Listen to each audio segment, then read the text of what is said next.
Bitch, we in this motherfucking bitch. Boom, boom. Boom, boom. Stop playing with me, ho. Bitch, stop playing with me, ho. Hey, playing with me, ho. Bitch, stop playing with me. Bitch, stop playing with me. Bitch, stop playing with me. Bitch, stop playing with me. Bitch, stop playing with me. Bitch, stop playing with me. I said, bitch, stop playing with me, ho. Bitch, stop playing with me.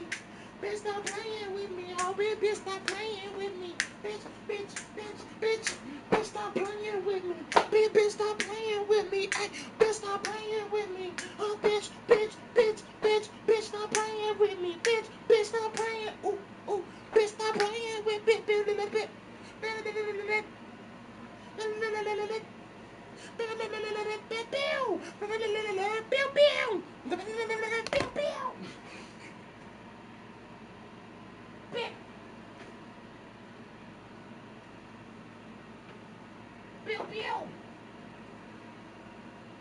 Okay. It's 11:40. It's 11:40, but I'm about to take a shot because it's shot o'clock. About to 11:40. Lot 11:40. Lot 11:40. About to take a fucking shot. It's still morning time. Haven't ate nothing yet. Well, who gives a fuck? Not me. Oh,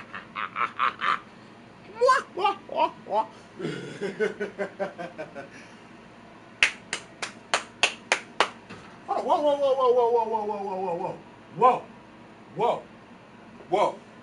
I have a question. Hold on. Let me take a shot first. I ain't gonna lie, because I'm just noticing this shit. Hold on.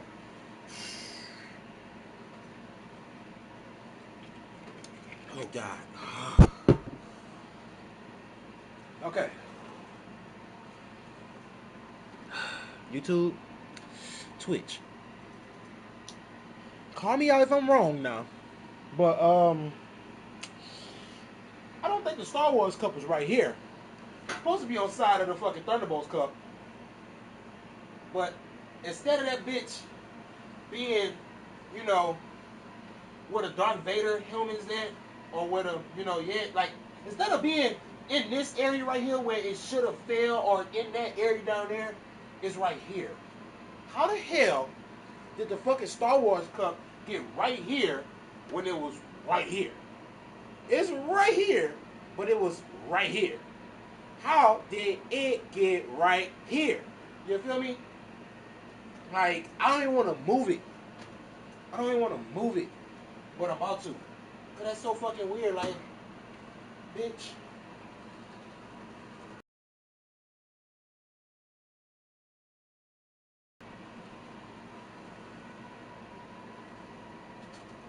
I probably knocked that shit over yesterday, though, now that I'm thinking about it, because both of them niggas was sit down. So I know that they didn't do it unless this nigga Joe probably leaned back or some shit and touched it. But he would have touched the popcorn buttons before the fucking cup. So that's why I don't think it was him.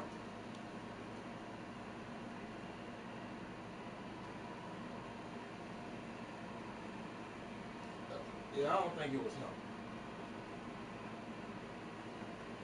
I'm really thinking out loud. Yeah, I don't think it was him.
daily bread right quick. Woo-hoo.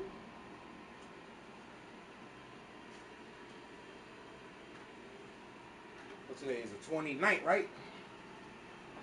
29th. So I think I read the one from yesterday. Yeah, I read the one from yesterday.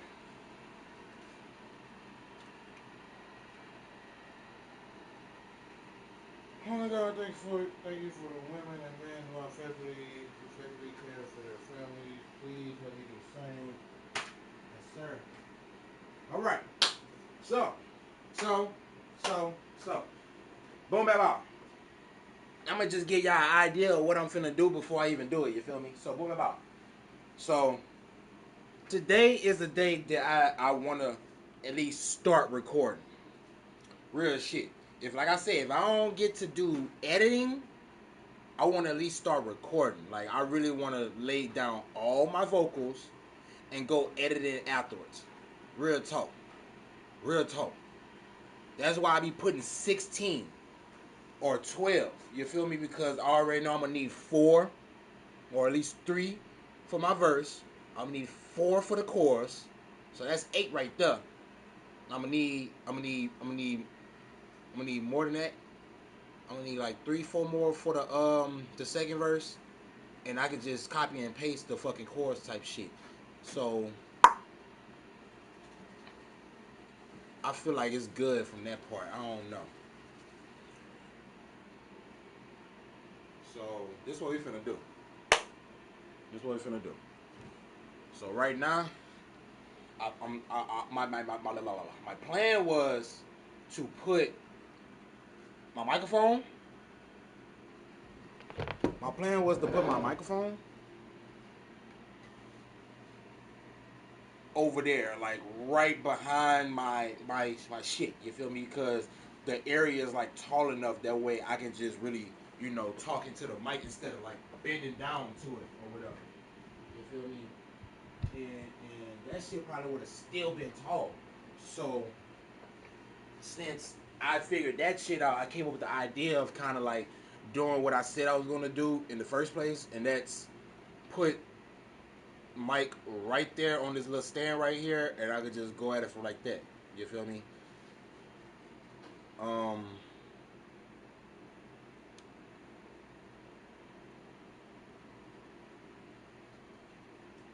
but yeah, I think that's the only logical way to do that shit. To be honest, it probably would have been a little bit more difficult. I ain't gonna lie to you. So I'm finna hit this bottle again. I'm finna fill up a bowl, and I still don't have Pro Tools open because I'm really trying to let this alcohol and this weed get in my system right quick before I really start. But I'm about to do some harmonizing or at least having shit melodic. So I'm gonna need to have my vocals right. You feel me? I ain't got no tea. I ain't got nothing but water and cold drink. I ain't got juice, my nigga. You feel me? So I got 2 bottles of water and I still got some cold drinks in there. So I hope that cold drink is the only thing that'll help me out. Definitely with the carbonation and shit.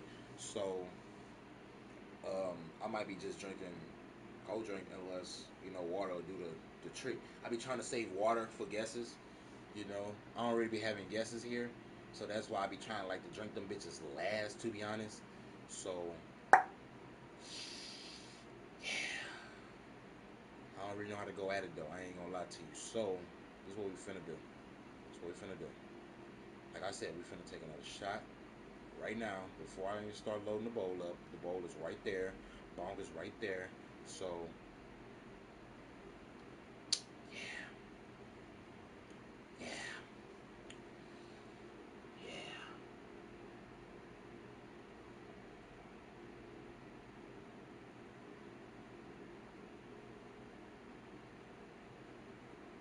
yeah.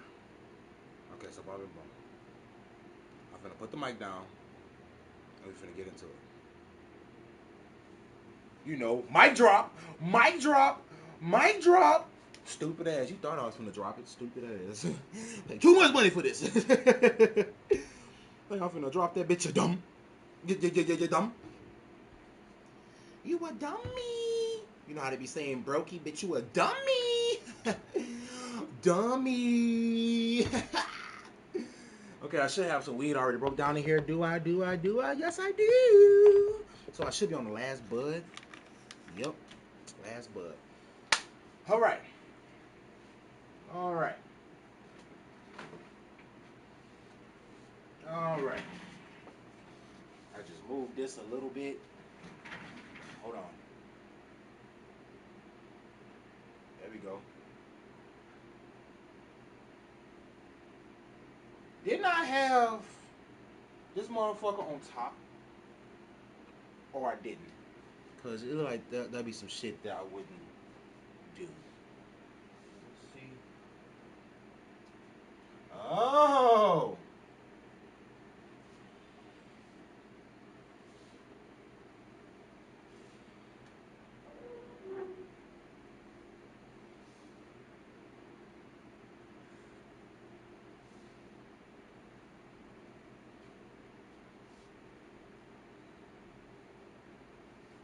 I'm gonna keep that like that, real talk. Cause I feel like instead of having, like, it'll be better from right here. But now that I definitely moved that fucking that table, put that bit right there,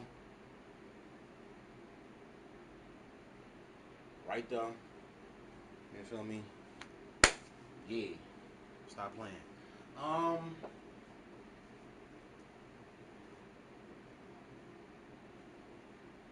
But yeah, y'all. Since I'm starting to drink, I'm not cutting the grass today because I said I was gonna cut the grass today because I ain't really cut that bitch that good last week.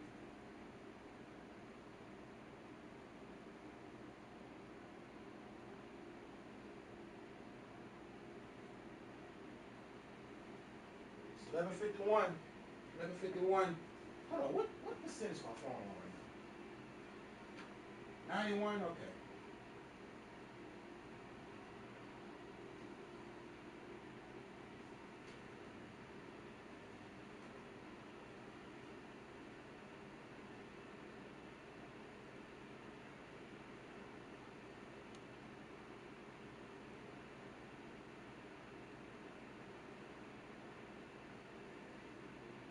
Okay.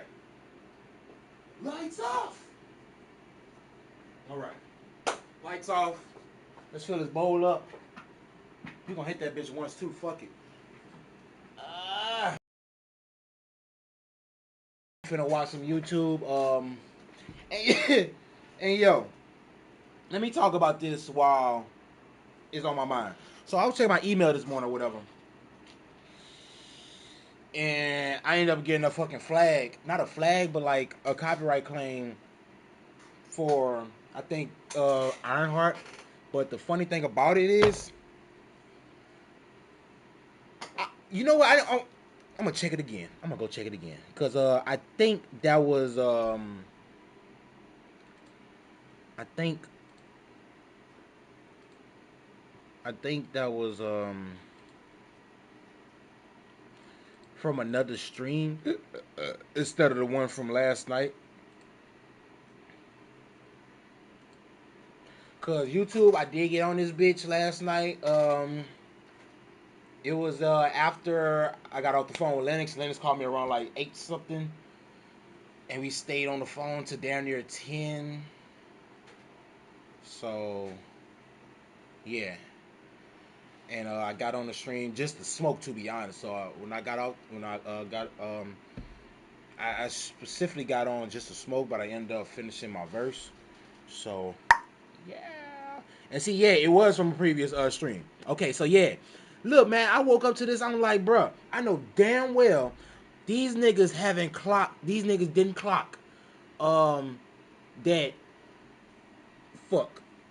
That I was watching Ironheart, but I was watching the reactions to Ironheart. I wasn't really watching Ironheart, so I'm like, why the fuck would they mark me for this shit? But nah, it's from the. Yeah, it's from the actual day. Let me see the rest of the claims, because bro, I understand completely, But like the fact that I'm just reacting to it, trying to give your shit, like I'm trying, like that's the main thing that I be tripping about. I be trying to give motherfuckers, a way to see how people are reacting to their product. That's the only reason I use shit. You feel me? So if I'm listening to music, I'm basically reacting to the song, just trying to give props on the song or talk shit about the song. Boom. If I'm watching a movie or a TV show, I'm basically reacting to that bitch and giving respect where it's due. You feel me? I can see if I was talking shit. See, look. The video cannot be seen or monetized. You know. Got the other, you know.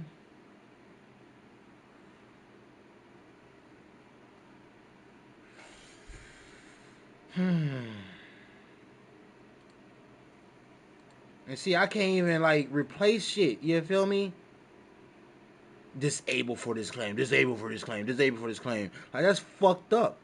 I really have to dispute this shit.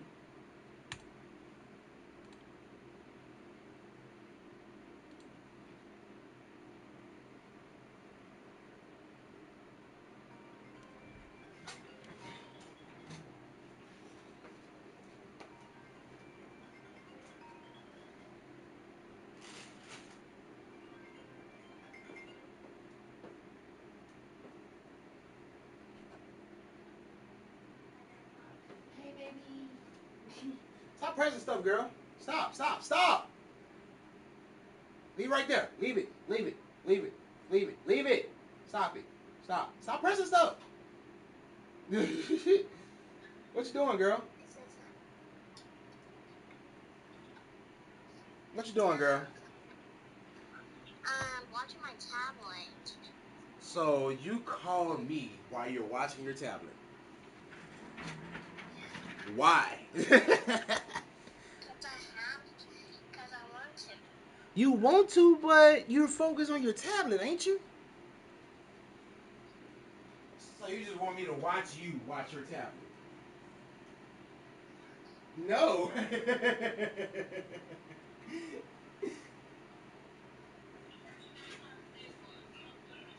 Not for real. Where my headphones at, girl? I can't even hear you right now. Hold on.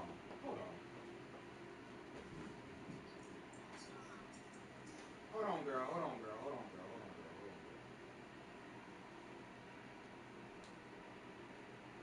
Okay, baby. Yeah, what you did? What you did today, girl? How was your day?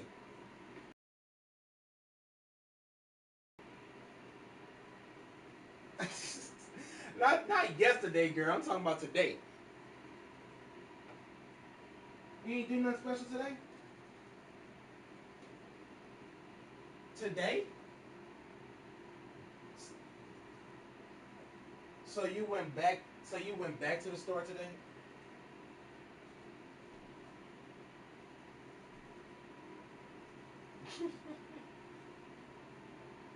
So, oh, you went to the store and McDonald's, girl? Girl, what did you get from the store and McDonald's?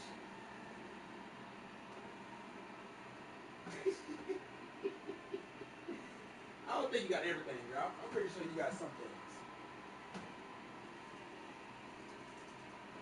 I mean, you can get everything, but I don't think you got everything, girl. Huh? You said what? It ain't gonna be no later, girl. It's gonna be tomorrow.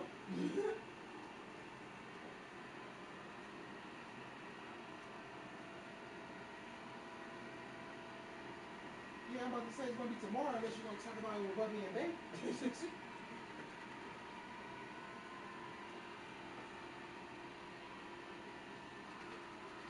Huh?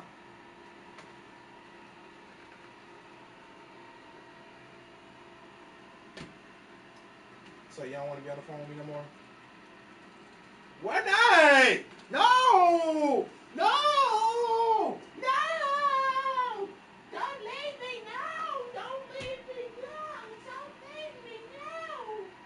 I don't want no kisses! Don't leave me! No! No!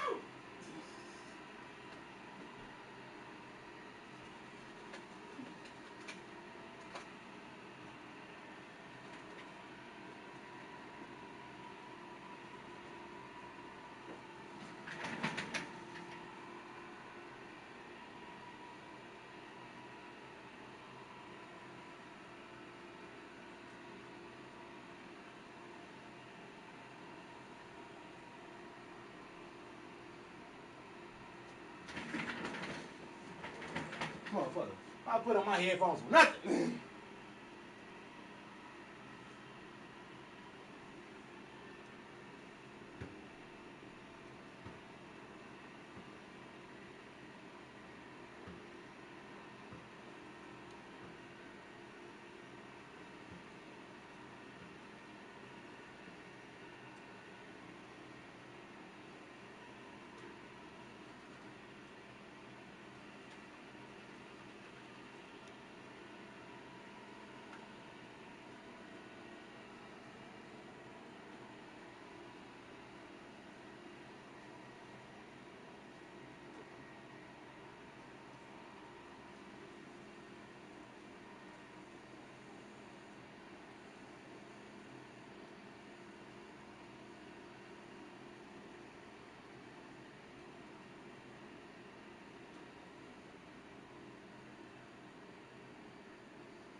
$12 on the dot. I need a crack rock right in my life.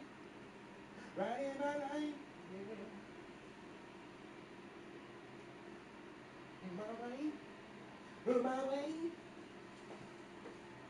In my way.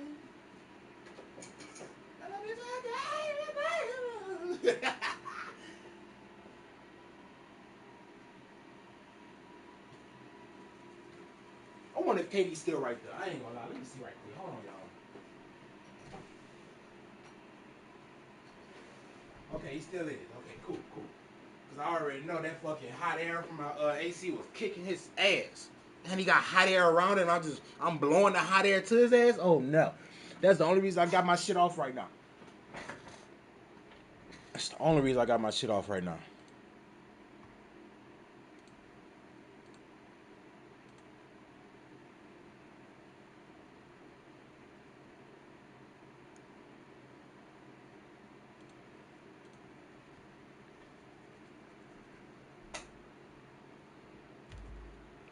I'm gonna just keep it real.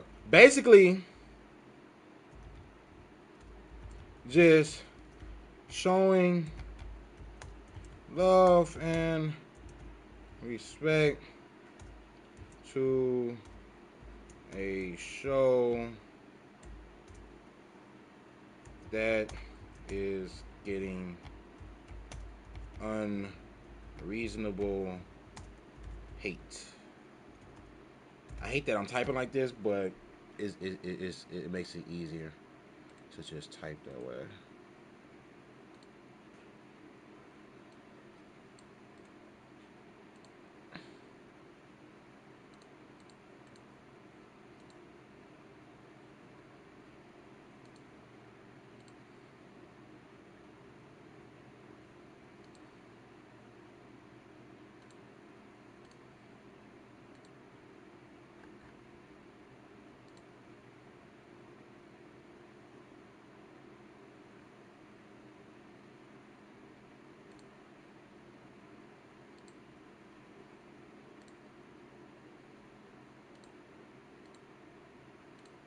Only reason I don't be doing the appeal thing because I don't have time for my shit to get,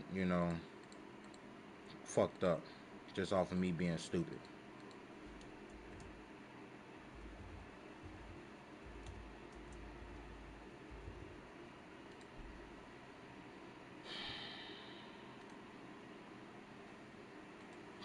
Cause fuck the next 3 episodes come out Tuesday, Wednesday. You feel me? And I will be reacting to that bitch on here. The fuck?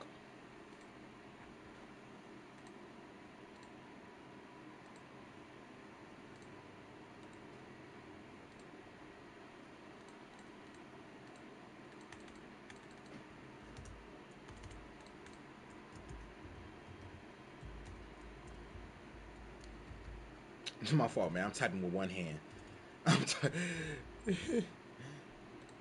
My left hand at that shit.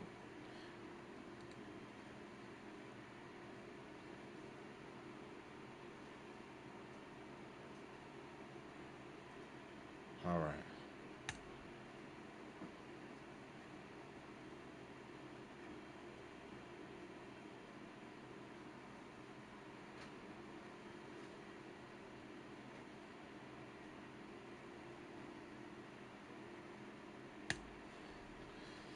But yeah, man, I just have to talk about that shit, man, because that shit really tripped me the fuck out.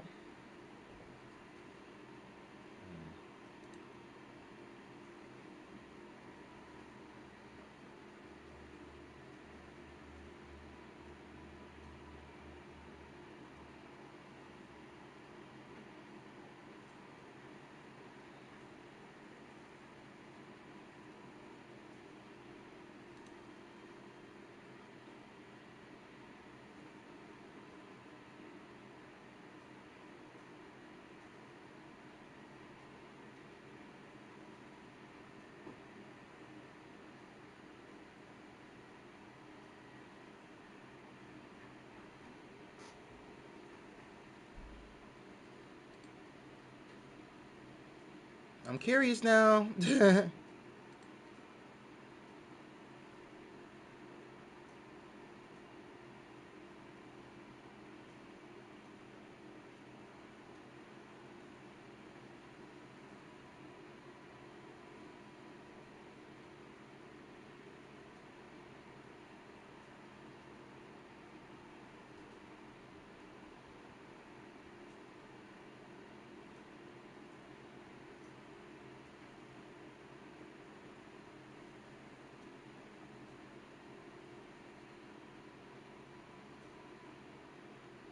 I guess I'm not live on YouTube. I guess I'm not live on YouTube. Well, yeah, man. I said I fucking woke up to fucking Flight Reacts. Like nothing wrong with dude, but like the fact that I woke up to this nigga no homo is like no.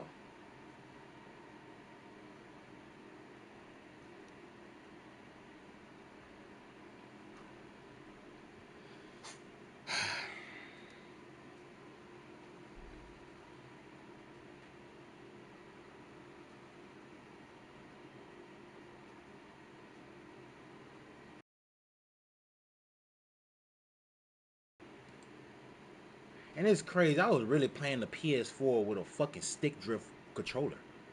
Like I was real life playing that bitch, knowing that it always will go forward. You feel me?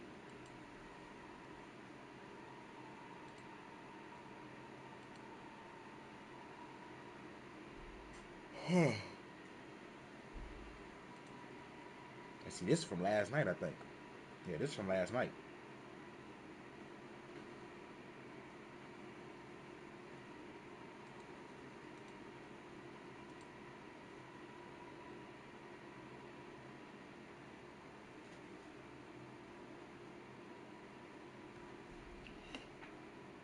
So was niggas clipping my shit? Failed to determine content classification.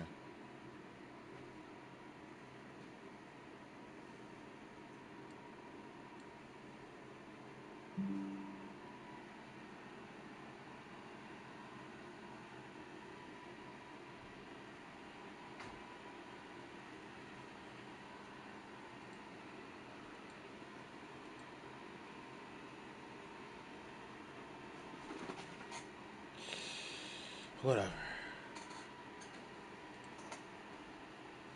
Whatever. Whatever. Whatever. Whatever. What? What? What? Taking a shot.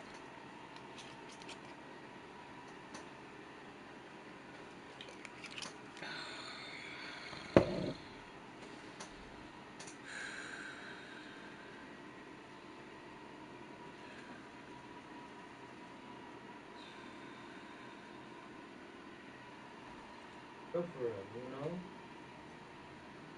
Huh? So like I for real think I'm falling for you. Like for real, you know? Huh? I said I feel like I'm falling for you. Oh.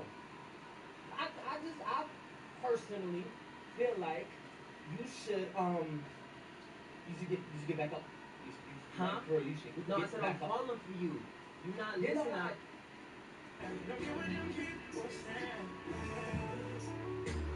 You hear my phone, I got your message. I'm not trying to curb you, I see you every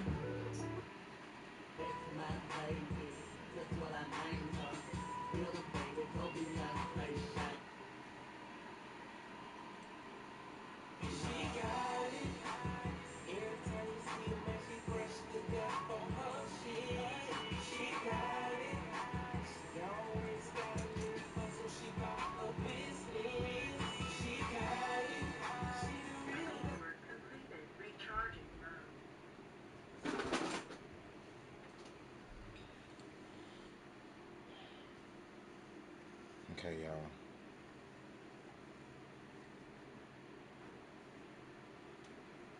Finna do this. We finna do this. Boop boop.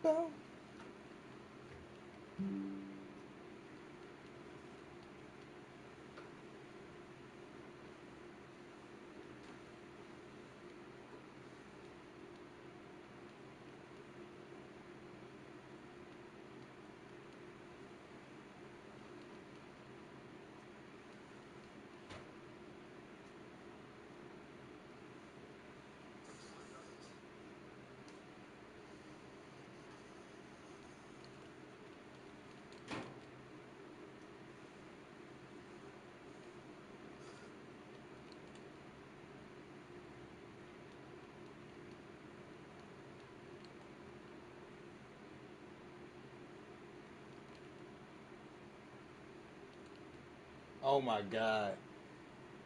10 top 10 movie sequels that completely change genres, and all I see is the first Megan movie and the second Megan movie.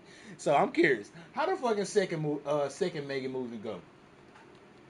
Cause just from the trailer, you can tell that it was finna be different. But the fact that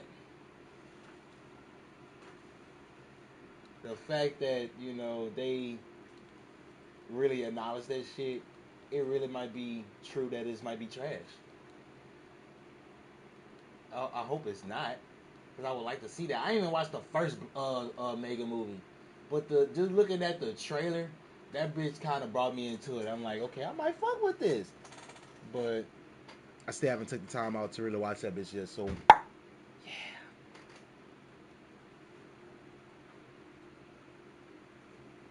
boy, I don't know why this shit used to be so funny back then. Make asshole, just imitate rappers. That shit was so funny back then. I don't know why.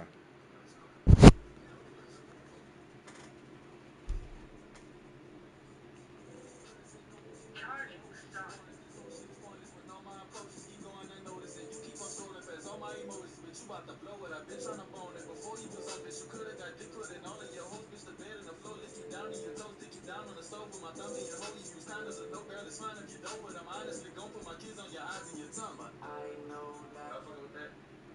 I mean, it's alright. It's straight. It's straight. Me personally, I feel like you could use a feature or something like what if you could get Wayne on it or something? I mean, that would be fucking lovely, but who the fuck you think can afford Wayne on a track? I mean, if you really want Wayne on the track, I do a really good impersonation if you want to. Go right ahead. Come on. Yeah, be my guest. Go ahead.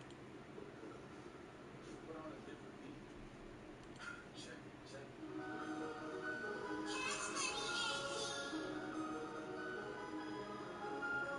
Jelly, juice.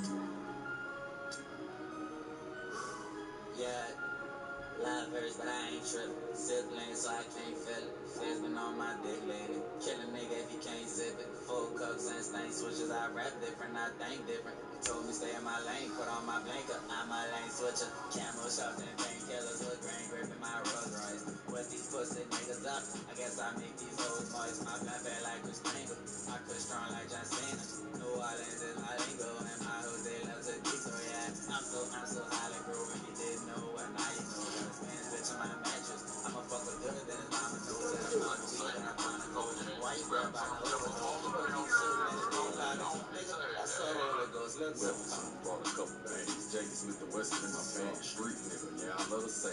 All a nigga know is chasing fast. Out of town meeting with the plug. Conversation ending with a hug. Puerto Rican flowing through my blood. Nigga disrespect me, then it's going up. By myself and everybody see it. Gangsta, I don't need nobody with it. 15, learning how to whip it. 17 churches with the chick. Freak a fine name, she be really with it. Eating booty with a thumb up in a kitty. Stroke a pussy while I'm sucking on the titties. No, it's not important, I just had to mention. Somebody got me back every push. Niggas be ratting on sensitive push. Call me Shakira and I know how to cook. Let's try to club it, don't gas the love. Out for my respect, thank the Lord I'm blessed. I don't get tired, never time to rest. Running up a bag, all about a check. Nigga disrespect me, coming at his neck.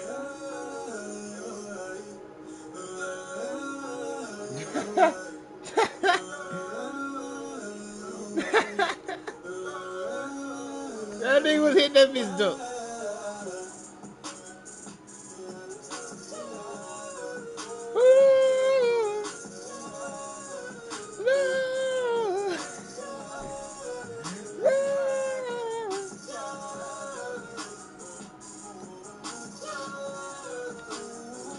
Ooh.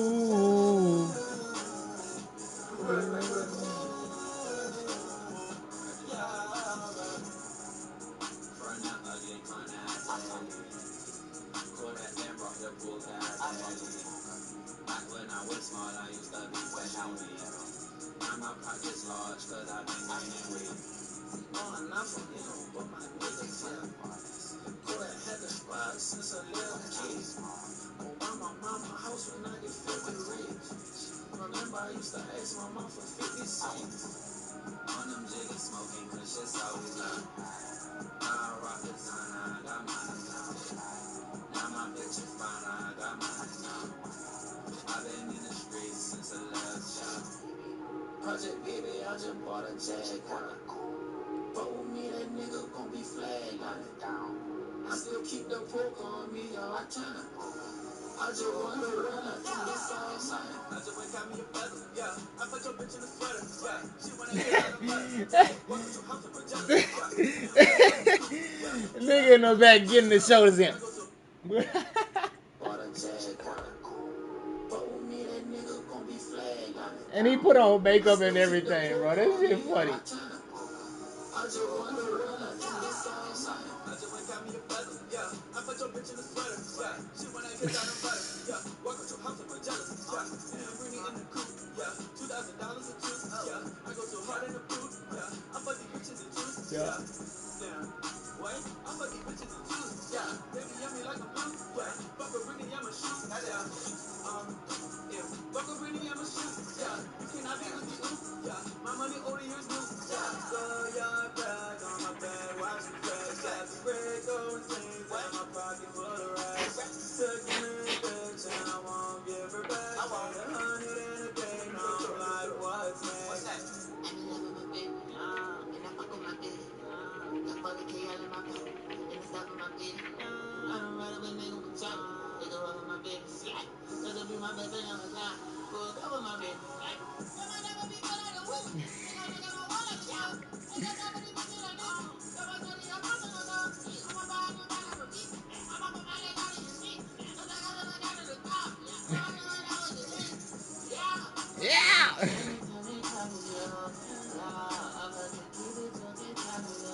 Yeah. Yeah. Yeah. Yeah.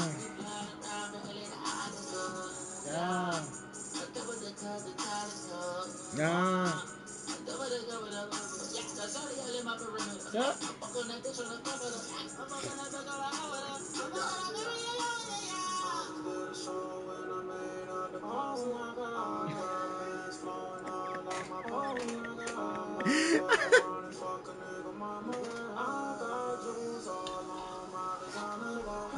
Double.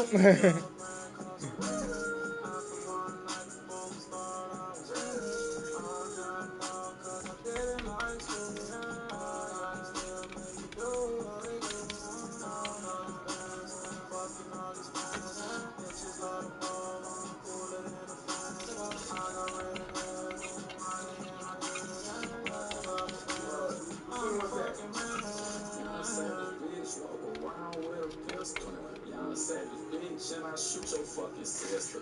Keep the heat on me, cause I never trust a nigga. Slow the gang shit, I kill you with my nigga. Young Savage got a head of AK in the trunk. And he got the dry reservoir say 21.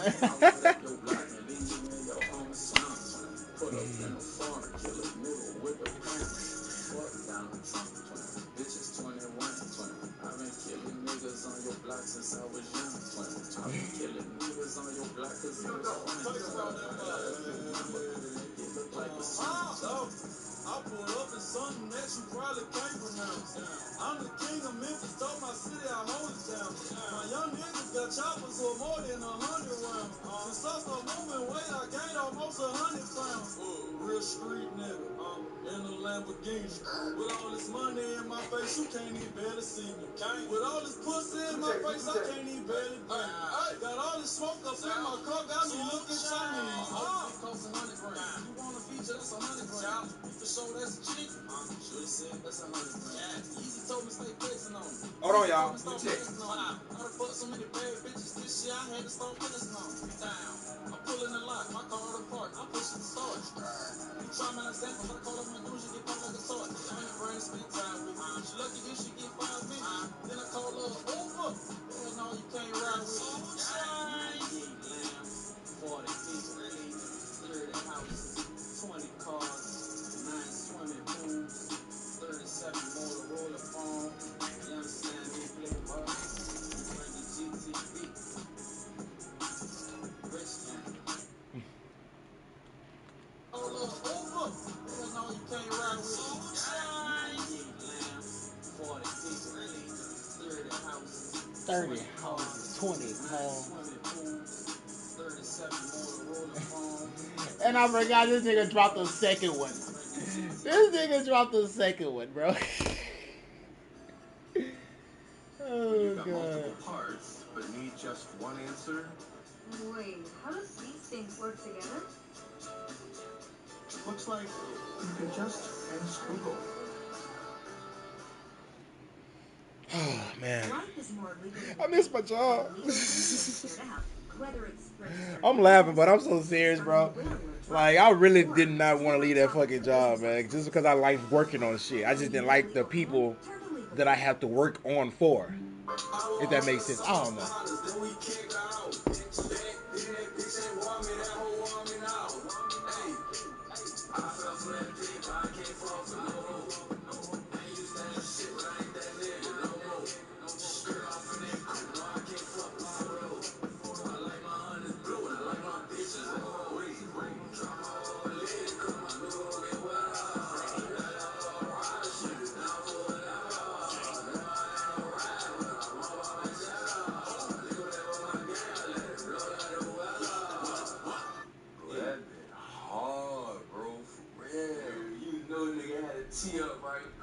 Quick shot. Was you had a session after me, bro?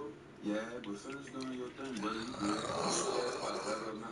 Hey, play that shit you just recorded, bro. Facts. Wait, bro, ain't you the dude from YouTube that be doing all the rappers?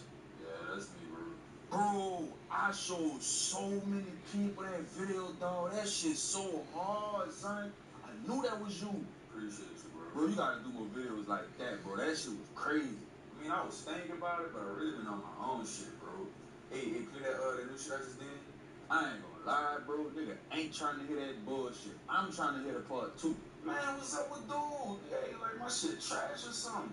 I don't care what it is, bro. It could be the hardest shit in the world. I'm just not got trying that to hear one. from you unless it's part 2. I got that one. Keep it 100 like my dog. I think I got that one. I think. But these You 3 should've don't. With that 2-piece, brother. No cap. Hey, let me be like the nigga in the last video. Galaxy Store? Isn't Galaxy Store supposed to be hooked up to fucking Google Play? So Samsung really trying to be like Apple Store. That's crazy. I mean, really trying to be like Apple. I got that one too.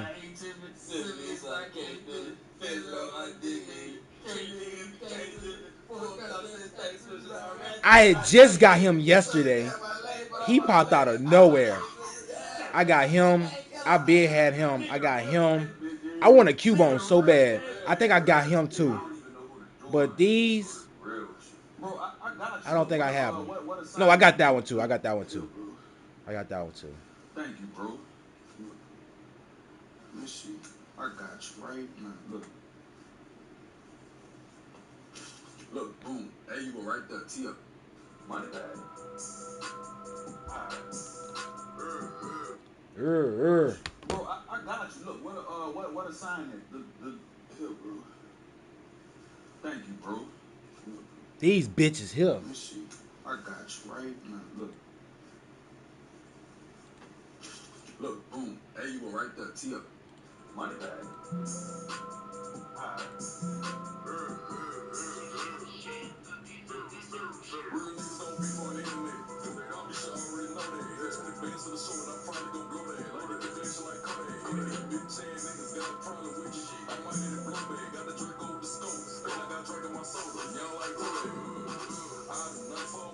Nigga, I'm about to say, what the fuck he got on?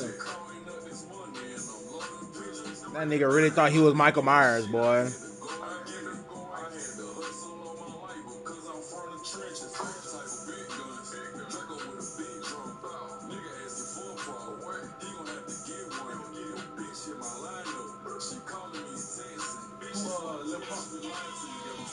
That's scared.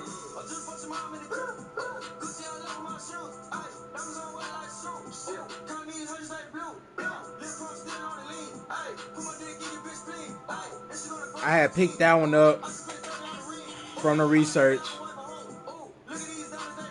A Galarian. I think I got that one too. I think I got that one. I don't think it's a shiny though. I don't got a shiny for this one either. I got this one, but I don't have a shiny. I got that one.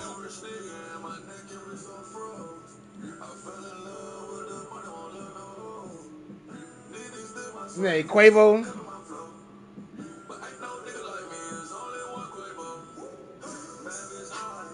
I wonder what that was called.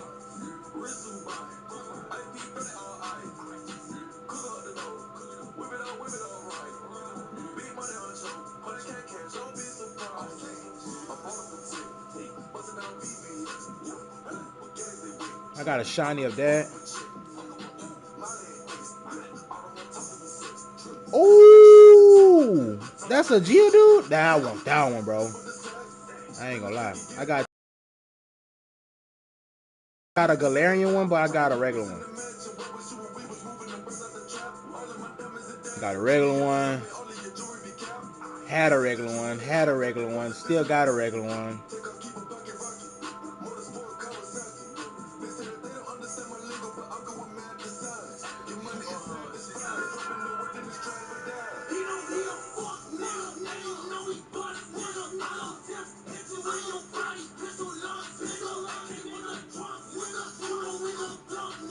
I had just got this one yesterday.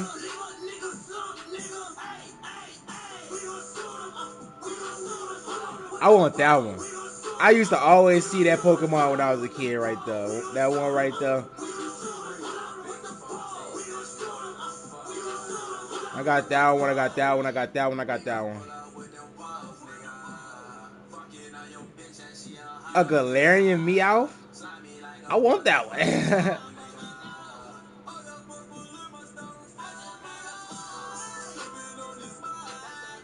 I got that one, got that one, got that one.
Hold on, wait.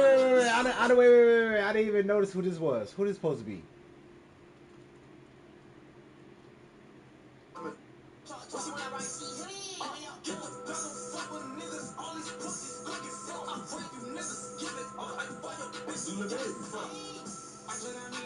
Oh, hell no. Okay.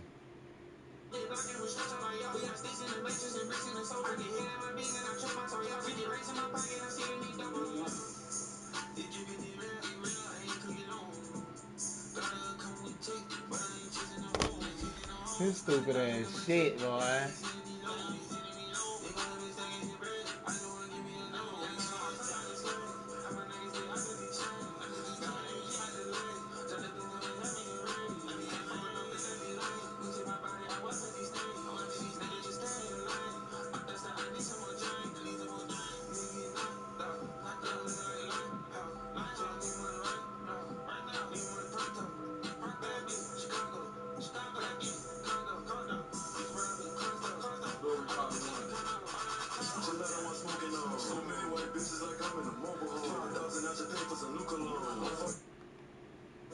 Who the supposed to be?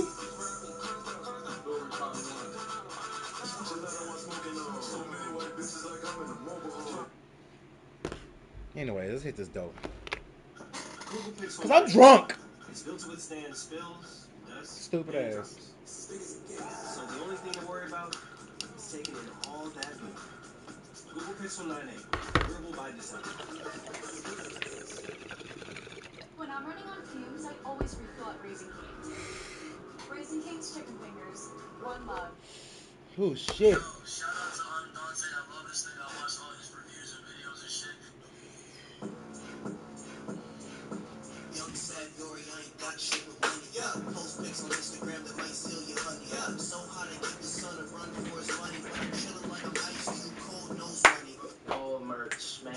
Old merch. Yo, we are so damn Hold on, y'all. close Get my stuff to together. 1 million subscribers. Where's my other battery? I'm on two charges. Yo, we are literally 10K, less than 10K subscribers from hitting 1 million subscribers. And this, oh my, it's just like, bruh, this channel started from like, y'all don't even understand how hyped I am, period, okay? So that's just crazy, but it's so close, I can taste it, and I'm better. Y'all already know, bro. So, I just want to say thank y'all, shout out to y'all, alright? Almost forgot, before we even get into today's video, go ahead and pass me the aux so we can get into today's paid promoted song. Let me hit that. These bitches getting shady when they dip on you, but who you? Shit, I don't know you. Who you? Who's that little bitch over there?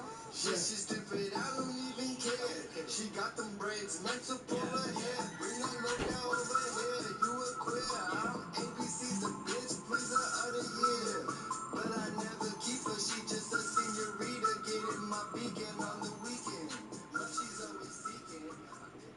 Alright, what y'all think of that? Y'all can let me know in the comments below. If you want to hear the full song, the link will be down in the description and in the comment below, so be sure to check that out. But today, we are here with a new video, and this comes from McAshole. Who Is It 2? Featuring 6ix9ine, X, Migos, Lil Pump, plus 8 more. 8 more? Oh my gosh, bruh. I remember his other one, I don't think I reacted to it, I don't think I ever reacted to it, but his first one, it had like Lil Wayne, Kodak Black, Kevin Gates, I believe. He had a lot of people, he had like a lot of different artists in there, so and they all sounded like, they actually sounded how they actually be sounding in real life, so I'm excited to see what he does with, 6ix9ine, X, Migos, Lil Pump, all that, so without further ado,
To be honest, writing this down.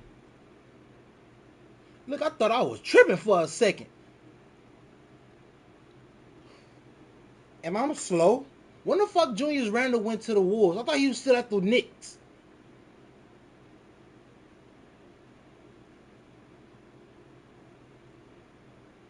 That nigga is at the Wolves. Damn, I'm tripping.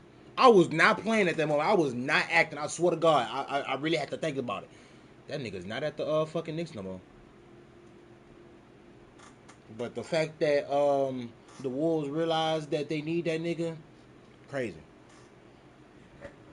So them niggas really might be back in the same position they was last year, and they really might end up beating OKC, because I feel like OKC gonna be back next year if they don't get put out in the first round.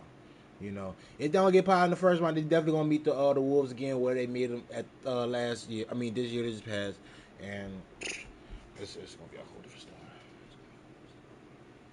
Did I get the ice one? I'm pretty sure I got the ice one.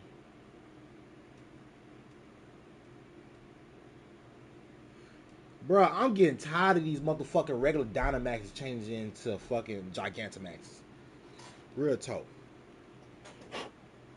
Like, who the fuck have material to fight Gigantamaxes? Like, if you got motherfucking Pokemons to fight Gigantamaxes, it's crazy. Because how do you even win those bitches? Real life, how do you even win those bitches? You really gotta have a strong enough Dynamax to win them bitches? Cause ain't no fucking way. Sorry, but like, ain't no fucking way. Let me get him right quick. 596 run.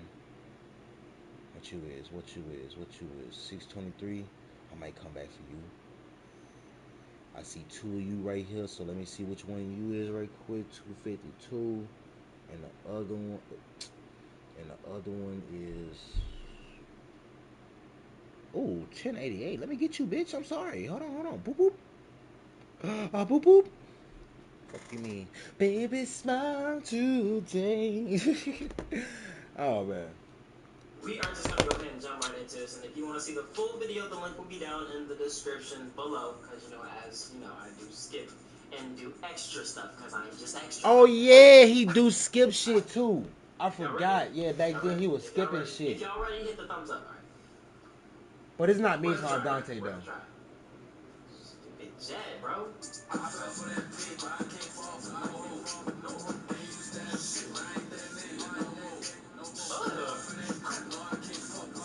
Is this him? Is this like his way of putting his music out there, or showing that he can rap when he's doing stuff like that? But hey, bro.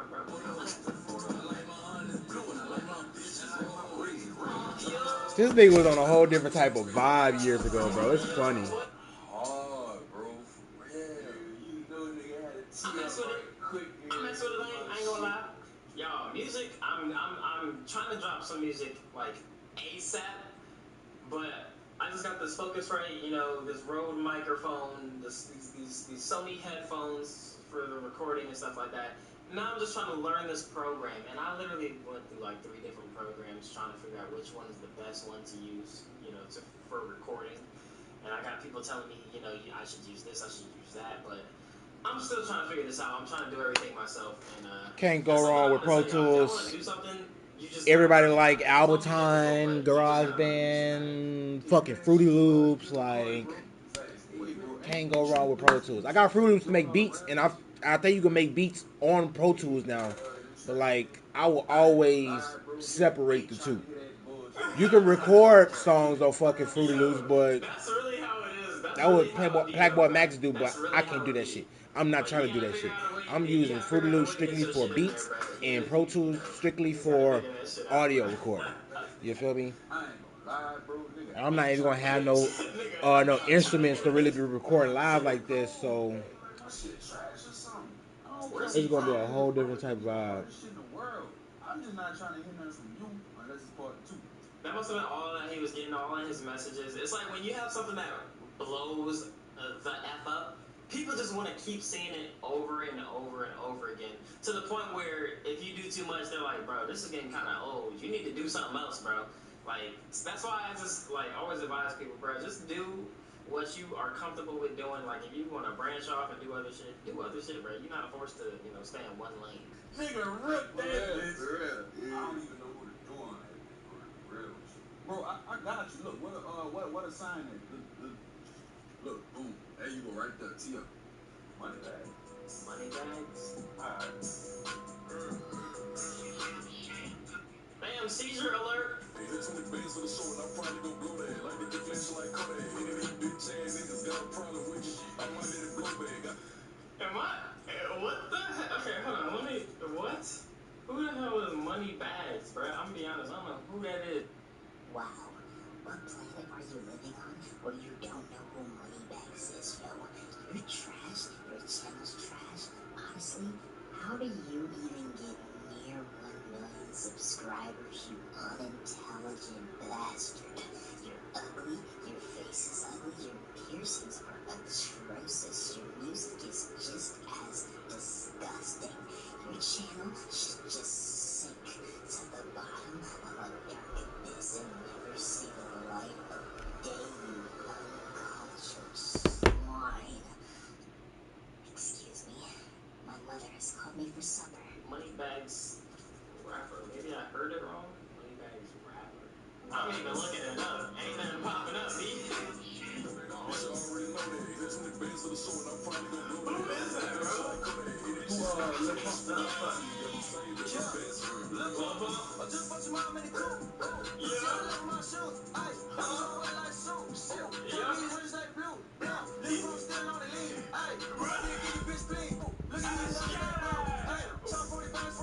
Why do you low-key sound like you know?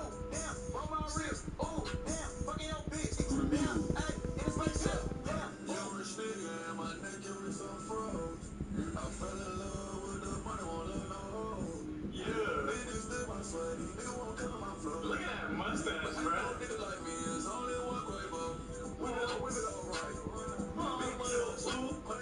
Bro, he's eating up the chains, bro.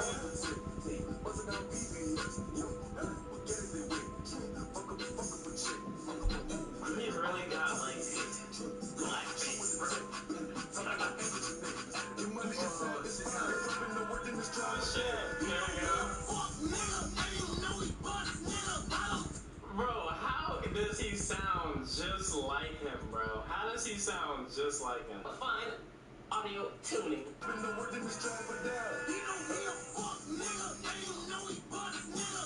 Yeah. He's got the chains, bro. He even got the mannerisms now, bro. It spins. It actually spins. They said you're being, We gon' pull out with them balls, nigga. yeah, you gotta hit the notes.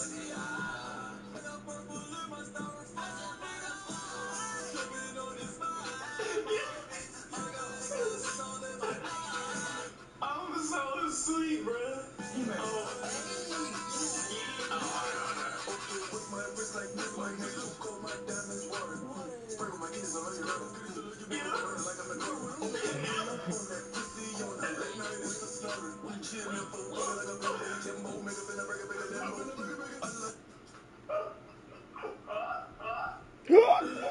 Oh my god, bro. I can't breathe.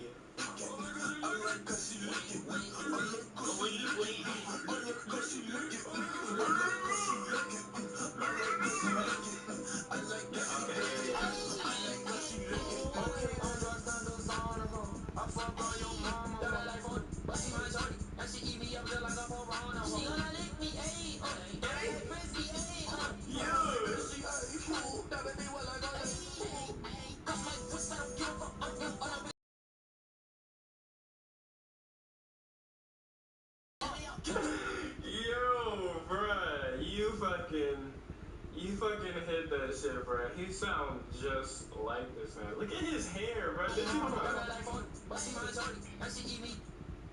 hair, bruh.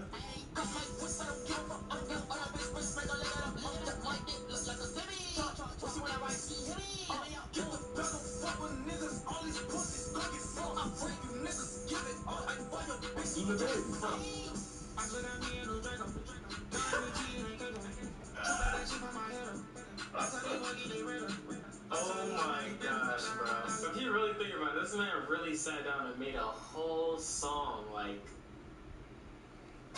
Just knock down 2 battles right quick in case y'all didn't know what the fuck I was doing.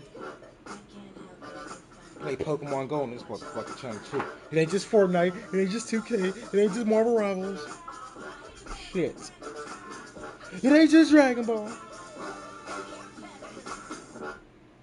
These really be games I haven't played in forever on this bitch. Here at West Ascension Parish Hospital, your community provider. Since 1966, we've been your trusted partner in health, offering a full spectrum of services, from x-rays and cardiology to emergency care. All right, ma'am. All right. Different rappers, which is, bro, this is, if this ain't entertaining, I don't know what is. They really got like different takes for each rapper. Watch this too.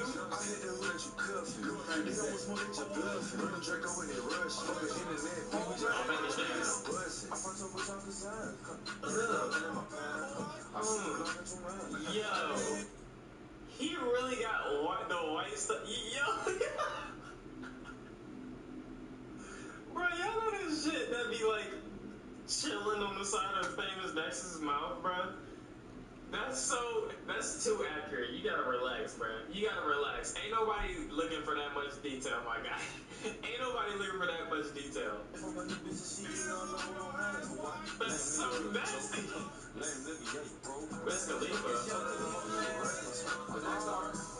Good weed, rolling, pouring champagne. White bitches, tell a waitress come back. We need hella bottles.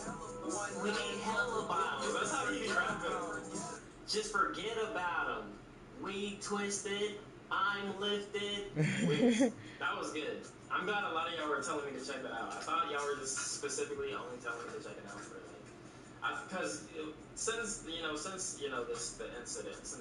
Bitch. a lot of people have been sending me these different types of videos surrounding X, and I'm not trying to be like, I don't want to be like that person that is just constant. That nigga did used to talk a lot.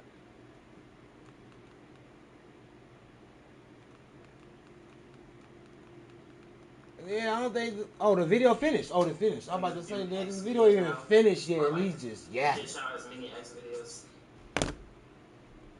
B-E-S-T with the R. Yeah. Say I B-J-I-D, say I B-E, man, a talker. Yeah. Say I B-J-I-D, say I B-E-S-T with the R-A-P's and R-I-P. Your rhyme sound O-L-D, I'm co-L-D, and I ain't drop no L-P. I'm so O-D, I know O-G. Drop those labels O-L-D and make a play, nigga, O-L-B. Make a way, get this O-L-C until they stop and let us pray and let us eat.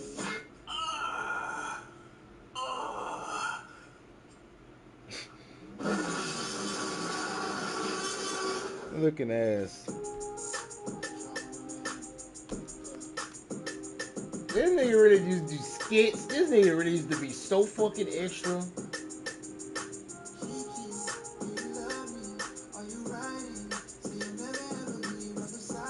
Like, this shit is hilarious.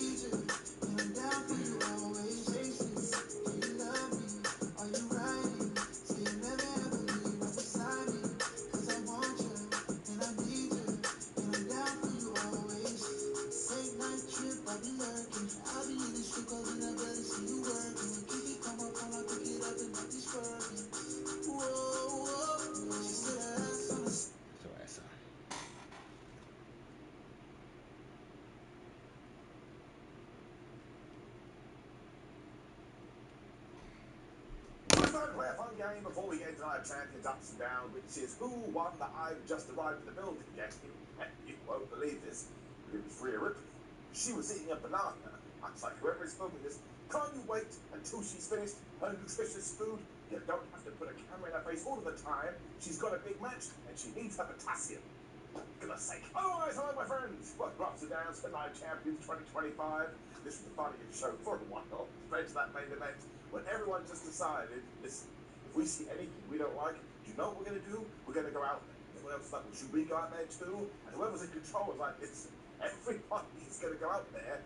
Don't you even dare say otherwise. Otherwise, hello, my name is Simon Miller. I have the figure of power. We just had a pay-per-view PLE. Let's not move down. So we started big two because it was Cody Rhodes versus Randy Orton, the King of the Ring fight. Oh my God. Man, bless Michael Cole Stu Bennett, especially Stu Bennett, who I thought had a great show as a color commentator, but they went through every single thing that Cody and Randy had basically done in their lives. Oh, they got born, and they became friends, and there was legacy and Ted DiBiase Jr. They even told us the win-loss record that these two guys had in singles competition. So that gets a massive bravo. If you're a brand new fan, you would have gone, oh my gosh, they're basically joined at the hip. Maybe they're lovers. They also started wrestling to begin, mostly because this crowd was going insane, so why do anything else? When Randy, in the first minute, wasn't early, went for a superplex. And I was like, your meter can't be that full. And I was totally right. Because even though Orton did score with the big superplex from the top, when he landed, he was like, oh no, I've hurt my back. This is when you reminded that Randy Orton is basically a goat. He sold it so well. If you wanted to start nibbling your fingernails, going, he may actually been hurt, you could have done. I tell you, dude, he's one of a kind. Shout out to Michael Cole as well, who then said, man, there are no words to describe this atmosphere, but it's electric. I can't help it. It's like, Mike, you see what you've just done there? Let's just move on. Now, Cody really took advantage of Randy Orton's back injury, which is interesting for two reasons. One, he went pretty heelish using being the ring post, but also as the commentators pointed out, especially way back, he was like, well, you know, Randy Orton did say he was going to do whatever it takes, and Cody heard that. Cody ain't no mug, so now he's going to do whatever it takes. But of course, the fans in Saudi Arabia were like, yeah, we don't appreciate this, and they booed Cody Rhodes. That makes me stroke my crappy beard. What the fuck are they going to do here? I know Cody talked about this in an interview recently. I would not turn that man heel. He's still got juice in the tank. There really was a Exactly. pass by Randy. That's another reason I'm like, bro, it should be fucking Randy. It would make sense. When he got the RKO, of course, Cody Rhodes kicked out of that as well. I suppose if you were going to come up for a sponsor for Live Champions 2025, would be kick out of a finish. Now, given the fact that Cody had kicked out, Randy heard those voices in his head, and he decided, right, I'm going to punch you right in the skull, Cody Rhodes, because I'm a bad person. But then he hesitated, and he couldn't do it. Dare I say it, my friends, that may have cost him. I smell Randy, your heel turn coming. Excuse me, if you watched SmackDown earlier, you know the new turn soon. Sorry, Randy Orton's gonna be a jerk. The absolute best part is that Cody tried to follow this up with a flying nothing, and he got RKO'd, and he kicked out again. That's when Randolph was like, right, that's it, I'm gonna get a chair. But it was a trick. He smashed it into the steel. I think that's very nice. Of course, Cody was able to block it, and they scuffled for a little bit. When Cody, basically kind of innocently, threw Randy into the corner, he hit his ribs right on the steel, on his tum-tum. So Cody's like, well, you're going to do it to me, I'm going to do it to you. He hit the crossroads. We have a brand new king of the ring. Randy also got a promo after this saying, man, Randy Orton, you're one of the best, whether it's CM Punk or John Cena, I have to beat them all, even if the fans do support them. When we zoomed in on Randy Orton's face, you have never seen anybody more mad. So that jerk turn is coming. I tell you, I'm very excited.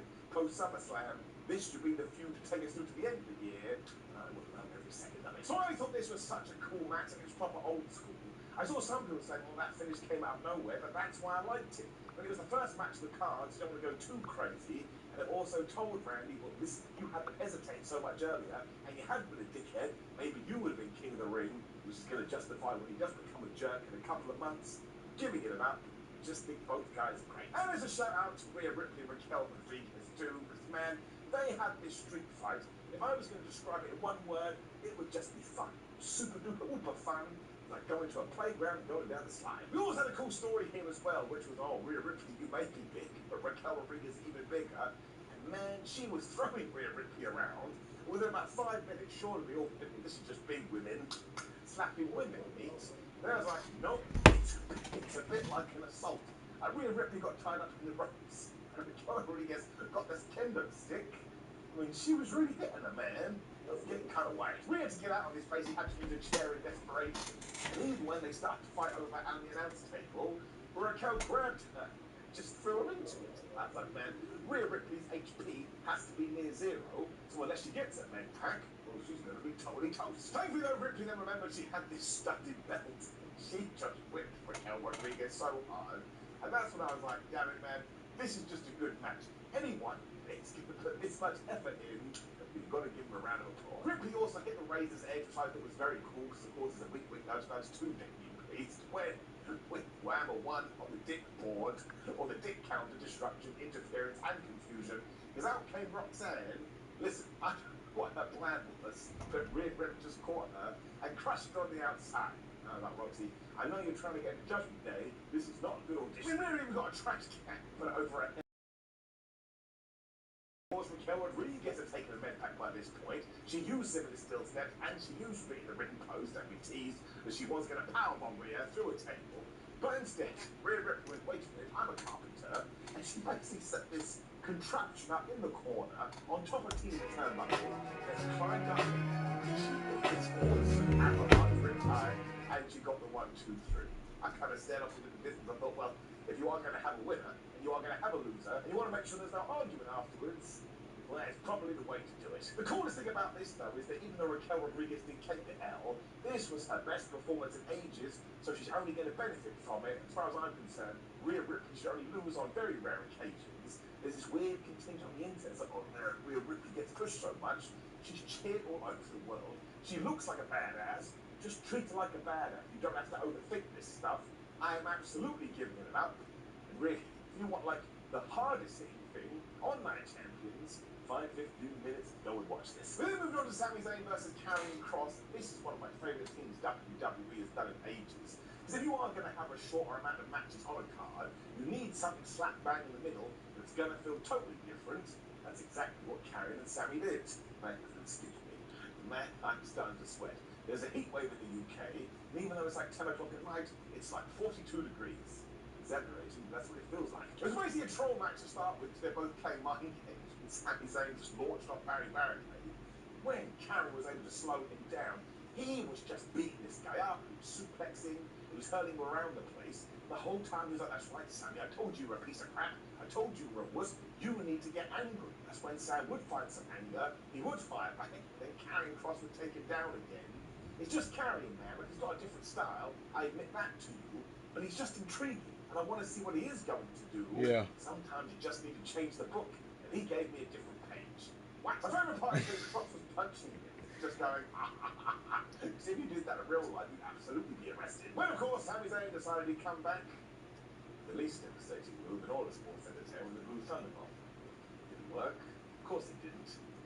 Never does. Karrion then started Never his does. judgment suplex that didn't look quite horrendous. But all of a sudden, Sami Zayn got so mad that he hit explosive suplex into the corner. When he went for the haluva kick, Karrion Kross locked on the crotch jacket. For a man that's basically meant to be a serial killer, it is funny that he went, listen, you're going to call my name or my finisher a silly pun. And we actually did the 1, 2, 3 arm thing here. Why don't we do that every match? The ref decided, oh, well, we should do something. But of course, Sami didn't die. He had some life in him. His arm started to go mad, which means the match's got to continue. Kross then just smashed Sami in the corner over and over again. And every time he hit him, went, tell the truth, tell the truth. I think he wanted to admit he was a liar. And Sam was like, nope. And he crushed him with the haluva kick, and he got the 1, 2, 3. Now, I will say this. I kind of felt like the finish had come a little bit too out of nowhere. I think Sami Zayn should have done something way more aggressive to kind of tie, oh my gosh, I got corrupted a little bit. But because everybody was kicking out finish on the show, what overpowered me was just the satisfaction that somebody hit their move and they won. I needed it in my veins. And I get it too, maybe Karrion should have won him. Sami Zayn's just such a good wrestler, and he's so damn versatile, I've got to give it enough. Also, he was going to get involved in the main event, which that does make sense. I'm scared. To do more with Karrion Kross, like I say, the only word I keep coming back to is intriguing. That basically means I do want to watch him. I'm giving it an up. It stood out in a good way, like a sore thumb. When we got to Solo Sikoa versus Jacob for 2 for the US Championship, and do you want to know why I did the dance of joy here? Because Solo just attacked this guy. Like all of the matches beforehand, they basically wrestled a little bit, and that is called good match card booking or something like that. Because here it's once again, it was like, oh, that's different. So, just so entertaining. At one point he was jiggling, because he thought he had hit Jacob for 2 with a German suplex, and he kind of had, because Jacob landed right on his face. Jacob is basically like He-Man these days. He got up, and he burned Solo Sikoa. That looked pretty nuts. Also, at the start of the match, do you know why Jacob the 2 got taken out by Solo Sikoa? Because he posed. And then do you know why Solo Sikoa got taken out by Jacob the 2? Because he posed. Does no one listen to me? I know I'm an idiot, and I'm sweating like here, as if I'm a fountain, like I'm Niagara Falls, but for goodness sake, stop hitting the D-pad, man. It never works. Solo Sikoa also cut up a dive at one point, so he does not care that it's 2025. And when he applied the dreaded chin lock, he was shouting, you never loved me, Solo. You never loved me. Some people don't like this guy, and I don't get it. He is quickly becoming one of my favorites. We also got plenty of hip attacks, which is just everybody's favorite move of the year. And as soon as Solo was in trouble, out came JC Mateo. So we put a 1 on the dick counter. We should probably put like 72 in there, because all of a sudden Tank Glover came back. I was like, where the hell did you come from? Where the hell did you come Saudi from? Arabia. But even then, this didn't work. Jacob and 2 kept catching out, and we zoomed in on Solo's face. He was like a child. They dropped his ice cream. He's like, I don't know what to do. He also missed a spike, and this is when Jacob and 2 hit the gnarliest ducking for 2025 to take out the rest of the bloodline. It was awesome, and as soon as he hit the moonsault, he was going to get the win. Finally, after 1 year of waiting, if you do read the dirt sheet, Kid Kaleo has left New Japan. He debuted in WWE, grabbed Jacob and 2. He threw him into get to Saudi Arabia, but even then, this didn't work. Jacob and 2 kept catching out, and we zoomed in on Solo's face. He was like a child. They dropped his ice cream. He's like, I don't know what to do. He also missed a spike, and this is when Jacob and 2 hit the gnarliest ducking for 2025 to take out the rest of the bloodline. It was awesome, and as soon as he hit the moonsault, he was going to get the win. Finally, after 1 year of waiting, if you do read the dirt sheet, Kid Kaleo has left New Japan. He debuted in WWE, grabbed Jacob and 2. He threw him into the announce table, as Michael Cole had no idea who this was, which was very funny. And now we know the Bloodline storyline will continue on long after we're all dead, because there's an infinite amount of them. So he hit the spike though, and he pinned Jacob and 2 for the 1, 2, 3. And I exploded because I'm sorry, Solo's been doing great work the last few months. Of course he'll lose it again at SummerSlam, but this just ticked all of the boxes. I do like the fact that Samoans keep coming out the woodwork, and I shouted. It did end. I love you, Solo, because I'm a very weird man and I have problems. Sometimes I just want to enjoy things in the way they're presented to me, so I'm giving it an up. And I know the distraction hit, Chris, confusion was all over the place. When I get a satisfying ending, I just do shrug emoji. I was so happy that Solo had one. When he was walking up the hallway, he was proud as punch. I was proud of him too. I thought it was really funny.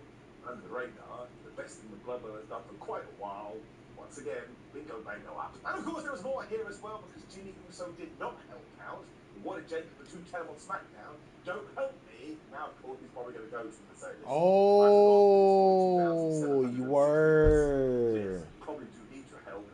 Jimmy Uso be like, yeet, no yeet, I'll help you. It's probably what's going to happen. When we got to the final of the Queen of the Ring, which was Oscar versus Jade Cargill, you may be surprised by this. Even though it must have been the shortest match on the show, there is loads to unpack here. You have to forgive me because I am going to become a little bit of a nerd. First and foremost, the size difference here was absolutely awesome. And the way Oscar worked to try and take Jade Cargill down. Well, if you like to watch wrestling suspended disbelief, give it up for Oscar, man. She is so damn talented. But also don't forget that wrestling is more than what you do in the ring. I don't mean this disparagingly. But Jade Cargill came dressed like Storm. You'd never watched wrestling before. You would have seen her and gone, yep, that's one of my guys. She's amazing. Now, Yeah. I work over the leg here. This is when my stupid geek brain kicks in. It happens. It's probably the heat. Later on, after Oscar been booming this for about an hour, Jade Cargill did a kick up, and she didn't sell it. Now, we don't need to get into these things. And you watch ups and downs on any of my videos, you know I really do this, but it just irked me. If my Tootsie Toes like, come on, Jade, you can do a little bit of a limp, so I'm giving it a down. You should get mad at me in the comments. But I can't ignore these things if I do think them. I was not being honest to you, I'm not being honest to the show. It doesn't make any sense, because the show is an inanimate object. It's also how I feel. I take it very seriously. Oscar then kept going for surprise roll-ups, the most devastating move in all the sports entertainment, because she knows the deal. Jade then stopped her with this massive bomb of power. So Oscar was like, alright, I'll go for the armbar. So Jade was like, alright, I'm going to put you right in the head.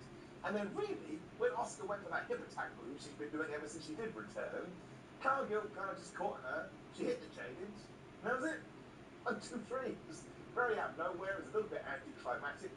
In many ways, it kind of made Oscar, I want to say it made her look bad. That's way too strong. Which is something missing from it. I don't know why I'm doing Scott with scary fingers. I couldn't help it. Now, I really like the Jade Cargill interview afterwards, because she essentially said, don't let the bastards get you down, but in a very PG way. I think actually is a very important message to send out there. I am going to give it an up, because there was plenty to take away from this. Dare I give it another down, because I did feel like something was missing? I felt like we'd given it 1 down. That was enough. Even 2 downs is well unfair. I do think it was the right decision. I do think Jade Cargill win the championship at SummerSlam, and then Naomi will cash in. But listen, I actually think it makes more Oh, sense that'd be for Jade dope. Cargill matches But this just Oh, I didn't even think about that's how they setting that shit up. That would be dope. Once again, I think we got the right winner. My friends, it got to our main event. For the WWE Undisputed Championship, which makes no sense because it's literally disputed thanks to the World Heavyweight Championship on Raw. But Paul Heyman must have sat everyone down and said, listen, I talked to Dr. Robotnik, and given that everything else on this show is sponsored, he really would like to sponsor us with chaos. And everyone was like, well, that sounds great. But they didn't wrestle to begin with, and actually did headlocks and leg scissors. And for some reason, that made me the happiest man on the planet. I think they were just trying to prove a point here. You know what point? John Cena even applied the dreaded chin lock when Punk tried to go for the GTS, but that didn't work. When he hit a side Russian leg sweep, you know why he does that, because of Bret Hart. Once again, it made me smile. I think also Punk went for AJ Lee's Widow's Peak, whatever that submission move was called, the spider thing in the gym, so that was cool. And Johnny Boy hit his 5 moves to do. Now, you want the story early, which you are going to get. Essentially, what this match told you was John Cena is starting to listen to the fans, his heart is turning into mush, and even though he wants to end the relationship with us, he's now knocking on the door, he's got a boombox, he's playing us love songs, I think he wants to get back together. Punk then hit all of his signature moves, including this craziest elbow, when he missed another GTS and got put in the STFU. When we got AA number 1, Punk kicked out, so John Cena did another AA, and Punk kicked out, and John Cena did another AA, and Punk kicked out. I'm talking about the whole show here. I am getting it down for too many finisher kickouts on this show. If you knew that every single person is going to kick out moves in the main event when it comes to finishes, don't do it elsewhere, right? That's all I'm saying. Once again, I'm being a nerd, and most of the time I love it because it makes me laugh, but there's also a fine line there. And I think we stepped across it, it's down. Now, I actually did tie into what John Cena was going to do, because he was so pissed off with CM Punk. He was like, right, that's it. And he went to get the WWE title, which is actually his real finishing move in 2025. Stupid. I think I said that shit. I was like, there you go with that fucking title belt. That nigga said, which is his new finisher in 2025. That bitch stupid. Oh my god. That bitch stupid. Oh shit. When we got AA number 1, Punk kicked out. So John Cena did another AA, and Punk kicked out. John Cena did another AA, and Punk kicked out. I'm talking about the whole show here. I am getting it down for too many finisher kickouts on this show. If you knew that every single person is going to kick out moves in the main event when it comes to finishes, don't do it elsewhere, right? That's all I'm saying. Once again, I'm being a nerd, and most of the time I love it because it makes me laugh, but there's also a fine line there. And I think we stepped across it, it's down. Now, I actually did tie into what John Cena was going to do, because he was so pissed off with CM Punk. He was like, right, that's it. And he went to get the WWE title, which is actually his real finishing move in 2025. But this is when the fans were cheering for him, and he turned into a giant marshmallow, and can you believe it? He threw the title away as if to say, I can't do this anymore. Somebody please give me a hug. It was really cool though, because Punk then threw him with the GTX for a 1-2 move. This is what I'm talking about. Maybe just one too many. When they started to fight again, John Cena was doing shoulder tackles when CM Punk did a bit of a dip, a dive, and a dodge. Not going to believe this in a wrestling match. The referee got hit. He was dead. Now, this is when we put about 4 on the big counter, but you know what? I'll keep it for 1. The Seth Rollins music came out with his goons. And I have to say, it's exciting here because it was so cool. And yet they started to make their way to the ring. The commentators were like, oh, I got his money in the bank. Now, for a while, CM Punk was able to get out of the way of John Cena and Brock Breaker. But eventually they crowded him through this and announced it. And just as Seth Rollins was going, we need a new referee. John Cena pounced him and ran him over like a train. Now, once again, this is why I love wrestling. Seth, why did you come back with a referee? Why did you clear the field? You could just grab one of the gorilla. It doesn't make total sense, of course, though, because John Cena wants to hold on to his WWE title. When they started to fight again, John Cena was doing. I had to comment, bro. That shit was funny, which is his actual which is actually his real finisher.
when Penta attempted to get the WWE title, which is actually his real finishing move in 2025, to get the WWE title, which is actually his real finishing move in 2020, to get the WWE title, which is actually his real finishing move in 2025, to get the WWE title, which is actually his real finishing move in 2025, but this is when the fans were cheering for him, and he turned into a giant marshmallow, and can you, to get the WWE title, which is actually his real finishing move in 2025, but this is when the fans were cheering for him, and he turned into a giant marshmallow, and can you believe it, he threw the title away as if to say, I can't do this anymore, can somebody please give me a hug. It was really cool though, because Punk then threw him with a GTS for a 1-2. This is what I'm talking about, maybe just one too many. When they started to fight again, John Cena was doing shoulder tackles, went to get the WWE title, which is actually his real finishing move in 2025, but this is when the fans were cheering for him, and he turned into a giant marshmallow, and can you believe it, he threw the title away as if to say, I can't do this anymore, can somebody please give me a hug. It was really cool though, because Punk then threw him with a GTS for a 1-2. This is what I'm talking about, maybe just one too many. When they started to fight again, John Cena would to get the WWE title, which is actually his real finishing move in 2025,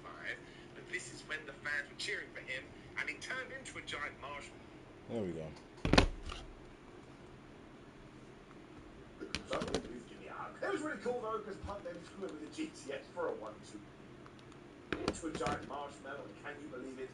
He threw the title away as if to say, I can't do this anymore. Can somebody please give me a hug? It was really cool though, because Punk then threw him with a GTS for a 1-2. This is what I'm talking about, maybe just one too many. When they started to fight again, John Cena was doing shoulder tackles when CM Punk did a bit of a dip and dive and a dodge. Not going to believe this in a wrestling match. The referee got hit and he was dead. Now, this is when we put about 4 on the dick counter, but you know what, I'll keep it for 1.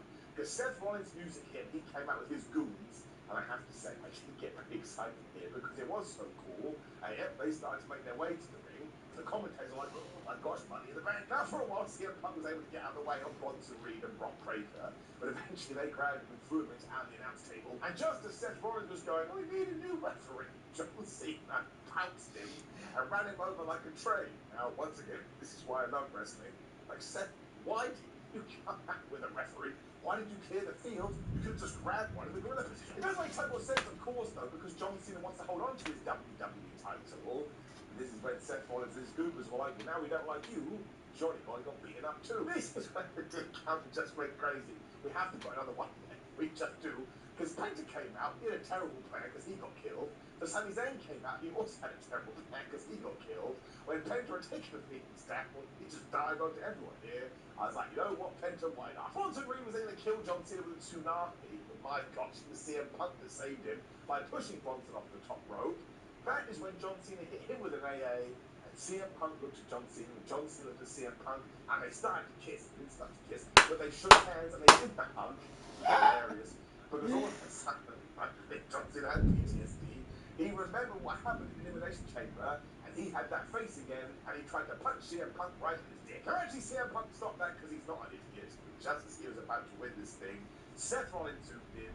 He hit the stop. Cena noticed this. He grabbed Seth. He threw him out the ring, and he just pinned CM Punk to get the 1, 2, 3. He grinned like the Cheshire Cat. He is still your champion. I'm dribbling him. This was tremendous. It was the most insane roller coaster. And if for some reason you were taking drugs before this, you were probably like, I can't handle it. Because so much happened in a very short space of time. But I half expected Roman Reigns to turn up, as did the fans, because they were chanting OTC. But I am giving this enough. I love it when WWE does this. You can call it a sports entertainment out of control wagon, but nobody does it better than them. And it's a bit like the ending to the WrestleMania 40 Cody Rhodes versus Roman Reigns match, which I also love. I had no idea how WWE was going to get out of this, but now we've set loads up. And recently I said I thought it was going to be Braun Breaker or Seth, who would have their last match against John Cena. Now I think that I'm right. What the fuck? I can't remember if I did say that, but I love it. This is the kind of thing I want from WWE, where you have these main events and you do ponder how are we going to get out of this. It left me satisfied, and it left me wanting to watch more on SmackDown. That's the entire point. So overall, I'm going to give my champions an up. Even I think I've been a bit too nice to these counters, because there was a lot of gibberish, but what happened was, we got to the finishes, and each one hit me exactly where I like to be hit. Sometimes that's when all the negative Nancy stuff goes out of your brain. Just being honest with you, that's how I felt. It's a pretty fun show. Now, of course, please do let me know what you thought about Night Champions by dropping me a comment below, like it, share it, and subscribe. Click the link on the screen, which is up ups and downs of SmackDown, which I swear happened 82 seconds ago. Otherwise, just interact with all of those things. But enjoy your Sunday. I want to see the Fuck it, random video. Right quick. Americans, we can do anything we want, except one thing. We just I've been waiting for this video for the longest. Since February. So the scene starts with Joe Biden having a presidential inauguration. Now, I don't know how an army general somehow became the president. He's going to go up there talking straight BS.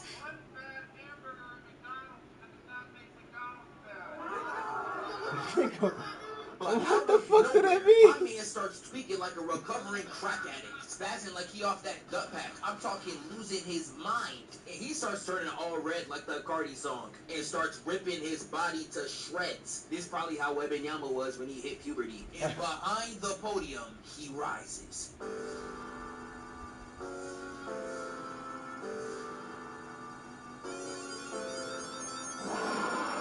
And here we get the Hulk. The Hulk finally transforms, and everybody in the crowd is just staring. And I don't know about y'all, but the lack of survival instincts out of these people is actually pissing me off. You could just tell when people were allowed to eat crayons as a child.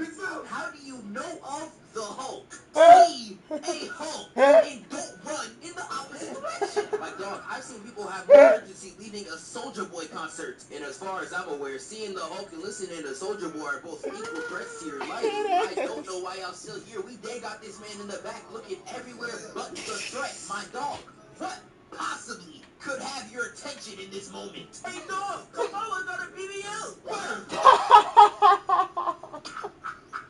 Ross turns around and sees himself in the mirror, and like a Somali nigga gaining consciousness, he looks and realizes that he's chopped. And nah, this man Anna Chopped is so ugly, he's real life getting mad. Like, how you so ugly, you rage bait yourself. And he gets so mad, he throws the podium right at the guest. And this when the whole unit starts spraying, dumping the whole clip, even though they clearly do not want to. But the only reaction they get out the Hulk is him getting pissed off. Yeah, if I saw a face like this, not gonna lie, my gun's on the floor, and I'm speaking in tongues, praying with all my fellas. This the Hulk. He gonna have your feet coming out of your esophagus with one kick. You do not want that smoke. He throws the stage right at him, and I know the dude behind the pillar is shook. He's not even trying to come out. In the moment the Hulk came from behind and destroyed half the White House, that man dipped out like he Corey Kenshin. You know he was not playing that. And while the rest of the agents are still shooting, clearly proving their brains are smooth, we see the GOAT pulling up. And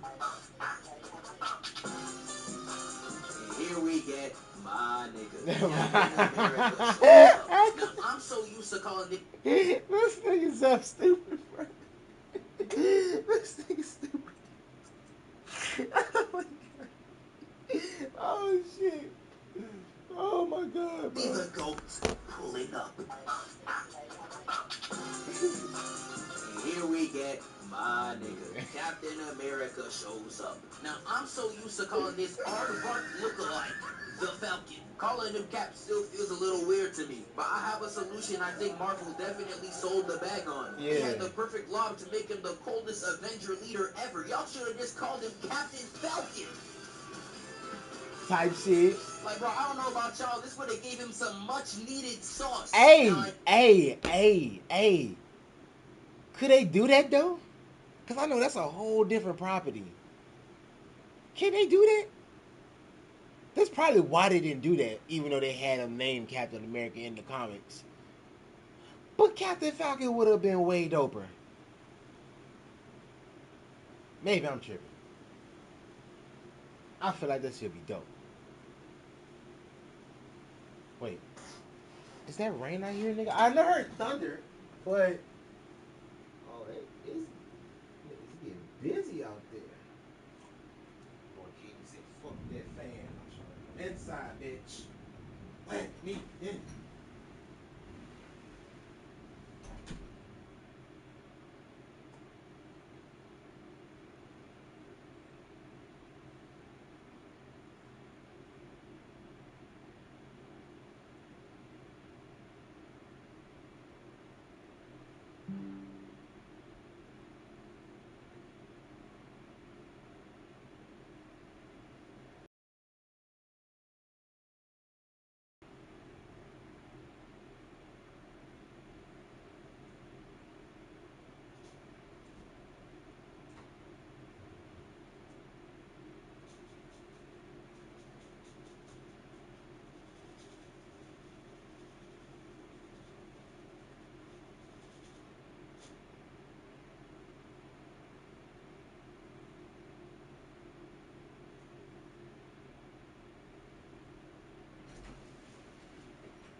reboot. But not for real. Captain Falcon, that'd be dope. Avenger leader ever. Y'all should have just called him Captain Falcon. Like, bro, I don't know about y'all. This would have gave him some much needed sauce. Now I know Marvel. The Nintendo ninjas gonna murk you for this. Yeah, that's what I was thinking. That's what I was thinking. I was like, this is a whole different property. Niggas said Nintendo gonna murk y'all for this. Like, bro, I don't know about y'all. This would have gave him some much needed sauce. Now I know Marvel. The Nintendo ninjas gonna murk you for this. But you just gotta borrow it for one day. Like, if I saw Cap hitting some shit like this in the theater, I'd be geeked. Oh shit. We get back to the fight, and it's looking like a complete mismatch. Like Jay-Z and being beautiful, you know they can't be in the same sentence. And Cap tries to talk the Hulk out of it, but he ain't budging. I'm crying. This transformation will come with a fade, but not a single brain cell. The Hulk is just an overgrown I-show speed. Red Hulk throws the pillar with a frame one block, and Red Hulk runs towards the Falcon like he got the plate cleaner built, straight Los Polos, and uppercuts Cap across the stage. And before he can even rest, Hulk charges towards him like how Mbappe did that one nigga. And Falcon gets behind him and backstabs that nigga like how DDG be doing his homies. And this had Hulk straight pissed, so he turned around and Sonic clapped the entire area. And all the Falcon sees is this. And despite the Falcon sidestep out the way, you got the Hulk jumping at him like that one Drake song. Oh, hell no. Look at this man's face of despair and agony. He is not trying to hug you, nigga. But Red Hulk bear hugs him throughout the entire White House and throws him on the roof. And while Red Hulk's walking down the Falcon, somehow, police is on the roof, still trying to use artillery on the Hulk. Like, dog, I have never seen a more mentally inept group of people. Like, yeah, y'all definitely part of the FBI, fundamentally broken intelligence. If the Falcon ain't grabbed this flag right here, Hulk would have turned you all into Gojo cosplays. And despite literally seeing their... That is stupid. Oh, fuck. Why?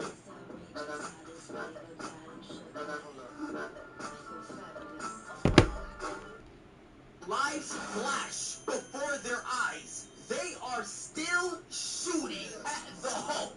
Like, bro, what did J. Cole say? There is some niggas that you cannot save. And I'm just watching this fight, and I'm like, nah, these really the niggas defending my country. Because they tried the exact same strategy in the helicopter. And look at the straight lack of intelligence by the operator right here. This nigga shooting a stationary target and still missed, destroying half the property he's supposed to protect. I know he's in the pilot seat like, There's a misinput. Calm down. You calm the fuck down. There's a misinput. Y'all definitely got Laffy Tappies instead of a brain. What the is your issue? And the Hulk spears that shit down. I ain't seen a throw like that since my nigga Brady. And he then grabs the helicopter with his bare hands. And I want y'all to visualize there is another human being with the same voting rights as you, piloting that other helicopter, seeing all of this happen, and still tries to shoot at the Hulk. He really saw that helicopter come at his face like, hey bro, watch your jet. Watch your jet, bro. Watch your jet. And I'm telling you, Red Hulk wasted no time. Coming out the flames, straight Aura forming. You about to get a cleaner look at the White House and Pablo Escobar. Yeah. Now, I would usually say he's gonna post this on IG, but in this transformation state, that post definitely coming out like this.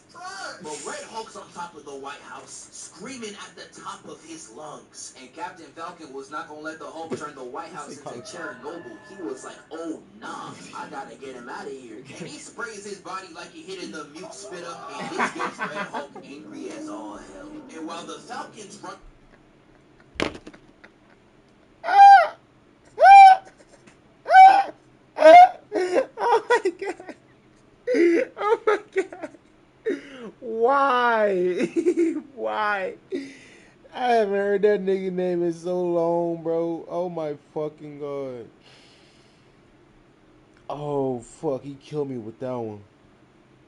Oh, he killed me with that one. Oh shit.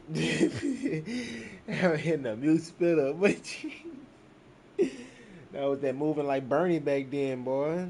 Nobody don't know about that moving like burning. Head to big end. Yeah, stop playing, boy. We was on that shit. We was on that shit, boy. The Flames straight aura farming. He about to get a cleaner flick at the White House than Pablo Escobar. Now, I would usually say he's gonna post this on IG, but in this transformation state, that post definitely coming out like this. But Red Hulk's on top of the White House, screaming at the top of his lungs. And Captain Falcon was not gonna let the Hulk turn the White House into Chernobyl. He was like, oh nah, I gotta get him out of here. And he sprays his body like he hitting the mute spitter, and this gets Red Hulk Bruh. And that's because he sped it up too. That's stupid. Chernobyl. He was like, oh nah, I gotta get him out of here. And he sprays his body like he hitting the Escobar. Now, I would usually say he's gonna post this on IG, but in this transformation state, that post definitely coming out like this. But Red Hulk's on top of the White House, screaming at the top of his lungs. And Captain Falcon was not gonna let the Hulk turn the White House into Chernobyl. He was like, oh nah, I gotta get him out of here. And he sprays his body like he hitting the mute spitter, and this gets Red Hulk angry as all hell. And while the Falcon's running for his life, this man Hulk hits a LeBron level hurt all across Washington, D.C. I know the Falcon under that mask just like this. My boy is pissing himself. And my man is running at peak speeds like a broke Mr. Beast. Imagine a Mike Tyson build with the speed of Usain Bolt. Oh my God. Just take me out. Falcon lands to block a tree, and the moment he lowers the shield, he gets jump scared and launched into the next Bruh, stage. yeah, that jump scare was crazy. I like that. Nigga, at that point, just take me out. Falcon lands to block a tree, and the moment he lowers the shield, he gets jump scared and launched into the next stage. And this leaves Captain Falcon in a stare down with Red Hulk. This right here is a straight ISO, one-on-one. But Captain America tries to keep the peace in talks with the Hulk. But I don't know what this Negro is even trying to say. He's yapping that straight BS. Man, look at yourself. What would your parents say? Oh my God. I don't know why you think that's gonna work. The Hulk is so brain dead. Words don't even come in one ear and out the other. They get stuck in the infinite void of emptiness that they somehow call a brain. That shit is The Red Hulk just starts roaring, and it leaves Captain Falcon no other choice. He puts the dukes up, and he gets ready to box. And you can just tell by his face he's regretting every second of this. Every step the Hulk's putting on the floor sounding like impending doom. Like hearing your mom's footsteps outside your room at night. Mama Zeph, you do me just like this. But the Hulk dashes towards Cap, and he lasers Bro in the face. Hit him with them blinding lights, no we can't. And flips behind him, slashing his back. And he straight got Brody on his knees like T-Banks told him to get his balls. It's looking like when Bronny randomly crossed up Giannis. How is this even possible? And Falcon's still spraying, and while he's bent over, pause. And the Hulk it starts whipping that bit like a belt. I know Captain America was getting flashbacks. Oh, Straight left. Got him flying across the stage and laying on the floor, grabbing his chest like Jay Cinco and his girl's likes. He show up on your girl's IG, I promise you she's going. And before he can even get up, the Hulk throws a V right at his face. But you know Anthony Mackie, look at his face. This nigga always got a plan. And he somersault flips through the car and lands straight aura farming.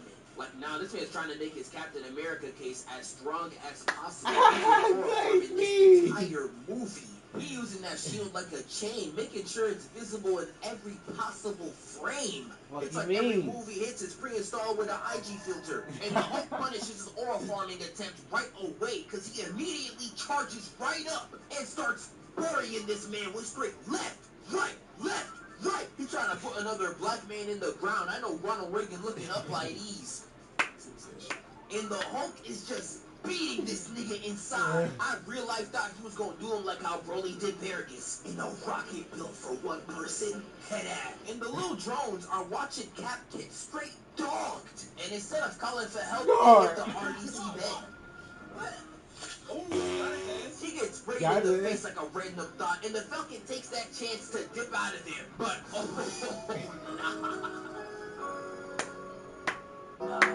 this damn near near as disrespectful as Darkseid pulling Soup's cape. He is dragging you like his son.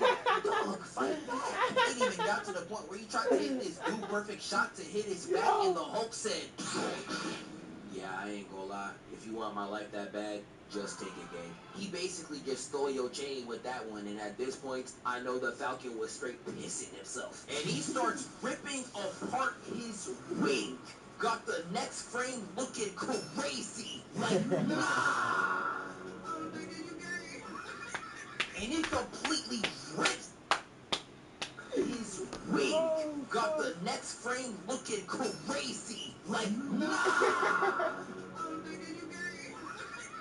And it completely rips the wing off like how Bucky did in Winter Soldier. Really got him looking like Sephiroth, one-winged angel. And seeing this, it just reminded me of the Incredibles lady. He really should have no cape and no wings. Because how did both of these niggas slime you out like this 12 years apart?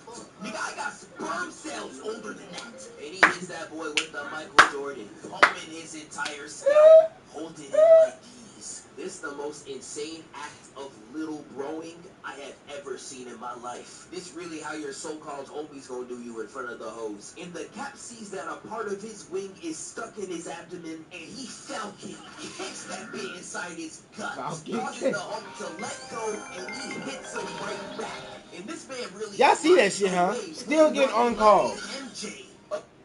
Let's see what it is. Probably a leak.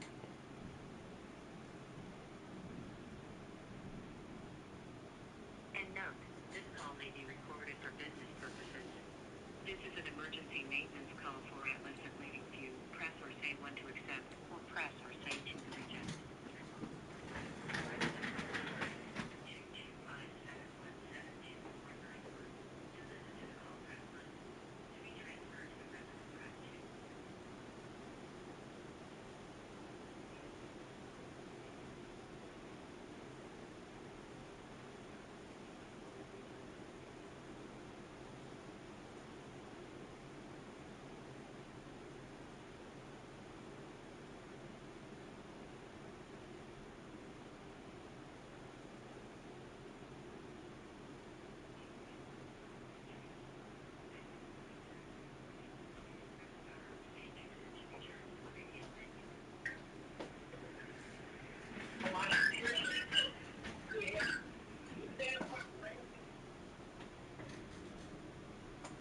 To listen to the call, press 1. To be transferred. I see a bullshit I used to deal with.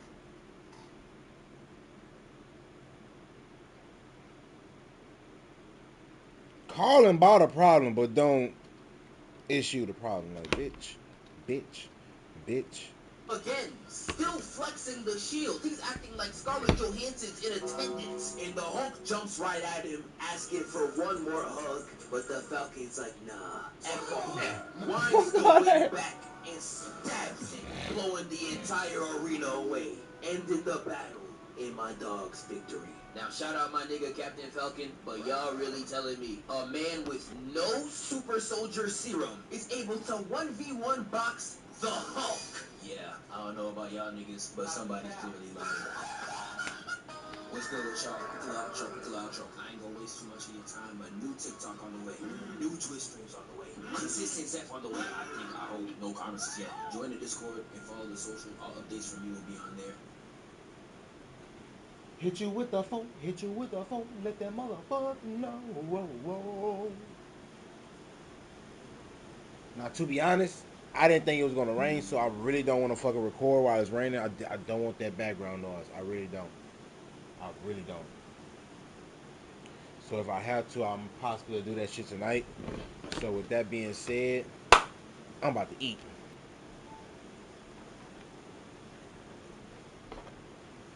I'm about to eat.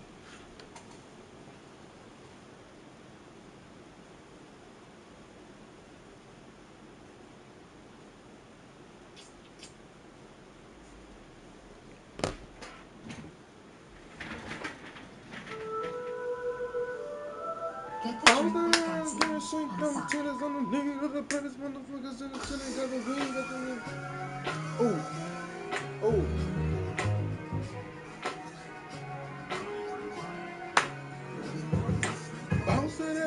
wanna shake them titties on the knee to the back.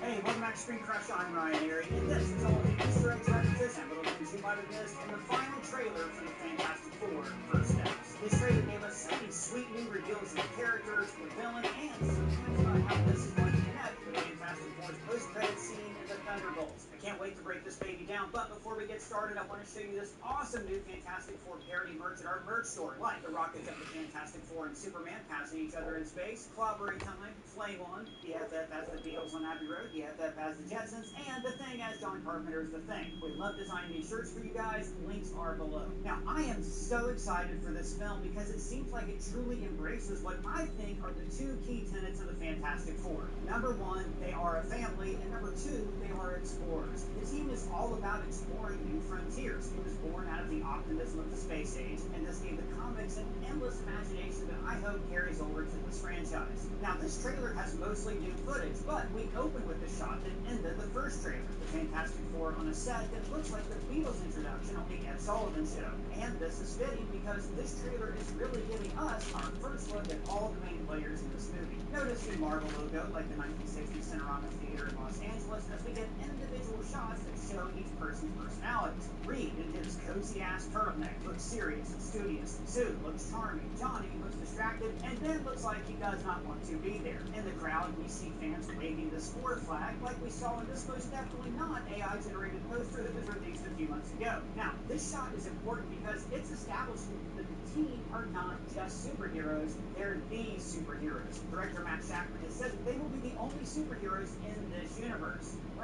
Well, this is the multiverse saga, so this Fantastic Four team is set in a different universe. In this universe, we're in the 1960s, and everything looks like retro-futuristic, taking design cues from shows like The Jetsons. The idea is that because Reed Richards exists in this universe, it's a little bit more advanced, just like we saw on Earth 838 gets an alarm on their futuristic watches. Now, this kind of might strips like Dick Tracy. The split screen is also a fun callback to Saturday morning cartoons that would often employ this technique. Now, no references from the 1960s immediately pop to my mind, but of course, this is also similar to 80s cartoons like Voltron and the Power Rangers in the 90s, where every character is shown in a split screen as they combine their powers. And the visual of these four hands is also similar to the iconic panel from their origin, when they put their hands in a circle and pledged to use their powers for good. Now, of course, we've seen split screens used in a superhero film before. You know, Ang Lee's The Hulk tried out this technique to make the film feel a little bit more comic booky. It didn't really fit the tone of that movie, but if they decide to use it also in this film, I'm guessing it's going to fit the optimistic tone that Matt Shackman is going for. Now, if I had to guess, I would say this scene happens very early in the movie to show the team fighting a threat that seems unrelated but becomes important later on. For instance, there was this Little Caesars pizza box that introduced us to the monster Giganto, who is a subterranean dweller controlled by the Mole Man. Now, the Mole Man was the very first opponent that the Fantastic Four ever faced in the comics, and there are rumors that John Malkovich is playing them in this movie. Malkovich. Now, if that's the case, they don't hire John Malkovich for the first 10 minutes of the film, and I think he would help the team against Galactus in the third act. Yeah, President, I was going to say, you're looking pretty trim these days. Hey, thanks, man. That actually means a lot, because the other day I had a health wake-up call, so...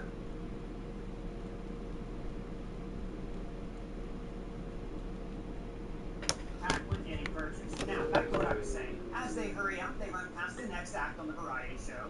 Again, the Ted Gilbert Show seems like a counterpart of the Ed Sullivan Show, which is the variety show that introduced Americans to acts like the Beatles, Elvis, and most importantly, the Chipmunks.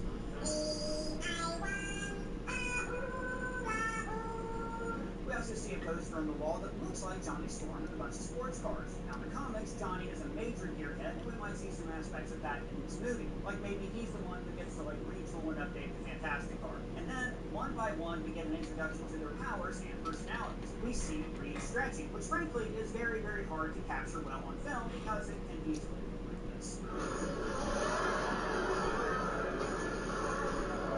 And then, Invisible Woman. And it's cool that she already has the name The Invisible Woman because all through the 1960s and well into the 1970s, she called herself the Invisible Girl. Sue actually spent the early comics being mostly a damsel in distress whose only power was to turn invisible and be attracted to Namor. Later issues added invisible force fields to her power set, which slowly made her the most powerful member of the team. Like she could just put a force field inside your brain and kill you immediately. and in this movie, she's been upgraded to field leader of the team. I also like how they show her force fields in the movie. Now, it's difficult to make invisibility look cinematic, so instead they went more translucent. Or maybe we can see the force field, but people in the movie can't. And then after a crowd cheering shot, probably after the defeat of the Mole Man, we see the Human Torch flying through this retro skyline. Now, throughout the trailer, we see Manhattan billboards to show us how the genius of Reed Richards has changed this world. This sign on the left says that it's out of this world. Now, we can't actually see what they're advertising, but this does show how the idea of science fiction and fantasy has captivated the people of this period because of the presence of the Fantastic Four. Johnny then flies by a billboard of himself for Coppertone suntan lotion. So a few things to see here. One, this is the official tanning lotion of the Fantastic Four. Notice that we see a red and yellow 4 logo. And two, it's a kind of futuristic billboard. It's animated. There's a fire effect, but it is not a modern-day LCD screen. So this shows us how, in some ways, this version of the 60s is more advanced, but in other ways, it's still further behind the technology of today. Seeing Johnny on the billboard hits home that he is a celebrity heartthrob. I love you, Johnny! Then we see the thing on Yancey Street where Ben Grimm grew up in the comic. Now, it's a rough neighborhood, but the people there still stick together. Very much inspired by Jack Kirby's boyhood neighborhood on the Lower East Side. In fact, Kirby actually based Ben Grimm partially on himself. In later issues, he confirmed that Ben, like Jack Kirby, is Jewish. Kirby was really the driving creative force behind these comics, and Susan was even named after his daughter. Now, in the comics, Ben is often terrorized by his old street gang, the Yancey Street gang, who always pull pranks on him. And I think we're seeing something similar here, where the neighborhood still treats him like he's one of their own. Say the thing! That's not really something I say. Ben's catchphrase in the comics is, of course, It's clobbering time. which, you know, it's also like the t-shirt we designed. But I think it's funny that they're not letting us have that catchphrase just yet. It's like how the Avengers movies tease Steve Rogers saying their catchphrase. Avengers! But they waited until the team was fully assembled. This also plays into Ben being the reluctant hero. In the comics, he's constantly depressed because of his monstrous appearance, and this leads to him having problems with his temper. The reason Johnny is always pranking him is to make sure that he doesn't take himself too seriously. Also because Johnny is an asshole. In the street, we also see Basil's Deli. And this is the name of the deli in the comics when Ben actually took Galactus out to lunch. Is that right now? Yeah, so long story short, Galactus is a being that survived the previous universe. He was a scientist named Galen who observed the destruction of his reality, but then was reborn in the new universe as the planet-powered Galactus. So in this comic, he becomes Galen once again, and Ben takes him out for a sandwich. We also see King Dry Cleaners, a nod to Jack Kirby's nickname, the King of Comics. This silver barber shop could also be a reference to the Silver Age of Comics when the team debuted. And we also see that this movie is set during Halloween. I bet we see lots of kids trick-or-treating as the Fantastic Four. But Ben resists his catchphrase saying, It's just a cartoon. which is true. Ben did say that in the 60s and 70s cartoon a lot. But side note, that cartoon did not feature Johnny Storm because his animation rights were tied up in a different show. So that's why they originally introduced the robot Herbie as the fourth member of the team. We actually see Herbie in this shot later on, and they actually built several practical puppets of the robot, but then augmented his appearance with CGI. Johnny makes a 4 in the sky. Now in the comics, this is how he summons the team when there's danger. But Reed was actually the first person to make a Sky 4 with the flare gun in Fantastic Four issue 1. Then they gather on the balcony of the Baxter Building, their headquarters, for Sunday dinner. Now this has been a fun thing in the marketing, where every single Sunday the Twitter account sends out a reminder for dinner. This is probably the dinner that we've seen in previous trailers where the team works out that Sue is pregnant. We asked people who said they've had Domino's stuffed crust pizza before to compare it to That's what I our got stuffed now. crust. Only Domino's has never had stuffed crust before. Until now. Introducing What's dinner? Yes, we are. Good. I just said that.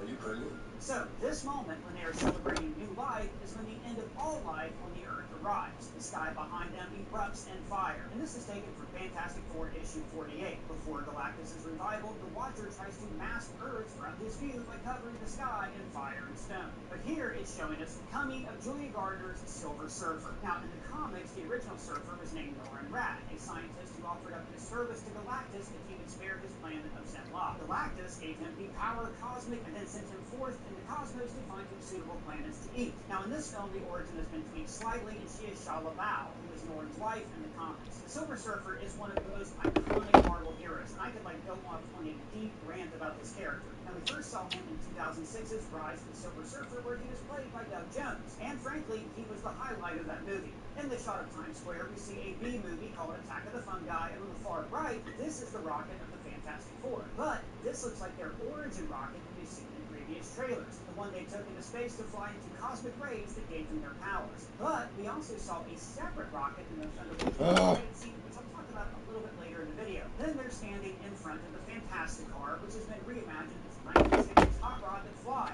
Phil Coulson's dream car. Well, it can keep up. And then we finally get to see the arrival of Galactus. His ship emerges over the Earth, similar to the Star Destroyer dwarfing the Tantive 4 in A New Hope, or the attack ships approaching in Independence Day. And then we see this shot of a footprint leaving a 4 in the dirt. So here's what I think is going on. When Galactus arrives, he lands his ship on the moon to prepare his World Eater engine to devour the Earth. Now, the space age in the actual 1960s was framed as a space race to the moon, the United States versus the Soviet Union. This competition is what birthed the idea of the Fantastic Four, who were trying to get to the stars before the commies. In JFK's inaugural speech in 1961, he pledged for America to put a man on the moon. And I think that here, we are seeing the Fantastic Four are actually the first humans to arrive on the moon. They don't plant the flag, but they do leave their footprint with their logo in the dirt. And this also ties into the movie's title, First Steps. This is showing how it's the first MCU movie about the Fantastic Four, but it's also about how the team is taking their first steps into the cosmos. And then we see the team in their spacesuits approaching what I assume is Galactus' world-devouring machine. But there's also a possibility that this is on an alternate Earth. Like later in the trailer, Reed says, We are going to find a solution. We are going to make it right. and this idea consumes Reed in the comics. He believes that there is always an answer. For instance, one time after a few consecutive years of really bad luck, he decides to search the multiverse for answers. So he designs a multiversal bridge, like the one that we saw him drawing on his chalkboard in past trailers. This leads him to discover something called the Council of Reeds, a group of his variants that aren't tied down by their families. But this also means that they don't have a moral compass, and let's just say that things don't go very well. So it could be that in this movie, Reed and the team have used this multiversal bridge to go to an alternate Earth to see if they can get help stopping Galactus. And maybe instead they find that on every single other Earth, Galactus always wins. This press conference is likely just before this mission when Reed tries to sprinkle a little bit of optimism on them. The four of us will face the danger. We will protect you. That quickly gets crushed.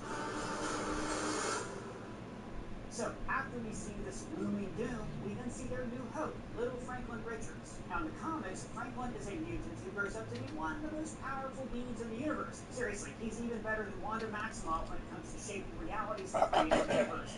Now, I doubt if we're going to see any of those powers here. I'm hoping he just remains a tiny little symbolic guy to show the team their literal future generation is at stake if they can't save their world. This shot is Sue looking down at Franklin's crib while Reed tries to comfort her. But then, to show us how hopeless this is, Galactus looms over the city. Notice how, in the East River, the Baxter Building leads to the rocket launching platform, and we also see other futuristic buildings added to the skyline. So after this amazing fist bump with Herbie, we go into trailer action mode, with shots of Galactus stomping through the city like a kaiju. And this movie poster for The Lone Nomad looks like a nod to Sergio Leone's spaghetti westerns of the 1960s. But we also see an ad for a hover grill, which I'm assuming is one of Reed's patents that made him a millionaire. But as I've said in past breakdowns, that's a terrible idea. An open flame is the last bit of technology that needs to float around your yard. What? No one's ever asked for that? No. And small thing here, Times Square also features ads for the clear sodas like Canada Dry and 7-Up. Now, in the real world, this spot is held by Coca-Cola, as we have seen in previous superhero movies like Superman 2, Amazing Spider-Man 2, and Into the Spider-Verse. This is just one way to show how this universe is a little bit different from the others. Sue spells out the mission statement of the team. Family is about connecting to something bigger than yourself. Now, I've said this before, but Reed is the brains of the team, Ben is the brawn, Johnny's the fun, but Sue is the heart. She is the component that holds all of these people together. And then we see New Yorkers huddled underground during Galactus' attack. And this could be one of the caverns of the Mole Man. This could be how he helps in the third act to save the people of New York from becoming Galactus. And then we see a sky beam next to the Eiffel Tower and miles away from another sky beam. So it looks like Reed has built these devices all around the world as a shield against Galactus. Or, you know, or these could be weapons, maybe devices that draw power from the Earth's core to fire energy at Galactus, which frankly would probably just make him hungrier because that's like an appetizer to him. Guys, guess that we thought superhero movies were done with sky beams, we get a whole planet full of them. If it ain't broke, And then we see shots to emphasize their familiar relationships. The siblings Sue and Johnny, Yeah, and bro. best friends Reed and Ben. And earlier I mentioned that the movie appears to start at Halloween, but later we see that Ben has a beard. So it seems like there's a long passage of time here. Maybe an entire year where Sue gets pregnant, gives birth, and Reed has time to build these large devices. And then we get our best look yet of the Human Torch, and I love how the texture of his uniform gives him these vertical lines that give him an appearance straight from the comics. Now the trailer actually doesn't give away very much. I mean, I've speculated a lot in this video, but I'm sure I'm wrong about a lot of it. But I will say that in the original Galactus trilogy from the Fantastic Four, issues 48, 49, to 50, the key to defeating Galactus was two things. One, the presence of the Watcher. Now, in the series What If, he was voiced by Jeffrey Wright, who could be playing him in this movie. In fact, Colton Ogburn, the guy who's trapped in our TV and doesn't know simply, so I'll tell him, thought that he spotted the Watcher in the sky here. But Galactus was also defeated by his own herald, the Silver Surfer. The Surfer met the Thing's girlfriend, Alicia Masters, and she taught him about human compassion and love. So he decides to defend the Earth. Kirby's original conceit for the Surfer was that he would be a being of pure energy created by Galactus, who then learned about human emotion and saw the value in the people of Earth. But then, later on, Stan Lee changed this to make him a scientist. Personally, I prefer Kirby's version because, after all, he did create the character. The trailer also does not reveal how this leads into the FF building a new ship and heading off to Earth 616, like we saw in the Thunderbolts post-credit scene. One possibility is maybe that they lose. Galactus devours their planet. Or it could be that they encounter an even bigger threat, an incursion. This is when... Go ahead, Reed. An incursion occurs when the boundary between two universes erodes and they collide, destroying one or both entirely. So what if the movie ends with the team thinking they won, but then an incursion appears? They would have to travel to another universe to do something about it. Guys, don't forget to click on the link below to try out Element. You will not regret it. This stuff is amazing, and it's been a key part of my new workout routine. What did you think about the trailer? Are you pumped for the movie? Did it reveal too much? Do you have any questions or theories? Let me know down in the comments below, or at me on Twitter, Blue Sky Threads, or on our free to join Discord server. And if it's your first time here, please subscribe, smash that.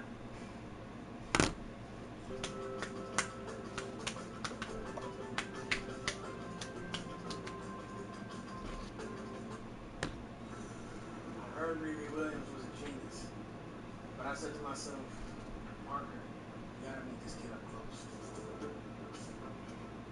Hey, welcome back to Screen Crush. I'm Ryan Erie, and this is all of the Easter eggs, references, and little things you might have missed in episodes 1, 2, and 3 of Ironheart. Now, if you have not seen all 3 episodes, don't worry, we are spoiler-free in each section, and the episodes are chapter marked below. As always, remember, you can listen to Screen Crush on all your favorite podcast platforms, and right now we are running a massive summer sale at our merch store, 20% off the whole site. You can also become a member to get free stuff. Links are below. Now, let's break this first episode down. The title of the episode is Take Me Home, which of course is about Riri returning to Chicago. Yes, now, who is she again? Yeah, actually, I don't blame you for forgetting. We covered all this in our recent recap video, but here's a quick rundown. Riri Williams was in Black Panther Wakanda Forever, which released about 2.5 years ago. She was a 15-year-old genius student at MIT who invented a vibranium detector just to prove to one of her professors that it could be done. Then her professor sold the design to the United States government, and they used it to find vibranium in the ocean. And this led to Namor killing the people in the boat and seizing the detector. Riri also built a prototype of her very own Iron Man armor, but it's not enough to fight off the Talicons, that's the undersea people, who kidnap her to make sure she can't build another vibranium detector. But she's rescued by the Wakandans, and this kicks off a war between these two secretive superpowers. Just before the final battle, Shuri helps Riri design a new suit, but then she made her give it back at the end of the movie. Your suit. It's a great design, but can't let you leave with it. It's not ready. Now, in the comics, her origin story is pretty different, but we're going to talk about that as we go along. So we start with Riri remembering her best friend, Natalie. Now, these moments are shot to almost look like old photographs, with the onion skin images giving this kind of echo, like Riri's past is echoing in her mind. They film a selfie together, which is probably right after she was accepted into MIT. Now, then she name checks a few big shots in the tech industry. Just let you know. Your girlfriend would live in jobs. Right. Big Gates. Right. See that pen. Right. They didn't start. Yeah. With Pym referring to Hank Pym, founder of Pymtech, and Stark referring, of course, to Tony Stark. Now, in the comics, Riri is tied very closely to Tony Stark and his legacy. She was a big fan of Iron Man, which inspired her to create her own armor at MIT. She was expelled for using school resources for an unapproved project, but then she stole the armor anyways. Tony took her in to mentor her, and after he died, he left her with an AI hologram of himself to tutor her. So, the show is picking up elements of that without having to actually pay Robert Downey Jr. millions of dollars to appear in the series. Natalie admits that her MCU crush is Thor. What do you want? More than anything. I like Thor and his hammer. Which is pretty standard. I don't think Thor's technically young. Only ever been there his arms. See, for me, it would be F Thor. It's like his muscles are made of krypton and Not to mention, he made goddesses faint upon sight of his other hammer. Now, all of this is a pretty standard dead loved one flashback like we've seen many times before. What are you doing, Jonathan? But it is necessary in this episode to show us Riri's trauma. Just like in the comics, her stepdad and best friend were killed in a drive-by shooting. And the reason she's making suits isn't so she can be a superhero. My suits would shorten the response time of first responders, firefighters, search and rescue teams, etc. Maybe if the EMTs and firefighters would have had these suits, then her stepdad and best friend would still be alive. But this is also setting up the end of the episode when Natalie's consciousness becomes her new AI. But more on that in a bit. Well, guess what? It says here that robot politicians are going to vaccinate our kids and turn them into AI. Oh my God.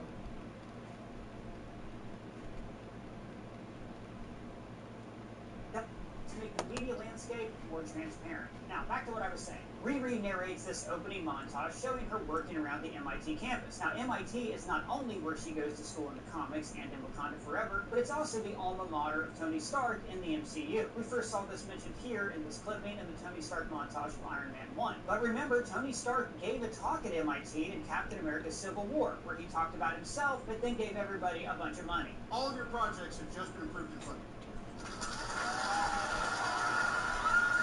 No streets, no taxes. Reframe the future. So Riri going to MIT shows how she is the next generation of Tony Stark. Like Tony, she's also headstrong, she doesn't play by the rules, and she has a darker side. Tony was an arms dealer for years, and even after he became a superhero, his desire for control and his ego led him to create Ultron. He also wanted revenge on Bucky for killing his mom, while Riri faces her own temptation in this episode. I drink Pepsi sometimes, but Coke is the GOAT. It's for the greater good. Same lie that Stark Coke, always GOAT. told himself. My old man had a philosophy.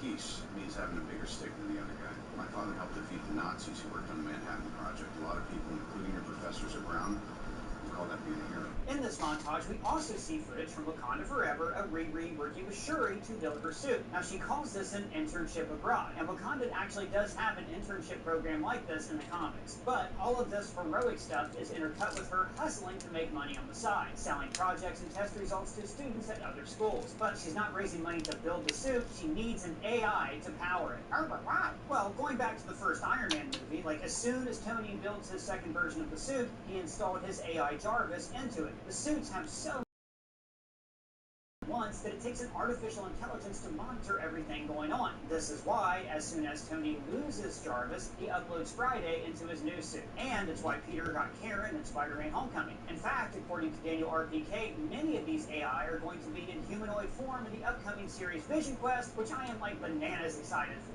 In the library, she stashes her cash in the book Look Out for the Little Guy, Scott Lang's autobiography that we saw in Ant-Man and the Wasp: Quantumania. But the other book here is open to Chapter 2 in the Dickens novel Great Expectations. Note the line here, the things I contemplated must be done. The novel is about an orphan named Pip who, like Riri, struggles to rise up through the upper classes. Now for Pip, it's about rising through the English aristocracy. But for Riri, she's trying to overcome poverty to live the life of a superhero science bro. There's also the notion that Riri is suffering from the great expectations of carrying on the mantle of Iron Man. And Great Expectations also contributes to the theme of Spider-Man Into the Spider-Verse. Miles has to write a paper on the novel, and he ends up creating a graffiti of the same name, because he has the great expectations to live up to the legacy of Peter Parker. And notice, during the exchange, she's wearing a Michael Jordan shirt, a nod to her hometown of Chicago. And on the whiteboard here, there's kind of a cool nod to the movie Sinners, which was written and directed by Ryan Coogler, this show's producer. So this reads, Griot's Algorithm. And a griot is a storyteller in West African folklore. In the movie Sinners, Sammy is one of these storytellers.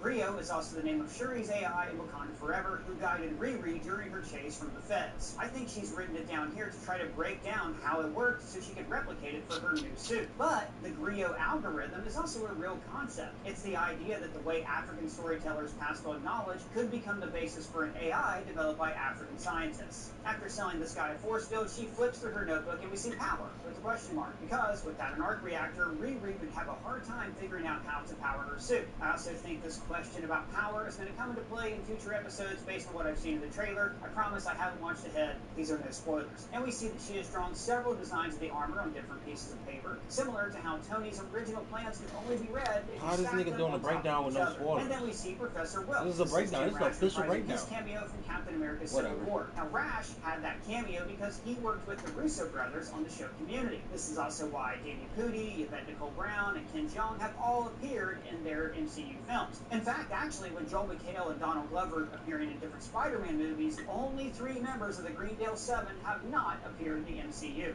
Then it turns out that she was actually narrating to her counselor, following the long-standing MCU tradition of narrators actually talking to people who are in the scene, like we saw with Tony Stark, Thor, and Korg. And guys, I am so excited to show you these new shirts that we just launched for our merch store. Now, we made these special for the movies that are coming out next month. First, You don't care.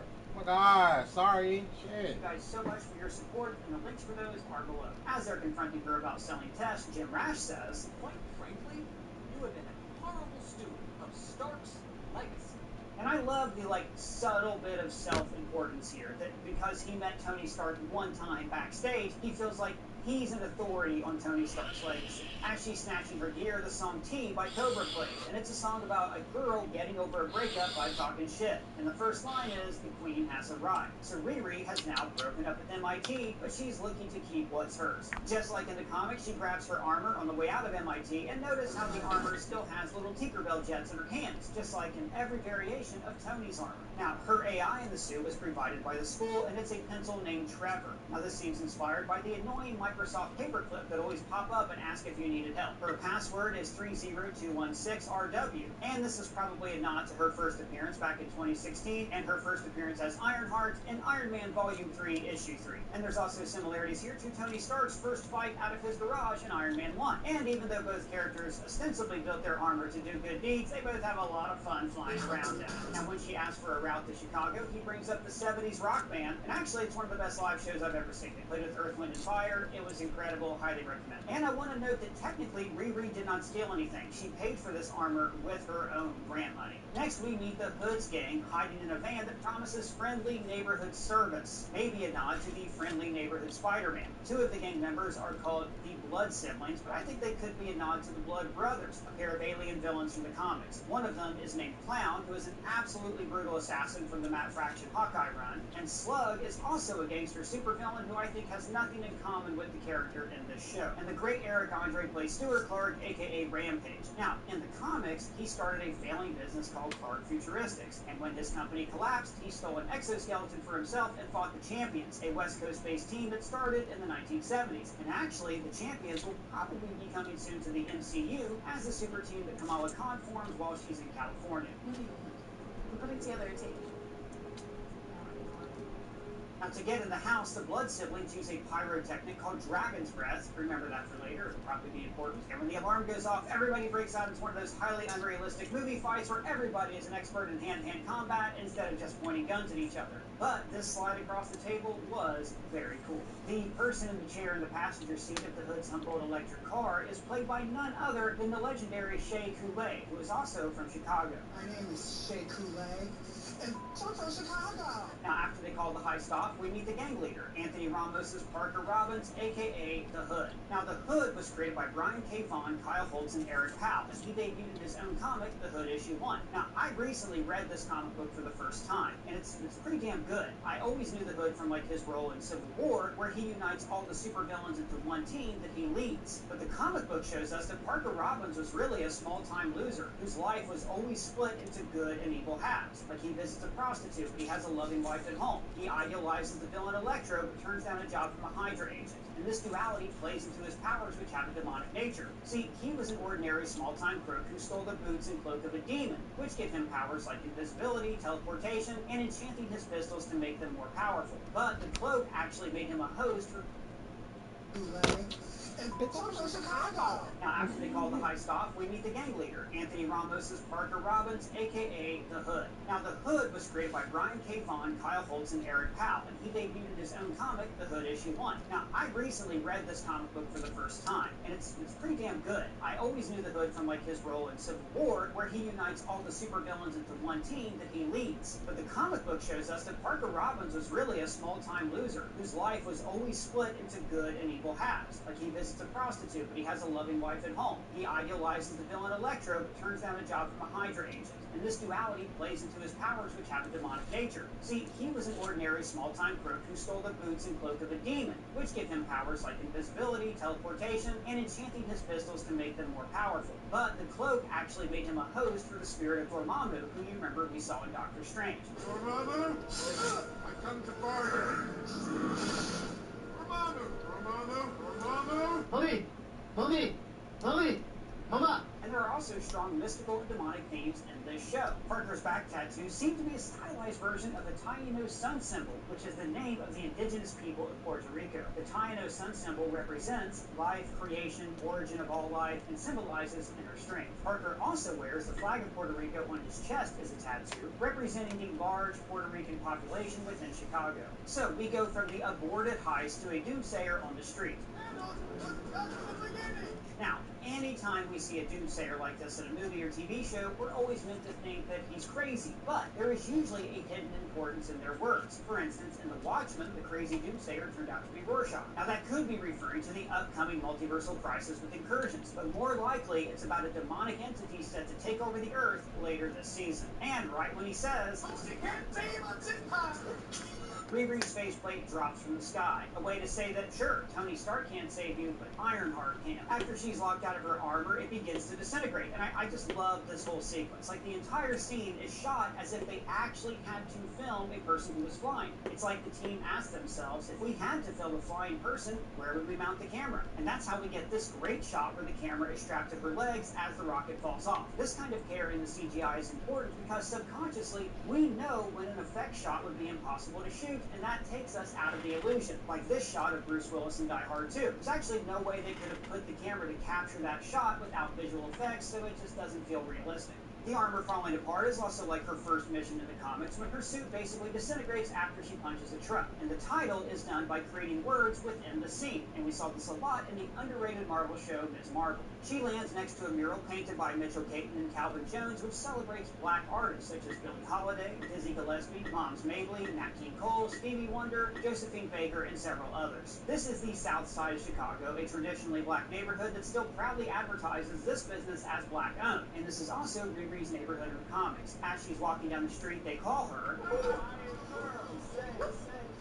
And she also went through a similar struggle in the comics, trying to decide on a name for herself that wasn't a diminutive version of Iron Man, like Iron Girl. And this person on the side of this building might look familiar to fans of the Fast and the Furious franchise. That's your mom. And speaking of moms, we meet Ronnie Williams, Riri's mother, who is an important part of her life in the comics. Now, unlike a lot of teen superheroes who hide their double life from their families, Ronnie is a constant supporter of her daughter's gifts. When Riri enters her mother's house, Miss Stanton, played by Canadian actress Cree Summer, instinctively begins staging the area around Riri, too.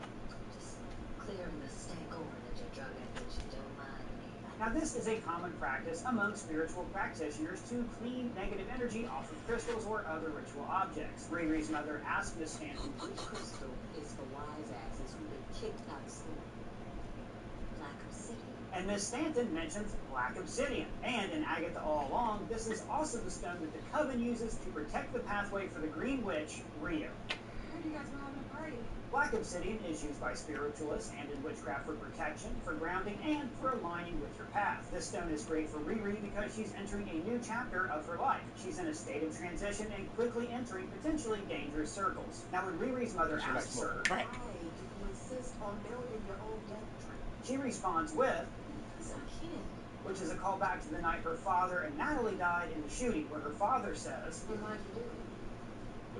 about building a brand new engine. This was a very sweet nod to how her father's influence is just as impactful to her story as Natalie's. Now, Xavier is also a friend of Riri's from the comics, but they've apparently got a much closer connection in the show because he is Natalie's brother. He raps under the name Gorgeous George, and I think it's really cool that he made a literal mixtape, but he also has to hand Riri a Walkman so she can listen to it. He asks her about her Barracuda, and she replies, I sold it for money. For myself.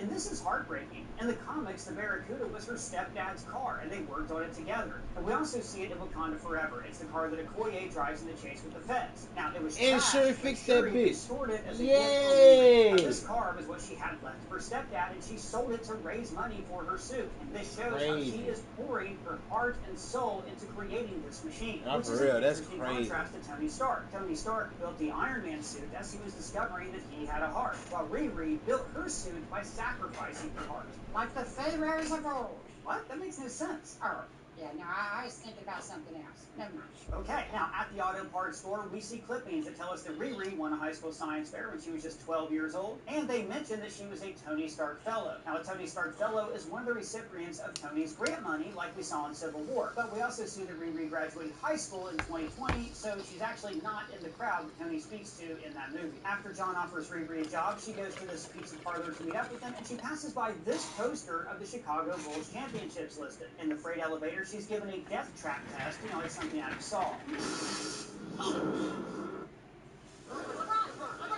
are the retirement rumors true? What's next?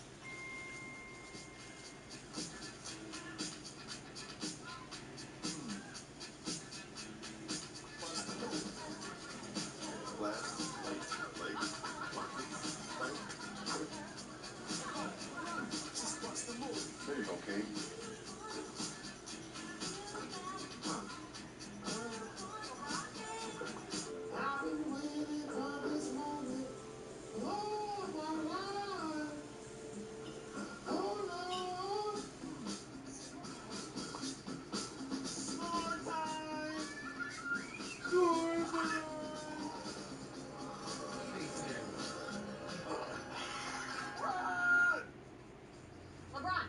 LeBron, what's next?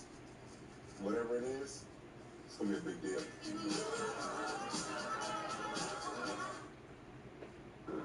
And this is a chance for us to see who Riri really is. Instead of following the rules and trying to get out a gas mask that they provide for her, she decides to literally think outside of the box and liberate herself from death. And when she meets the team, she recognizes Rampage from a tech builder Discord. She's filing that information away for later. Or maybe they'll talk about it in our very own free to join Discord server. Links are in the description. Now, I have not seen any episodes past this first one, but to me, I got Blueberry this show is going to be and about Blueberry. vacation. Riri is at a I'm a crossroads. big She Blueberry, has this Blueberry, incredible talent, Blueberry but she likes to candy, point out yeah. she does not have Tony Stark's Stupid ass. resources. At this point, she is ambitious. Blue and raspberry, my unscrupulous. fault. I mean, Blue she raspberry. could become a supervillain, and she would be like the best kind of villain, one who has a relatable motivation, who is doing crime for the right reasons. She wants to make a suit that saves people, but she also wants the recognition Blue of being the suit's raspberry. creator. She wants to be Iconic.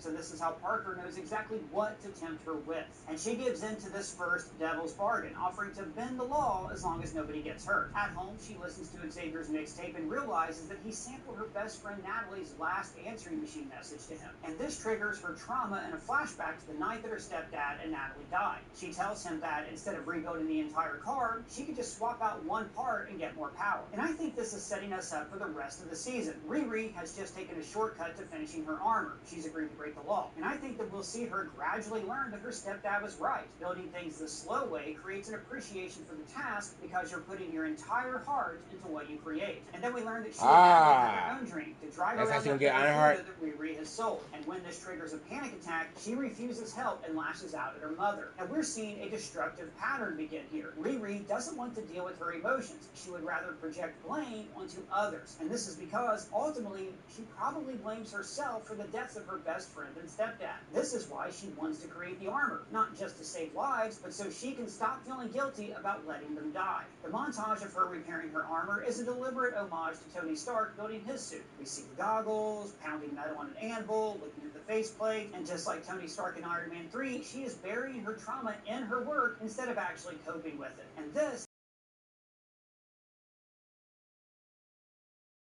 could be amplifying his power. So Riri and Parker are both gathering more power to themselves at the same time. She plugs her laptop into this H-shaped device that she took from MIT, which might be the processor to create a new AI. The song playing during the montage is Sinner Man by the great Nina Simone, and it's an incredible song choice. The lyrics start off with, Sinner Man, where are you gonna run to? Just like Riri is trying to run from her guilt, her supposed sin of letting her loved ones die. In the song, Sinner Man is rejected by the rocks and the rivers and by the Lord, and the Lord tells him to go to the devil, just like how Riri has tried to build her armor with the Wakandans and MIT, but now she's forced to turn to the demonic help from Parker Robbins. And the chorus is repeating the word power. Now, of course, Riri needs power to build her physical suit, but she's also looking for power in her life. The power to prevent other people from dying, and the power to make herself feel more important. And on the lyrics, go to the devil, we cut to Parker stashing his cloak, which again, in the comics, was owned by a demonic entity. And the evil whispers here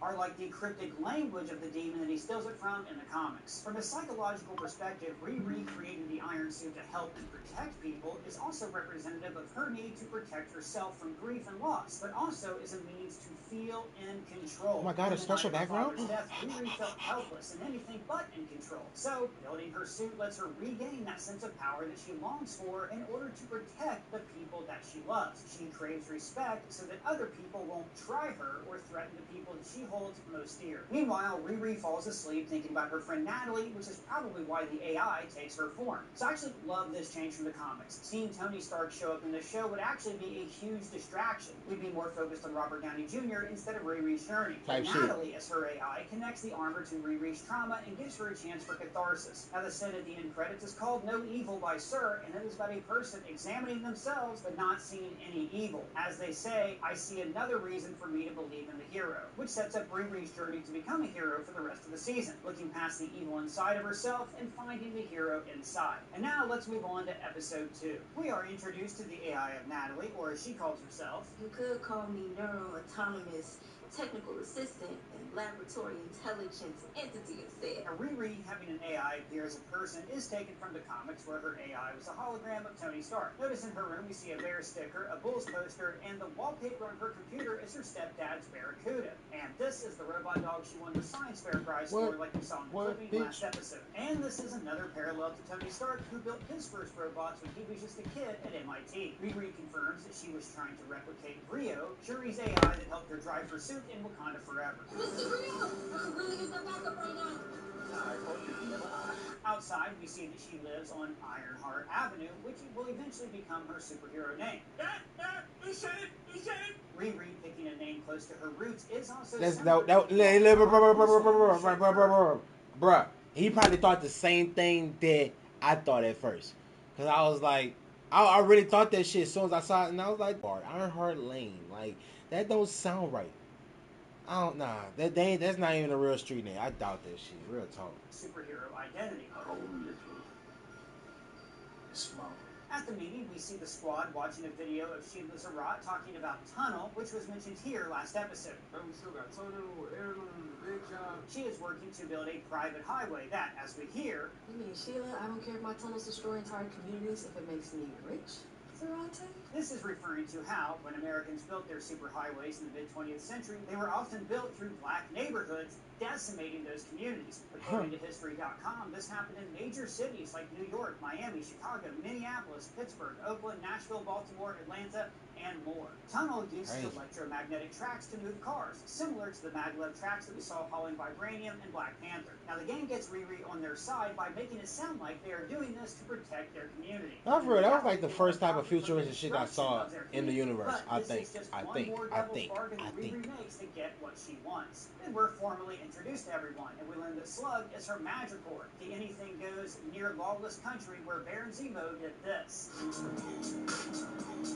And all of this puts a ticking clock on Riri. To help with the heist, she needs a working set of armor. So Natalie helps her find a list of black market parts dealers in the Chicago area. And this list has some really fun Easter eggs on it. Daniel Horvath is a Hungarian footballer, Garrett Mitchell is a baseball player, while several Marvel crew members from this show and other projects are mentioned, such as Andy Hawkins, Haley Tierman, Nate Delker, Hero Lamb, Paul Gelhoff, Ryan Airy is the name of a YouTuber for the channel Screen Crush, and Mark Walters is the owner of the LA Dodgers. Wait, did you say your name names on the list? No, I don't think so.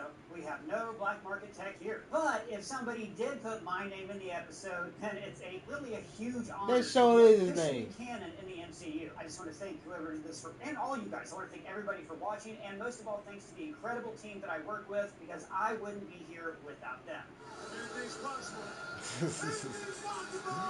I forgot that's that nigga name. He said his name in the beginning of the fucking show. By Jay-Z and Beyonce, a song about two people who say all they Oh, need is fuck. each other, just like Riri and Natalie. But hopefully they don't end up like the real Bonnie and Clyde. The Academy Award.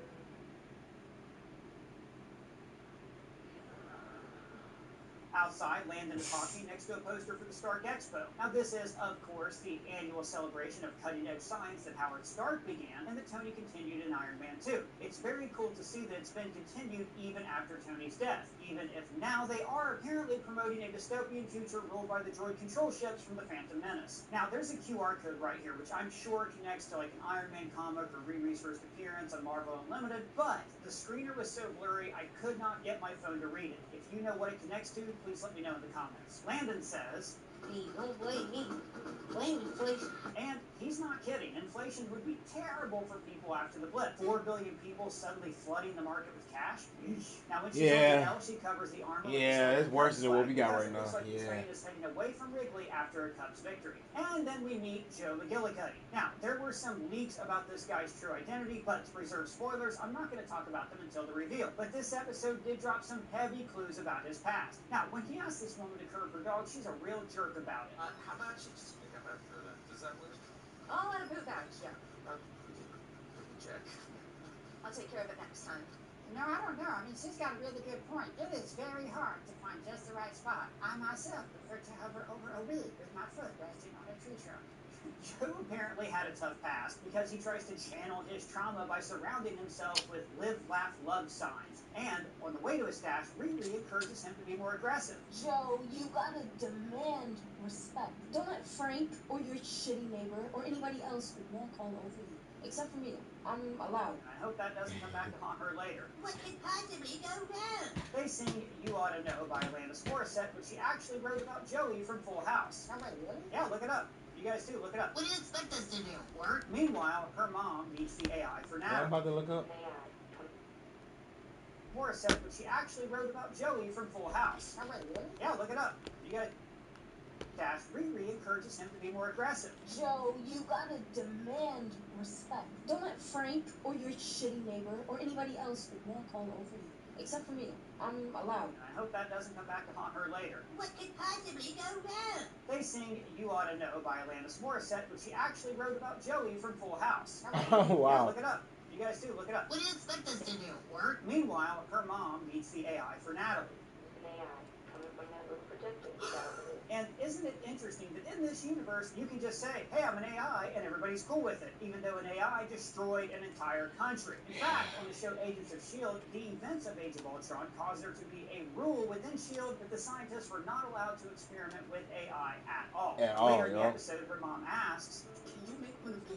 and this is an actual moral debate happening right now. Like, companies are creating AI therapists, AI girlfriends, and there are even platforms designed to recreate your dead loved ones. This was the subject of a great Black Mirror episode, Be Right Back, where Haley Atwell recreates her dead husband, Domhnall Gleeson. And now, the only thing about that episode that's not realistic is that Haley Atwell would be married to Domhnall Gleeson. Joe talks about how he's not a big believer in iron suits. He believes that bionics are the key to furthering human evolution. I just mean that technology is meant to advance humanity, and bionics is about so much more than weaponry and defense. You can actually help people. Now, this is laying the groundwork for some very interesting ideas when the X-Men finally entered the MCU. In X-Men 97, we saw a new generation of Sentinels that are essentially mind-controlled bionic humans, and we can see this adapted into live action when the X-Men finally launched in Phase 7. Also, notice in his lab, we see spools for 3D printing. Now, given the ending of this episode, I would not be surprised if Joe does turn himself into a cyborg before the finale. And frankly, I would love to see this character jump into the movies. Alden Ehrenreich is a great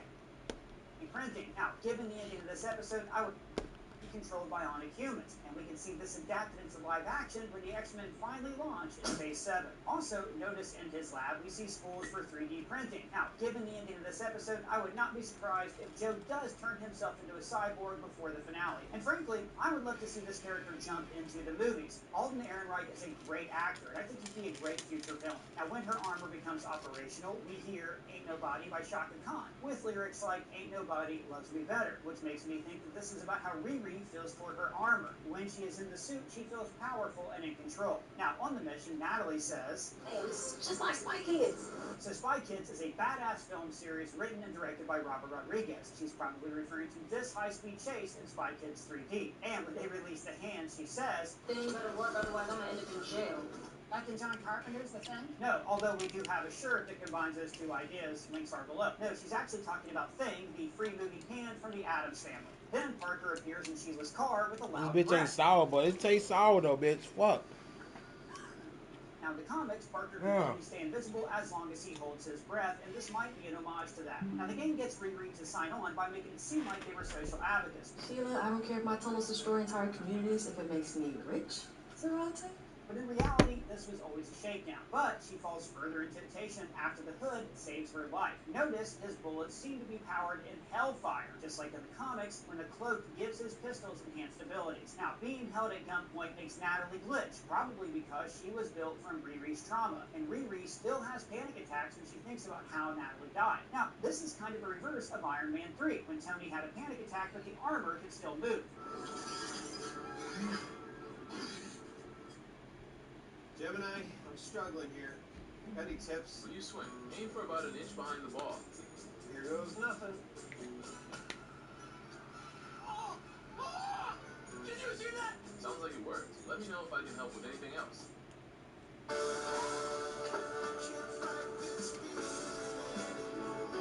Whenever heartburn strikes, get past relief with Tom. That's either sour It's time to love food. or that's an aggressive ass blueberry flavor. Try Tom's gummy It don't say sour though. It should say sour. I don't see sour nowhere. Ah, no es nada. Tenemos nuevo bounty. Es 2 veces más absorbente Nowhere. de lo que puedes usar menos. Crazy. Baby bottle pop out here trying to kill people. What's really going on? Now, it's the armor having a panic attack while Riri is the one who's trapped inside. Now, all of this is similar to the Hood's first heist in the comics when he accidentally shoots a police officer. In that comic, every time the Hood gives Parker a little advantage, that advantage takes a toll. In this case, the cop's widow eventually becomes the villain White Fang, who swears vengeance on him. Afterwards, the army flies down to meet Riri, and we see the solar panels and wind power. Which, look, if the arc reactor could sometimes barely power Tony's armor, then wind and solar are only going to get Riri so far. Eventually, she's going to need... Darn right, more power. Behind her, we see posters for Faust. Now, the story of Faust is famous. It's about... That's Faust. He's gonna make you deal with the devil. Notice, Natalie says... I sense some crazy energy. She couldn't analyze that energy because it's magical energy that's emanating from the cloak, which is tied to another dimension. Just remember that for later. And she mentions... Aliens, androids, wizards on our timeline. And these are, of course, the same big three that Sam talked about. Androids, aliens, and wizards. At the gig, Xavier calls her... You're dead one. And of course, that's the name of Jedi apprentices. And then we find out that my girl Riri is a Trekker. I just thought it was about Trekkies for life, but the old people. And man, does this make a lot of sense. Like, Star Trek is actual science fiction that is based in real science, where they even create, like, diagrams that show how the ship's engines run. Whereas Star Wars has always been a fantasy. You know, we have things like the magic of the Force. Ironically, though, Riri is working for a sorcerer right now, but she just doesn't know it yet. And then we cut to Parker hearing the demonic whispers of his cloak. And this is also similar to the comics when the cloak takes control of him and makes him speak in this otherworldly tongue. And now let's move on to Episode 3. Episode 3 is all about the price of power and the devil's bargains. One of the things I like about this show, just 3 episodes in, is how well it captures what it feels like to grow up disadvantaged or poor. See, I grew up in a trailer park, and I always had the mindset of, oh, you know, we can't, say, go on vacation or go to a doctor, because that's for those, like, other people who have money. And in this show, we're seeing people who have grown up with this same mindset. But for Riri, that lack of money has Yeah, I just become can't throw that intertwined bitch with her back. PTSD and trauma. In the show's opening narration, she immediately draws a sharp contrast between her life and Tony Stark's. Cost millions of dollars, which clearly I don't have. And she also reveals that she and Tony built their suits for different reasons. See, Tony Stark got rich making weapons for money. Peace means having a bigger stick than the other guy. And he never stopped believing that peace could be obtained through weaponry. It's just that he only trusted himself with the weaponry, or with the AI, or with the Infinity Stones. And building the armor was always a way for him to handle his trauma. For instance, in Iron Man 3, it was because of his PTSD, and later his nanotech chest plate just in case aliens attack. Just the truth is, I don't want to stop. But on the other hand, Riri has her own PTSD. She watched her stepdad and best friend die in a violent act. Like Tony, she channels that trauma into her work. But instead of making weapons, she creates a suit that she thinks can help EMTs. My suits would shorten the response time of first responders, firefighters, search and rescue teams, etc. Like I said earlier, she thinks that maybe if she would have had that suit, that made her stepdad and Natalie would be alive. But unlike Tony Stark, she does not have the means to create the suit, which brings me back to what it feels like to be poor. Everybody in Parker's gang feels some sort of desperation. They were all ostracized from normal society and told they couldn't succeed because they were too different from the norm. Parker is driven by revenge, but the others are driven by a need to belong. But for Riri, she is too overcome by her own personal trauma to see past her own faceplate. John Truby wrote in The Anatomy of Story that every story centers on the lie that the character believes. In Riri's case, the lie that she believes is that becoming a criminal is justified because it will save lives. But the deeper lie is that she believes that saving lives will help her overcome her trauma. And this is why Natalie is the perfect AI for her. In this episode, she operates as the Jiminy Cricket on her shoulder, reminding her of the person that she was before she started making compromised moral choices. I love how this show is a commentary not just on poverty, but also trauma, morality, and the cost of obsession. So we open with the team celebrating like kids. They're even using their new money and a gun to show that they're not the most mature group of people who seriously consider the ethical ramifications of their actions. It's a very immature way to act. Doug! Alright, as Slug talks about returning to Madripoor, Cloud appears wearing the hood. Again, showing that none of them really know what it's like to be part of an actual criminal organization that has a hierarchy. Now, seeing John act so violently is a wake-up call to Riri because, remember, her best friend was killed by this type of gang violence. Then, Parker unveils their next target, Hunter Mason, CEO of Airlift. Now, he is not a character from the comics, but there is a character in the Teenage Mutant Ninja Turtles named Hunter Mason, aka The Hunt, who is one of the leaders of the Foot Clan. But originally, the Turtles were a spoof of Frank Miller's Daredevil comics, so the character is kind of MCU adjacent. Now, with every heist, notice that they're always tacking on some form of social activism. This could be a commentary on the performative activism that we often see on social media, where people want to get clicks and likes by talking about how great they are and how the rest of you aren't doing enough. And they seem to see themselves as modern-day Robin Hoods, robbing from the rich and giving to the poor, except in this case, the poor are themselves. Now again, this is a moral justification that everyone on the team is making so they can have the benefits of being a criminal with none of the moral repercussions. And then Riri asks him, basically, what kind of criminals are they? We Ocean's 11 to the Sopranos. Now, what she means is, are we stealing from people who deserve it, like Danny Ocean robbing the casino in Ocean's 11, or are we gangsters who hurt innocent people, like Tony Soprano? I'm sorry, Tony. I wouldn't do anything to insult you. Our kids go to the same school together. And then she insists that she is not a criminal, which, like Mike Ehrmantraut said, but you took something that wasn't yours, and you sold it for a profit. You're now a criminal. But Riri can't work for come something on now. she doesn't understand, so she presses for details. I've seen something like that before. Vibranium? Chemtech? Of course, referring to the technology company owned by Hank Pym and his family. And after he says magic, her response is very interesting. Magic is code for I don't know. Now, this is a universe where, like, gods and sorcerers are public knowledge, where they have, like, saved the world in public several times, but Riri is still skeptical. And this, like, goes really well with the MCU. See, the MCU has never been comfortable with the ideas of magic and godhood. To make sure that their universe felt cohesive with the movie Iron Man, they were very quick to explain that Asgardians are actually aliens, and then they explained magic this way. Your ancestors called it magic, and you call it science. Well, I come from a place where they're one and the same thing. Even in Doctor Strange, the vast mysteries of the universe were explained. We harness energy drawn from other dimensions of the multiverse to make magic. Which means that sorcerers draw their power from other dimensions in the multiverse. And I'm curious to see if in this show they're going to define the Hood's powers as something based on the multiversal plane that can be scientifically quantified, or if the series is going to fully embrace magic. This would mean that Riri would have to realize that there are some things in the universe that she cannot explain away or control with her technological skills. So Riri tries to use her ill-gotten gains to make people happy, and much like the Hood's success in the comics, this happiness always comes with a price. Her success is always crushed and doomed to fail. For instance, when she buys Xavier new headphones, he tells her, You scratch a scuff on these worn out earmuffs, Natalie put them. She's always borrowing them and just disrespectful. Now the lesson here is that Riri's success and building new armor isn't going to help her get past her trauma. She has to actually take the time to remember Natalie and to mourn her if she can move forward. And then Oh man, I can't wait for the new episodes to come out. And all of these are part of those Bio-Sentinels that I mentioned earlier that we saw in X-Men 97.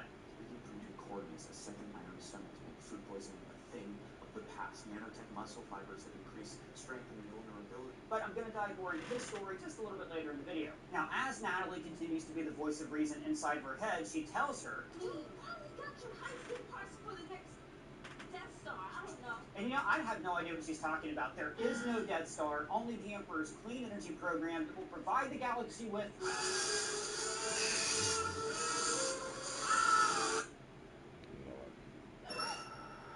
Scary.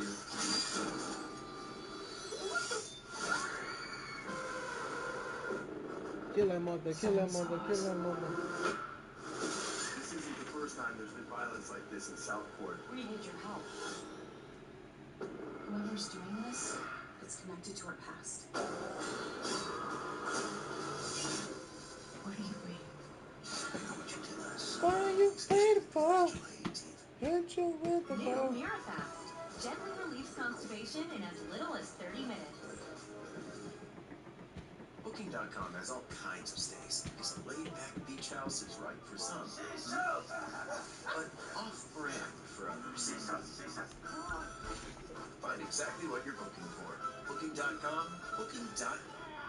At Grand Canyon University, we believe in equal opportunity. American dream starts with. And as they leave, the Saweetie song Best Friend plays, and the day feels so natural that Riri actually slips up and refers to Natalie, the AI, as Natalie, her dead friend. And I'm not so sure this is healthy. Riri's arc needs to be learning how to deal with Natalie's death and not trying to replace her with a machine. But at the very least, AI Natalie is helping her to face her trauma and her panic attack when she goes back to Gary's garage. Type shit. Was the only one who knew how to calm me down when I spiraled. Now, what we keep seeing with Riri is that every time something good happens, like she has a nice day with her friend, this is always countered by something worse. Now, this is frankly just good storytelling, where each scene should be a yin and a yang, bringing the characters up or down. But it also shows the price of the choices that she has made. She's told herself that she can do 1, 2 more jobs and then I am out. but then she finds out that Rampage is dead. Even John can feel that something isn't right with all of this, and he tells Parker not to be blinded by his vendetta. You think the crew would be down to go into this half-pass just because you're blinded by your personal vendetta? Wait, what's this vendetta? We don't know what it is yet, but it seems like all of these tech CEOs screwed him over in some way. But then he found the cloak and made a bargain with some demonic force to get revenge. And then we also see how the cloak is starting to affect him. Like the One Ring, it starts to enhance his worst impulses and desires, making him angrier, making him greedier. But it also gives him not just superpowers, but enhanced charm and charisma. Yeah, I mean, I guess he could grow a 20-sided die and definitely stab like a dragon with that, right? You don't play D&D, do you? I do not believe.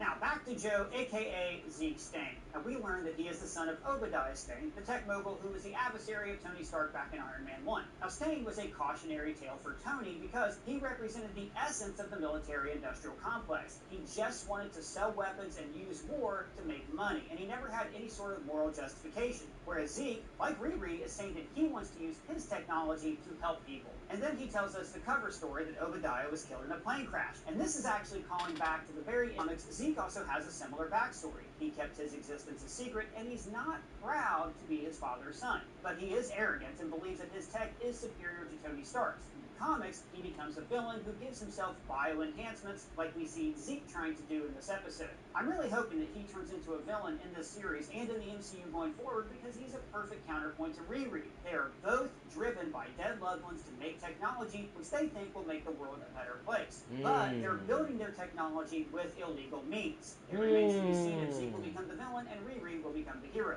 Now, when he asks why she's obsessed with Iron Man, she tells him that Greg was the big Iron Man fan. Now, as a fellow fixer, he saw something noble in a guy who just wanted to use his gifts to help. And remember, we saw another Iron Man superfan in Iron Man 3. I don't know if you can tell, but I had, like, patterned my whole look after you. And again, this shows us how Riri is making the suit to honor the people that she has lost, hoping that it will help her to get over her trauma. In the comics, Riri was actually the huge Iron Man fangirl, and he even saved her life when she was little. And then we go to the heist. And I gotta say, this whole sequence looked great. And we've had a lot of MCU shows that just look cheap and rushed. You know, like the hospital sequence in Secret Invasion. But remember, this show finished filming like 2 years ago, and they took all of this time to really refine the CGI. So I thought this whole sequence looked like it belonged on the big screen with elaborate Show set. did. I forgot about this. Show And then we go did. to the heist. And I gotta say, this whole sequence looked great. And we've had a lot of MCU shows that just look cheap and rushed. You know, like the hospital sequence in Secret Invasion. But remember, this show... iHeart finished filming in late 2022, but won't premiere until 2025. That's crazy. Finished filming like 2 years ago, and they took all of this time to really refine the CGI. So I thought this whole sequence looked like it belonged on the big screen with elaborate sets, great CGI, and a climax where I was genuinely terrified for Riri. So the key to any heist sequence is that they explain the plan, but then of course the plan goes wrong and they have to improvise. And this is the exact plot of, for instance, every Ocean's 11 film. But here there's a twist that Riri is actually the thing that goes wrong because of her agenda to get a piece of the cloak. That's how she blows their cover. And I love how Natalie shows up in Riri's heads-up display to really show how they're having a conversation with each other and to show that she is literally the angel on her right shoulder trying to guide her conscience. And in addition to the heads-up display, the show has lots of tiny ways that Riri's armor takes different cues from Tony's. For instance, when they scan the facility, it's very similar to when Tony scans the Hydra facility for life signs at the start of Age of Ultron. Now the plan is to get the gang into the greenhouses so they can use them for leverage, while Riri will be the enforcer who stays topside. John calls her Ironhead, which, look, I just wish they would have called her Shellhead. That's Iron Man's nickname in the comics, and we never hear it in the MCU. Just once. Type shit, yeah. It's like real missed opportunity. Now, Rogers, by the way, looks way better when the hood is up. And notice that Hunter is not surprised to see him at all. After the Sheila tunnel heist, he expected the Parker revenge tour to come to his doorstep, so he set a trap. Parker should have seen this immediately, but he was blinded by his need for revenge, so he just kept moving forward. And Natalie says, Now get the hood, make like a tree and leaf. Which is an obvious callback to this. So why don't you make like a tree and get out of here? Close enough. And just as Riri pushes her meter into the red, Clown lights the plants on fire. And notice how, from here on out, the sequence is gradually consumed by red, just like the readout of the facility itself. Red represents blood and violence and power, and of course, hellfire, like the demonic entity that created the Hood's red cloak. Slug says, which is a really fun callback to Whoopi Goldberg's Academy Award-winning role in Ghost. You in danger, girl. And then, just as Hunter says, You have brutality. this hits Parker where it hurts. He has been told for his whole life that he is small and powerless, and this rage opens up a door for the cloak to speak to him. And so, he disregards greed and instead gives in to wrath. And to turn invisible, he does have to hold his breath. So I guess this does activate his cloak's invisibility power, just like in the comics. Probably because the evil of the cloak can't be used by any breathing entity. Riri tries to pull a Die Hard, but then is trapped in the vent. And this is a moment I think works so well because we have seen the hero in the vent many times. But we naturally expected her to easily escape through the tunnel like many heroes have done before. But again, we keep seeing how Riri's immoral decisions create a monkey's paw situation for her. Every time she gets what she wants, wants, there is always a price. And then Riri runs into John, and this sequence was terrifying. Like, it is so rare in any superhero project for me to actually feel like the hero is in real danger. But Riri is not a trained fighter. She's a kid who, by the way, has a limp. And so we know this guy can and will kill her. And in the struggle, he comes at her with his knife, but Riri uses a keyboard as a shield, a subtle way to show how technology is always her best weapon for protection. And then the armor comes for Riri, and there's this moment that will haunt her for the rest of her life. Natalie gets her out of there, and they leave John behind. Now, Riri didn't make a conscious choice to murder here, but she also didn't speak up. Either way, a man is dead, and she could have prevented it. She already became a criminal, and now she is a murderer. Man, fuck that. Her life was threatened straight up. Never. Well, no, it was not even revenge. Like, her life was fucking threatened. Like, when most heroes sorry. kill people, it's always like a henchman or somebody who is dehumanized in some way. But this is a real guy who, by the way, just a few scenes ago was advising caution and compassion for his cousin. And we watch him die, dude. Like, on Disney Plus. This scene goes hard. And notice, as Parker hears the news, his face is slowly shrouded in red. Riri realizes she left the biomesh behind, and the full weight of what just happened sinks in. Whoa, freeze, you're on the Bibles. Parker yells out at supernatural forces, cursing their bargain, kind of like two cathedrals in the West Wing. What? This is part of the plan. That's not enough to buy me out of the doghouse. Hey, Kratos, my day old Pio. Now, as soon as he swears to leave this entity's service, it shows him a vision of John dying and who is responsible. Through a haze of parcel-tongue whispers, the armored shadow overtakes Parker, just like he's about to be consumed by vengeance against the person who took away his cousin. And notice Riri also ends the episode mired in a panic attack and bathed in red light. So guys, that's everything we caught. Again, I am incredibly amazed that my name somehow appeared in this show, and I just want to thank whoever did that, but also mostly thank the staff who worked really hard every day and put these videos together. And I'm going to say, I really like these first 3 episodes. I feel like this show is attacking themes that we have never seen before in the MCU, and I hope that it gets the ratings and attention it deserves. But if you catch anything we missed, let me know your thoughts down in the comments, wrap me on Twitter, Blue Sky Threads, or on our pre-join Discord server. And if it's your first time here, welcome to the channel. Please smash that bell for alerts. For Screen Crush, I'm Ryan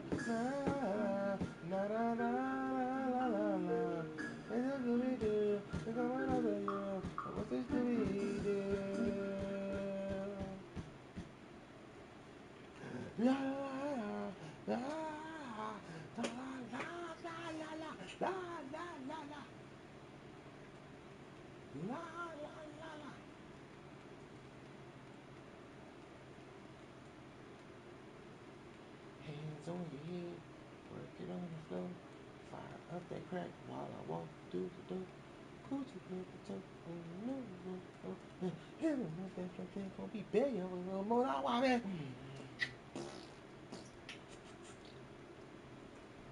Alright, the Watchbird rejects. Domination. Can't do that because they only dropped 1 episode. Well, the first episode. So preview. Let's get it.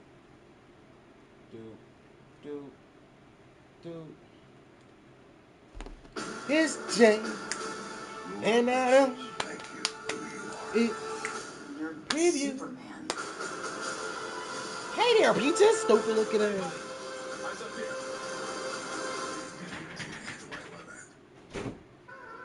The best strips for your dips? It's always been Tyson lightly breaded chicken strips with 17 grams of protein per serving. Get yours in the freezer aisle. Always been Tyson.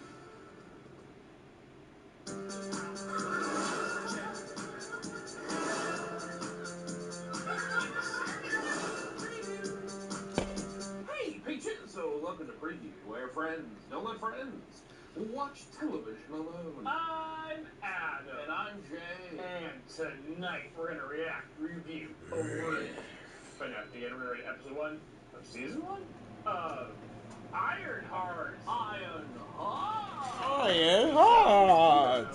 Anything about, because this was filmed years ago. It's either been in production for a really long time, or it was shot and on the shelf for a while. We have no idea what's about to happen, the tone, anything. We don't know anything about this show. I'll be totally honest with you. I think I'm keeping my expectations like kind of low. Oh, you had expectations?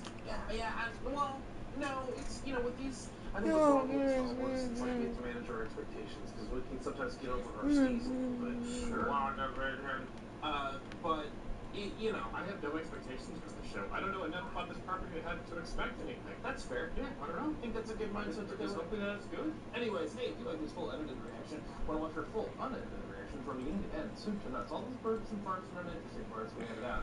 Check out our link to our Patreon. All the full watch alongs are there. Literally everything we've ever done. But also, hey, if Patreon's not for you and you want to support us right here on YouTube, we have access to memberships now. It's cheaper than Patreon. You get early access to videos for everything coming over here on YouTube, and you get some fun emotes. If you want to throw some Adam wearing his hawk hat in the chat, go nuts. It makes me happy every time I see it. And I'll give you a little chuckle. Don't you want to give me a little chuckle? I can earn a little chuckle. Anyways, look at her. I'm not your mom. Let's go! Roger, what do you want? More than anything. I'm not the thorn his hammer. Alright, see, now we gotta cut the video. No, I think a lot of people would have his hammer. Let's be honest.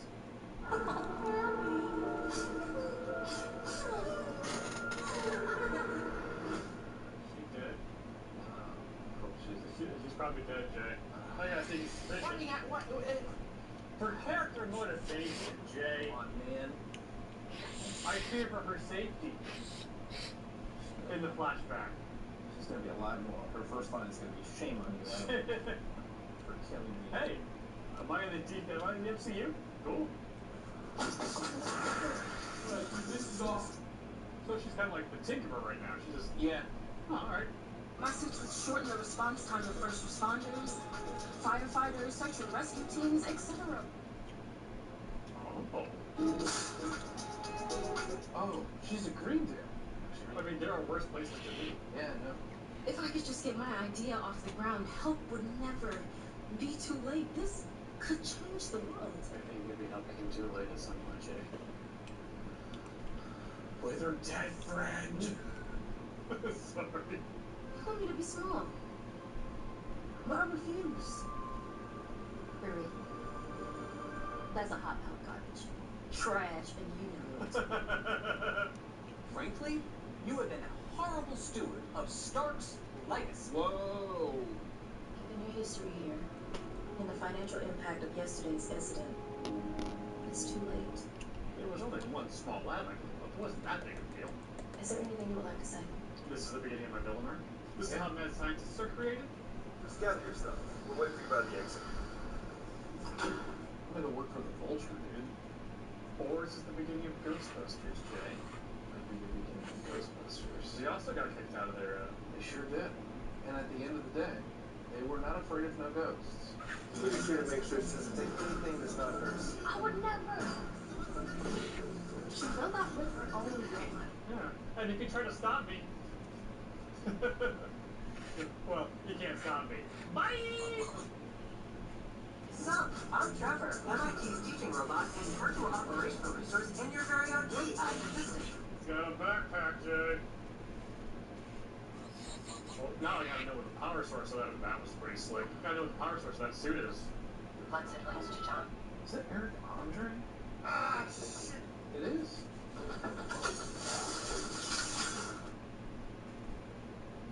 Let's see this. Y'all got company.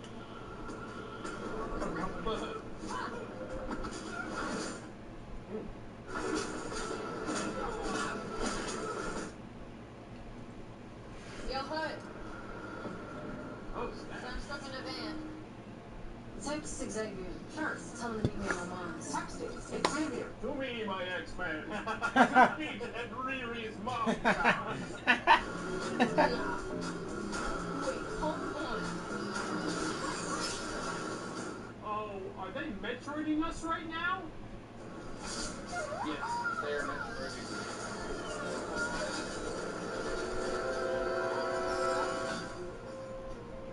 Alright.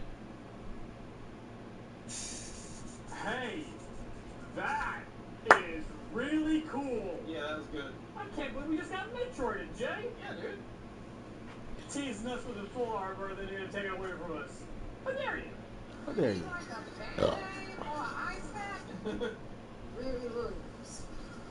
Bad girl Jenkins. Cause that is terrible. So pretty cool. Well, nice to meet you, Brendan. Landing with the planted, baby. $20. Yeah, that's highway robbery. Yeah, that's over to you, bro. Repulsor blast. Repulsor. Power source for my suit. You could be your soul. Nothing you can say about it. Now, really, that bad? My card nearly played. I should have known that damn suit again. Why do you insist on building your own death train? Because it's awesome. Because I can. What is that supposed to mean? I've unappreciated my time. I bribed the janitor there your first week to look out for you. We keep in touch. See, he called. I could build 1,000 things, and no one would care. If I could be one of them, better than everyone else. There's no Justin Hammer still trying. Oh man, the amount of people that he's turned inside out on those things. We haven't seen Justin Hammer in a while. That'd be fun to check back in with him. See you a lot? Yeah. I miss them both. I just want to be happy.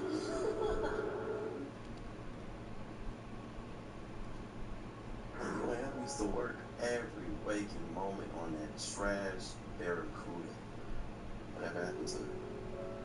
Ooh, Barracuda. Oh, and those two. Whoa, yeah, dude. Whoa, an ankle tape. Classic move, the mixtape. That's a cute dog. I told you this guy needs to pay in full. Alright, you got it. Jim seems real chill. You always were with that best friend of yours.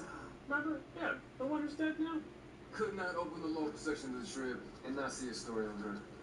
Hey, finished 9th grade at age 11. They're doing a good job of lore building with her. It's not too much, but it's enough. Yeah. Come on tomorrow to me.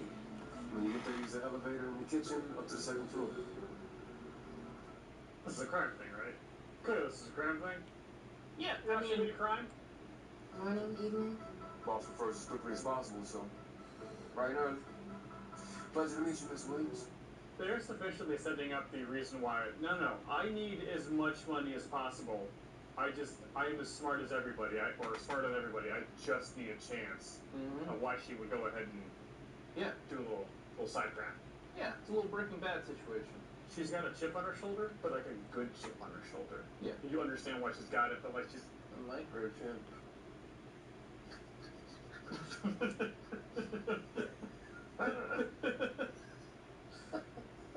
Premium buy now. Yeah, boy. Oh boy. If this pizza shop is like a crime front, it's either the best or worst pizza you've ever had. You know what I'm saying? If this is a front from the hood, I would think it's the best. I would hope so. I would think part of the powers of that magic hood would be the ability to make just the Delicious best za. pizza. Yeah. Oh yeah, man. He's a za wizard. Let's see. Sweats almost as much as you, Stu. Rampage. Yeah, let's go. Sweetie, no.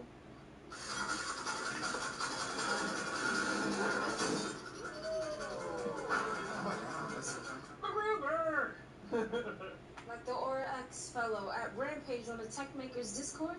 Enchanté. No. You guys have Discord, huh? Cool. Losers with a Discord? Bunch of dorks. Who would have a Discord? Who would have a Discord? I don't know.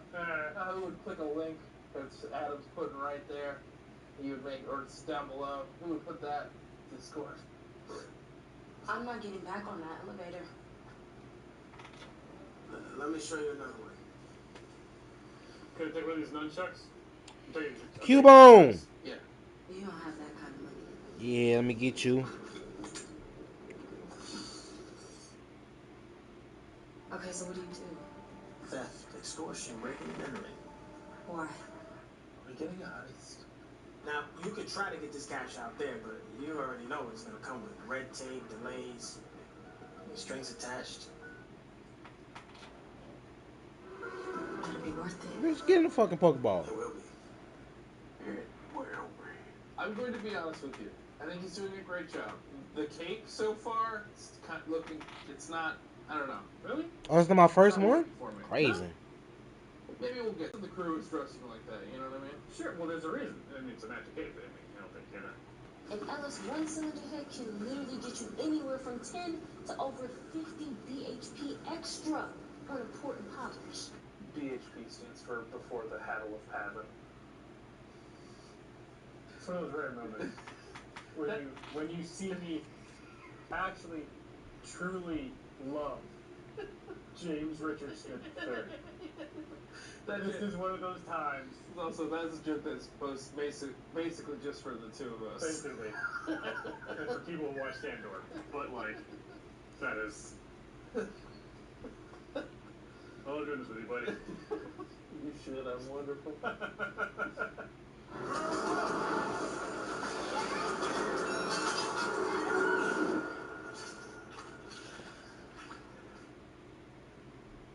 So now it's my fault that you let Gary's dream die. You haven't been home that long, so you need a second. Jay, she's a character. Yeah. Whereas in Wakanda Forever, she kind of wasn't. No. So the team checked in. Well, there you go. Okay.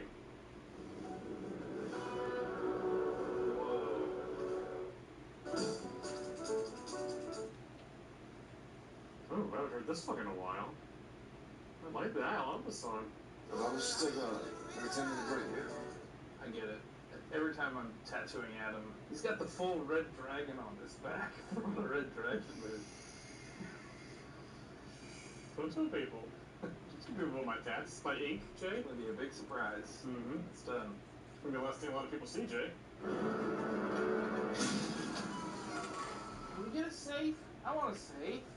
That spins real good. Where would you put that safe, Jay? I don't know, man. Secrets. Treasure. Treasure, of course.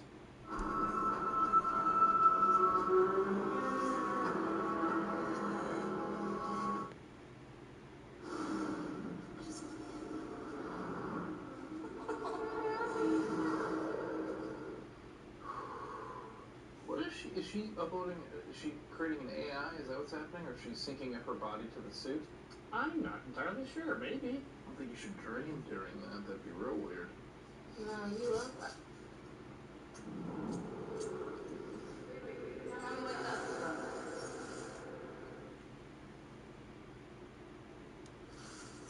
Oh, crap. You made your best friend the AI? Yo! That's good shit.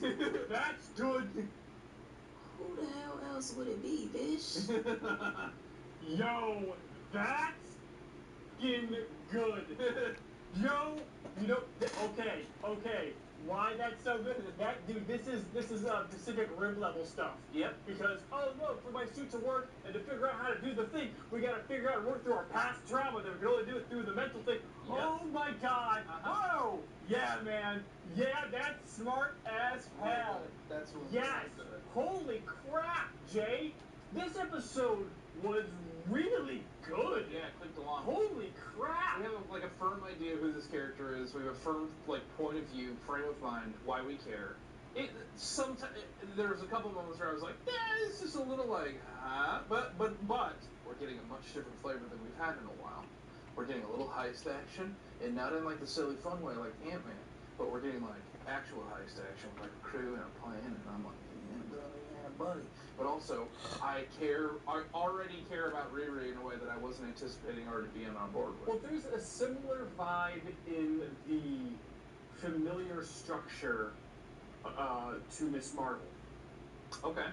But the difference is, unlike Kamala, who is just like... They doing the Miss Marvel thing without doing the Miss Marvel thing. Through this and I'm trying to figure this out. Riri is not stuff. She knows her shit. She needs her moment.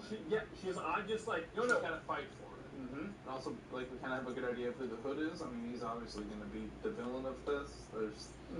But in a way that Okay, but we don't know why. But you know, if a really good villain, he makes sense of what he's doing. So hopefully he's not like super bad evil, but like in the comics, the Hood is like scary. Yeah, yeah. He's a little bit more like, no, I'm doing this because screw rich people. I was like, okay, you know, whatever is a type of, you know, or I see where it becomes big and scary. Like it's kind of, and we're getting an origin story on that front as well, which could be okay. So yeah, every episode 1 of Ironheart. This one's getting 0 out of 0 discords that no one has. Yuck, ew, gross. Why would you do that? Ugh, nerds. But also, yuck, ew, gross. Yeah, if you're lucky, maybe we'll hire do crimes and stuff. Yeah, join our Discord. We're doing crimes now. Hooray! How'd you guys episode? Let us know in the comments below, and we'll see you. They're gonna take that and run with it and just shoot. Oh man, now we're gonna have to do crimes. See you guys next time. Bye.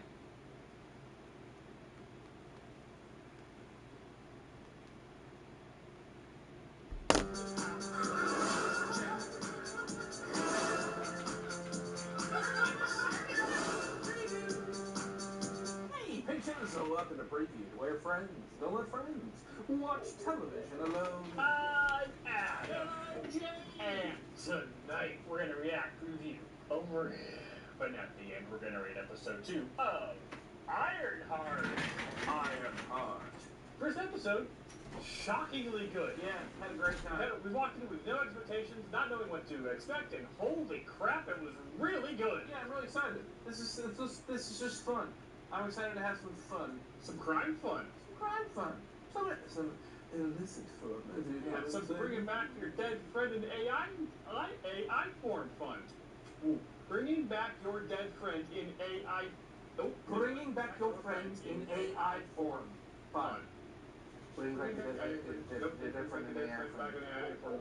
Bringing back your dead friend in AI form. Fun. There we go. Bringing back your dead friend in AI form. Fun. Anyways, hey, if you like this full edited reaction or want to watch a full unedited reaction from beginning to end, soup to nuts, all those burps and farts and uninteresting parts we edit out, check out our link to our Patreon. All the full watch-alongs are there. And also, some bonus stuff, too. But also, hey, if Patreon's not for you, I completely understand it. That's why we started memberships here on YouTube. It's cheaper than Patreon, and you get early access to YouTube videos, plus some fun emotes. It's a great way to support us, too. If Patreon's not for you, we get that, too. So click those links, or don't. I'm not your mom. Let's start the episode. Let's go! Did you notice how well-spoken I was in that moment? How does that make you feel? How well I just absolutely embodied that?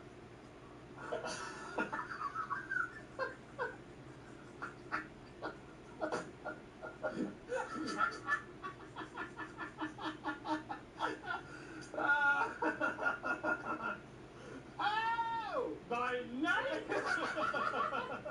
What is real? Oh, yes! You got to get out of here. Am I a projection? Am I in your brain? What is, like, is it a hologram? Yeah. Are there holographic projectors somewhere? Is this holodeck technology we're talking about? Like, with holodeck rules? What are we doing here?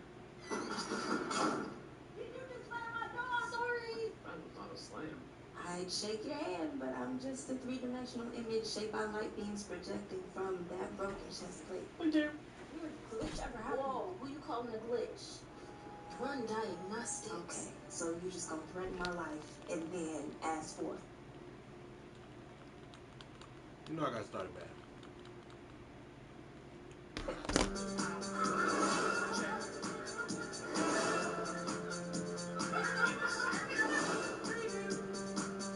Hey, patients, so welcome to Preview, where friends don't let friends watch television alone. I'm Adam. And I'm Jay. And tonight we're gonna react, review, but at the end we're gonna rate episode 2 of Ironheart. Ironheart. First episode, shockingly good. Yeah, had a great time. We walked in with no expectations, not knowing what to expect, and holy crap, it was really good. Yeah, I'm really excited. This is just fun. I'm excited to have some fun. Some crime fun. Some illicit fun. Yeah, some bringing back your dead friend in AI form fun. Bringing back your dead friend in AI. Bringing back your friend in AI form. Fun. back your dead friend in AI form. Bringing back your dead friend in AI form fun. There we go. Bringing back your dead friend in AI form fun. Anyways, hey, if you like this full edited reaction or want to watch our full unedited reaction from beginning to end, soup to nuts, all those burps and farts and uninteresting parts we edit out, check out our link to our Patreon. All the full watch-alongs are there. And also, but also, hey, if Patreon's not for you, I completely understand it. That's why we started memberships here on YouTube. It's cheaper than Patreon, and you get early access to YouTube videos, plus some fun emotes. It's a great way to support us, too. If Patreon's not for you, we get that, too. So click those links, or don't. I'm not your mom. Let's start the episode. Let's go! Did you notice how well-spoken I was in that moment? How does that make you feel? How well I just absolutely embodied that?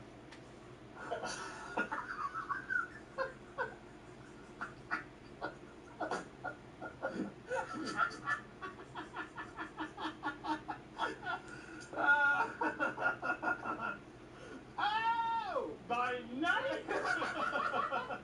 What is real? Yes!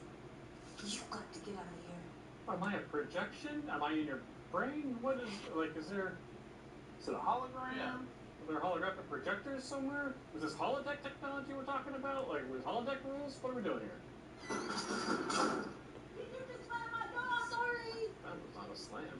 I'd shake your hand, but I'm just a three-dimensional image shaped by light beams projecting from that broken chest plate. Thank you.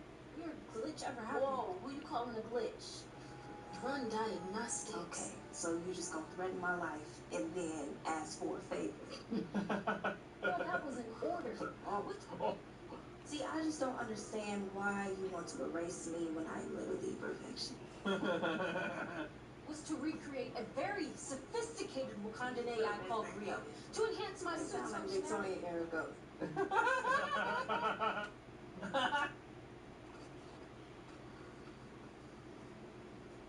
I like all of her stickers. I think some of those stickers looks kind of familiar with. Do not do anything until I get back. As you wish, Master Riri. You'll have fun in here. This dynamic is already very good. Check out these deals of the week at Walgreens. This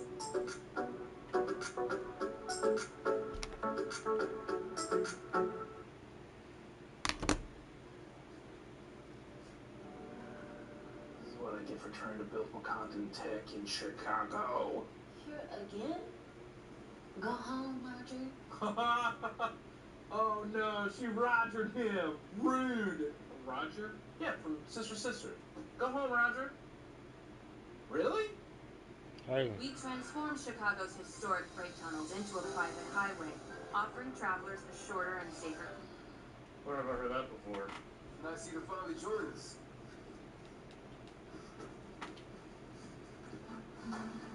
I'm beginning to think this place doesn't actually serve pizza in a way that is frustrating to me. Sitting across from me is Slug, our hacker extraordinaire from Magipur. Magipur? I don't want to toot my own horn or anything, but I'm kind of one of Magipur's most wanted. Okay. In exchange for our skills, we convinced him to not press charges. She got left-eyed? That got left-eyed? Right? TLC? Mm-hmm. You mean Sheila? I don't care if my tunnels destroy entire communities if it makes me rich. Zarante? You're right. Screw her. So, like, when do we get paid? Cash on the end of the table type situation, or? So we're right. They're going after billionaires. Yeah, man, it's a Robin Hood situation. Stop yelling, it's your boy Rampage, aka Stewart. But call me Rampage in your message. This man sent me straight to voicemail. He's dead, dude. Oh, I hope he's not dead. Oh, he's super dead. Oh, come on. Oh, and I remember we used to sing "Oh, through Bonnie and Clyde" in your dad's car, and you always Jay-Z and hug me, and I said, "How do you know that?" Yeah, how do you know that? Not if I tell you to my laptop. Oh. Wow, the betrayal. Strong, independent woman, but you ain't that strong. You gotta swipe me real quick. Wow. In this economy, make it 40, you gotta get. Hey, don't blame me. Blame inflation. Just go buy a wagon for that.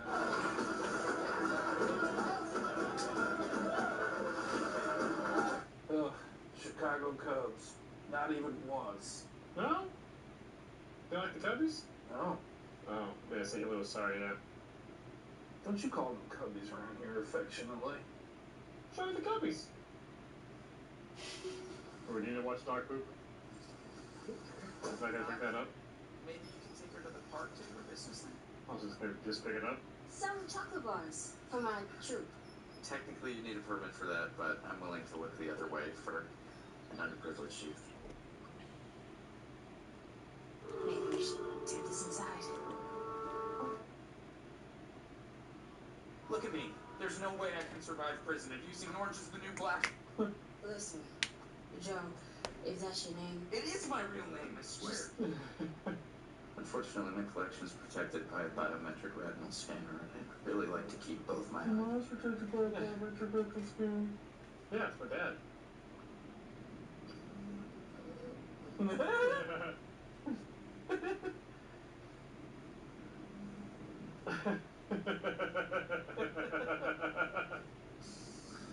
Are you crying? Sorry. You're robbing me, yeah, kind of. Right, you were born with that kind of power. Own it. Don't let Frank or your shitty neighbor or anybody else walk all over you. Especially your neighbor. Yeah, boy, fucking goofy here, Richard. Take you for an Atlantis fan. Everyone's an Atlantis fan. Complicated creature, Joe. I contain multitudes. Oh, here we go.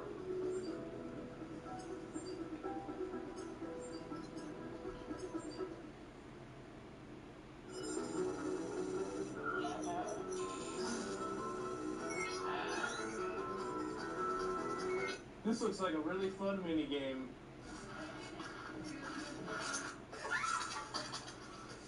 Get behind me, Satan. We remade you? Yeah. Wash it in. Man, she got over that pretty quick. Yeah, she did. Oh, my daughter made it? Okay. That sounds like something she would do. Well, she didn't do it on purpose. Well, that doubly sounds like something she would do. Better not try anything. What, like? Oh, like kill? You think I'm gonna kill you? It's hilarious to think I'm capable of something like that. For me to say, I thought you were capable. I think she's gonna kill somebody by the end of the season. No, but I think she found her man in van. It's a burnt out Arby's in the middle of nowhere. In the middle of Peoria, Illinois. Peoria? Aurora? Righteous.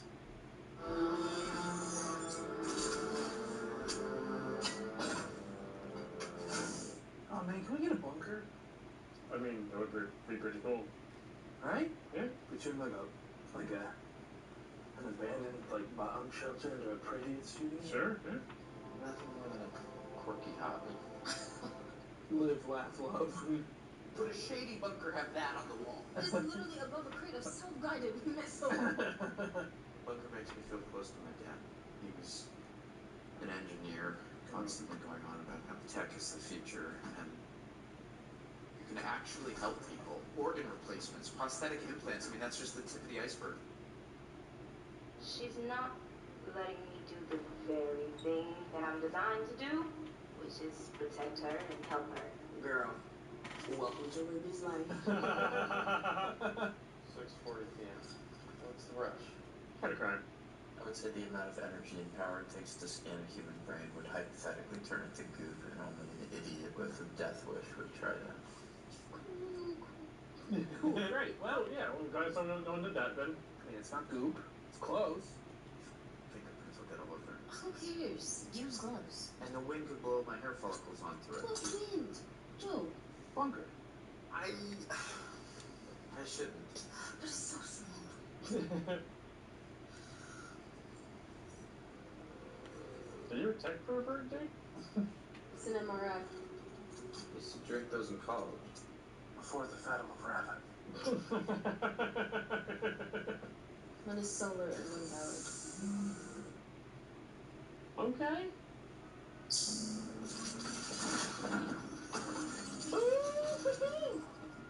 Not bad, girly pop. Not bad. Woo. Ooh. There's gotta be a more subtle way to take out security. Like good gas or something?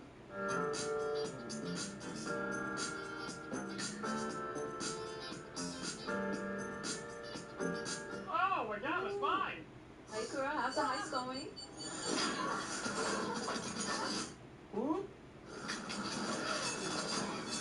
The drive! Riri must have lost the drive. It's not in the tunnel anymore. It's an A tunnel. Oh man, this is just like Spike is. Wow.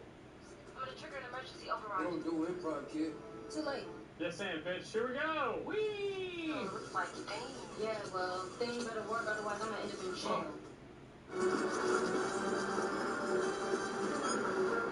Yep, that's how hacking works. Good job. Some of my students, they have never been to school, they don't know how to read, they don't know how to write, even in their own native language. For them, it's a different view.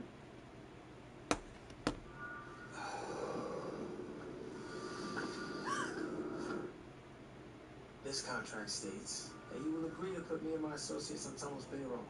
So corporate espionage. So more white collar than I anticipated. Mm-hmm. Hands up. That's the close hold. Now's not the time to start the glitching. Snap out of it, Nats. What is she doing? Hey, man. Ma'am?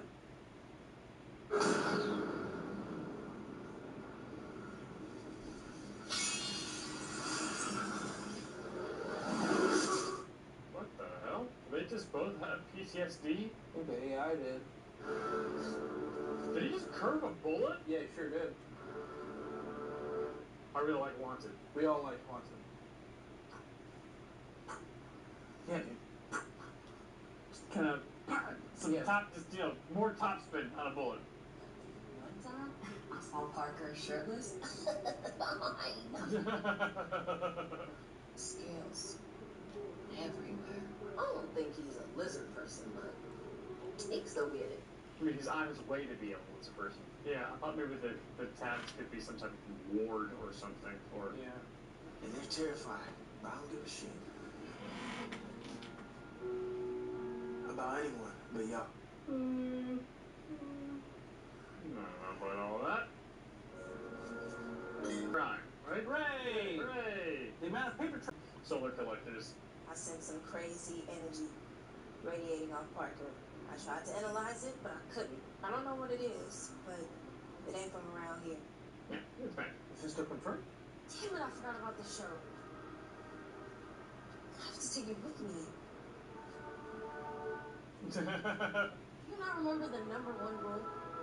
Yes, I got it. Stay hidden. Like a ninja. I'm waiting many moments to hear you admit defeat on Padawan.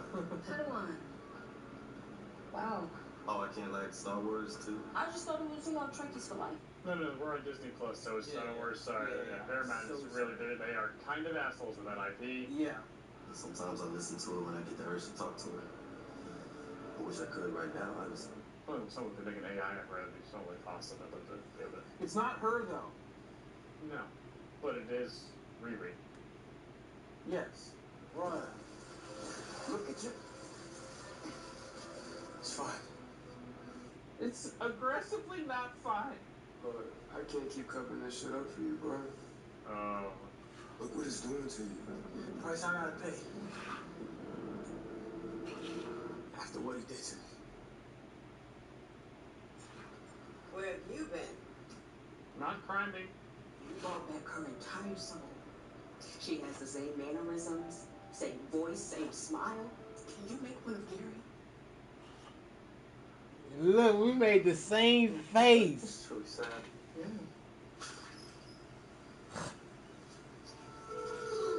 Oh. I was gonna get hers. Yeah, man, we gotta go pull me myself in that room and just drop trout in her yard.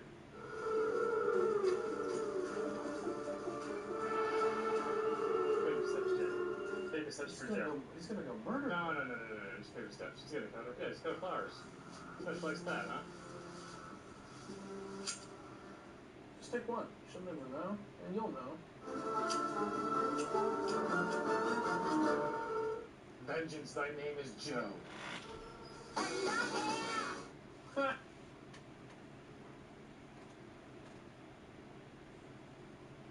Okay.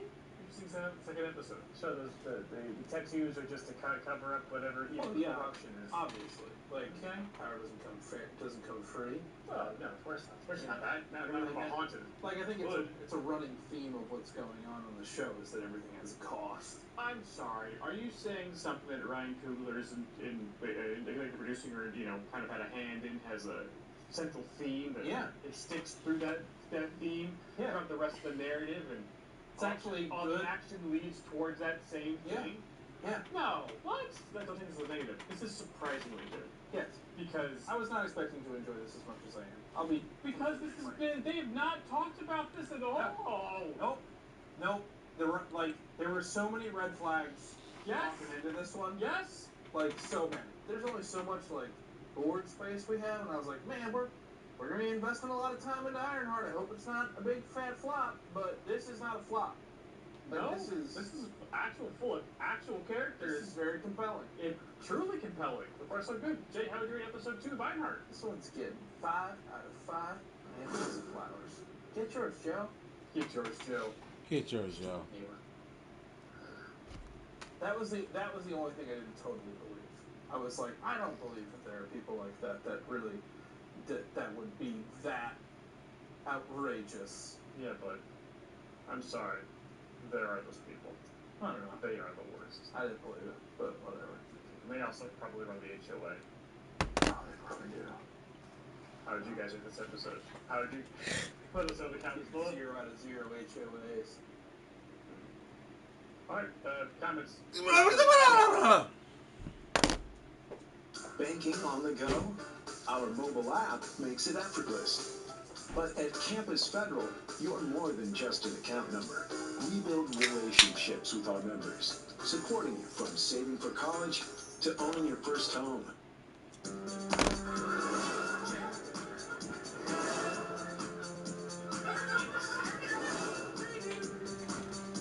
Hey, pictures, so looking to preview. Yay, a piece of my hair.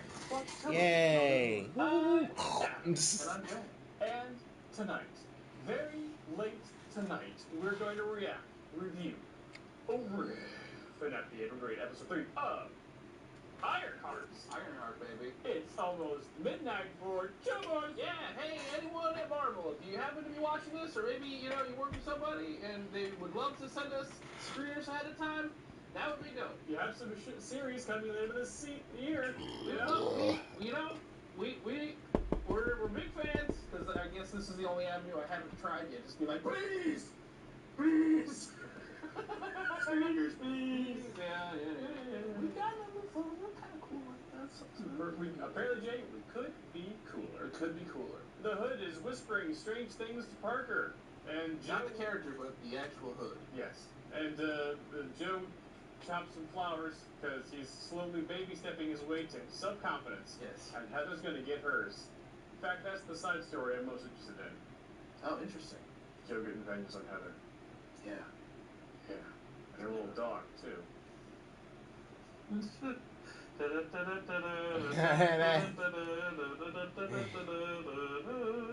Hey man, I'm Team Witch, let's go. Let's go. Yeah, now that you're a Wicked fan now. I am, yeah. We're gonna kill a wizard today. Sing some songs. Anyways, hey, if you'd like this full edited reaction, or want to watch our full unedited reaction from beginning to end, soup to nuts, all those burps, farts, and uninteresting parts that we edited out, check out our link to our Patreon. Every watch along with literally we've ever done is there. We're nearing 1,000. So good at that, man. Wow. Also, hey, but if Patreon's not your thing and you want to support us right here on YouTube, we also have memberships. It's cheaper than Patreon. You get early access to YouTube content. You get emotes and a fun little badge. It's cool. So you can click that too. Or you don't have to. That's fine. I'm not your mom. Let's go! Let's go! We're not going to get a money gun, Jay. But no. I already have one coming. I don't know what we're going to put in it. Because I spent all the money on the money gun. Stupid I want ass. to open up a school for kids as a money laundering front for my black market explosive. You should also just maybe invest it and make your money work for you.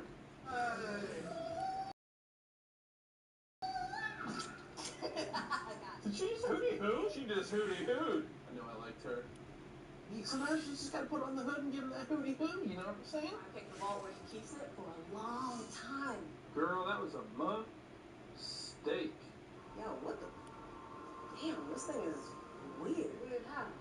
It's musty. Bending bullets. What the hell? Why don't you go ahead and back away, little girl? Or what? We all want the same thing, yeah? Yeah. Do we? We all just got paid. Everybody go out. Have fun. Spend money frivolously. When we come back with cooler heads. Don't spend frivolously. Save your money. Invest it. We don't know how much money they got. You know? It's enough for money, huh? But it's more money than we got. You got the nicest one flat sheets. Got diamond encrusted. Before my hood,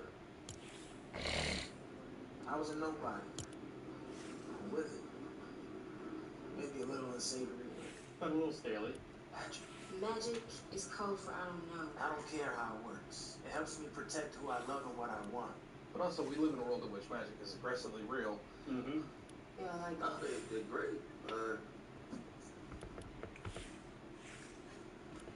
Modern vintage and awesome. So you were dumpster diving a few weeks ago. Now you're buying expensive headphones? that was before the job. Right, that secret startup you super conveniently can't discuss. Signed an NDA. He's an athlete. She sinks into the music. Makes it better. Gets you in your feels, huh? I don't have feels. I put my feels into science, and then accidentally, inadvertently build an entire AI of my dead best friend. Process like a normal person. Yes. Is this the home of Riri Williams? Daughter, why is there a sweaty middle-aged white man at my door? Joe! Yes, I know. This guy is if you bought Jeremy Jordan on Wish. Oh, I thought I had Bucky Barnes on Wish. Oh, yeah, that too. A little bit of both. You look middle-aged. It's the khakis. Yeah, and the New Balances.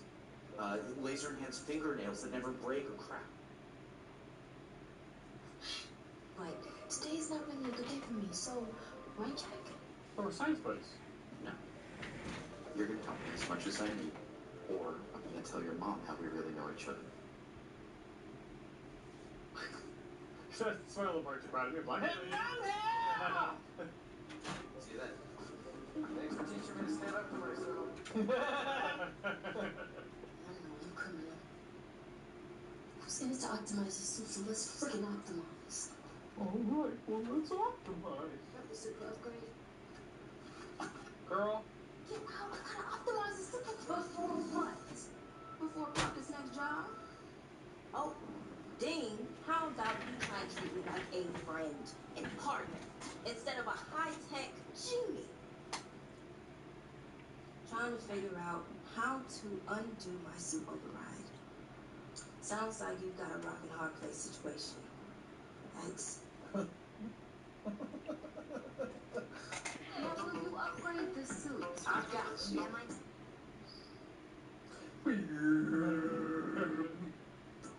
Now, do you want to tell me real guy or what? Yeah, work on that. Can you maybe change your appearance though? If my dead friend starts walking around with me, won't people freak out about stuff? Well, Just saying, okay? It's cool. Neurotic and annoying, but cool. Remember when Gary caught me and Sean Porter canoodling in his shop? That is pimply, hormonal Sean come to fight it out. with your canoodling. Yeah, I remember a lot of things. There are gaps, which suck, but Guess there'd be gaps if I were alive. The question is, do you remember them from Natalie's perspective or Riri's perspective? Meanwhile, you out here being a whole ass criminal. I told you I got it under control for now. I mean, to be fair, Tony made his billions off of weapon designs and stuff. Does it still smell the same, Green? I don't know how it knows. Oh, snap! What's up?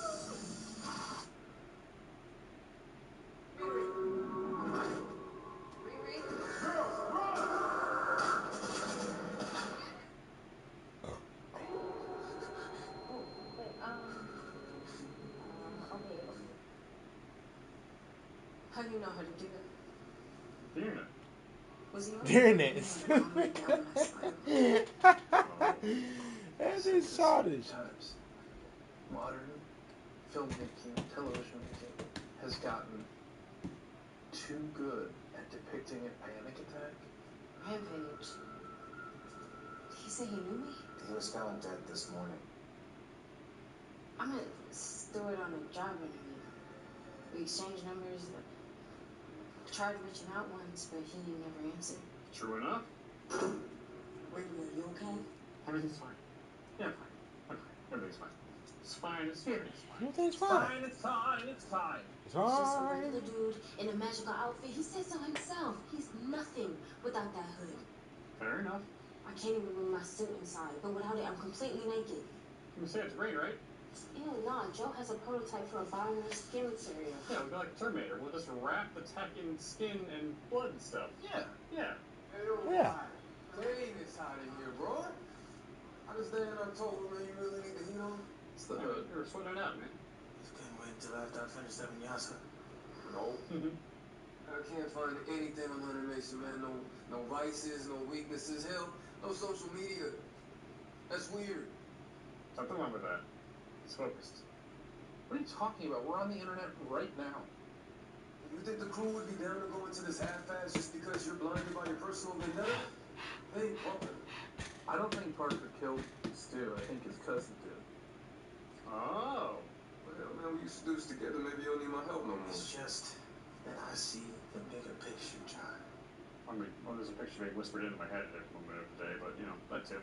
Yeah. Mm-hmm. Yes. And Dormammu says we should go. We should go. Dormammu What did you do? Yo! Looks like I hate it. Got a chip inside my forearm. Yeah, it's gross. Oh no. Oh no. Yo, where's your peroxide? Because I'm gonna dump the whole bottle into your wound. Yeah. Just really. What is this? Fill you like a balloon. Flour? No. Ray, please put that back. Dad. Oh. No. Obadiah. Let's see. A rich techie whose dad's name was Obadiah S. No fucking way! Stain. Yo. Okay. Wow, I'm really glad we watched Iron Man recently. Yeah, for real. The reaction's coming out soon. Mentor to Tony Stark died in that horrible plane crash. That's Stain? Yeah, plane crash. Yeah. Plane crash. I've spent my whole life trying to be nothing like you. And you come knocking on my door with that same iron energy. It's a non-starter, Riri. That's not half bad. Oh, yes, you're good at this. The power of blue raspberry will make your tech work. You say the best way to know a thing is to take it apart. Put it back together. Yeah, like Siler. Yeah. So. Alright. I always forget you're a Siler apologist. At least you had a good example I hadn't hired Monker. But I say you're not your dad unless you choose to be. You're your own you. That guy's pretty powerful on his own. And you cut your whole arm open like it was nothing. We're friends, right? I mean, kind of blackmailing each other, so. Yes? Yeah, most good friends. I mean, that's how Preview got started. But promise me this won't blow back. I swear. Well. This is not good. Cocoa sunrise.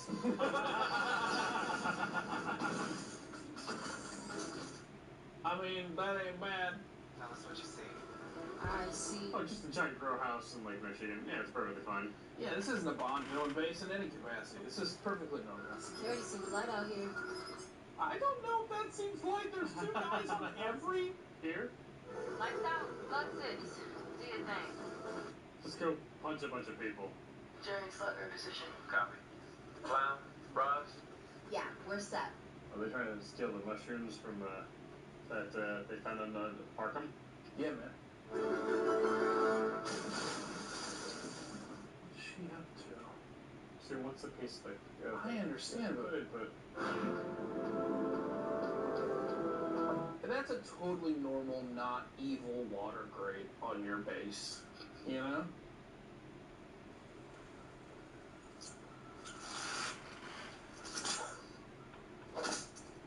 Hey!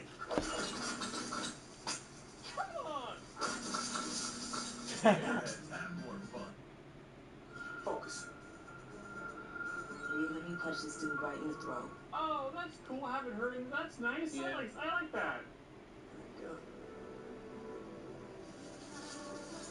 This guy's a plant herb. The herb vert. Now get the hood, make like a tree and leaf. Clown, lighting up.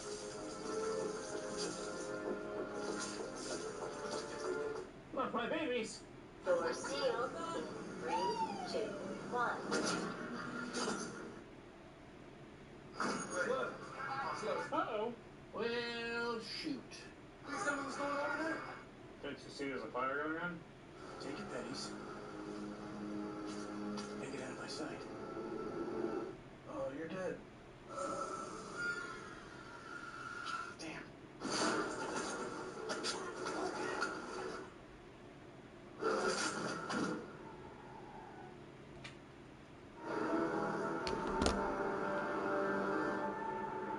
Oh boy. His pupils were gone Yeah. for a second. You're incorrect. Aha! Success! Oh boy. Yeah, it's time to play. These fucking red shirts.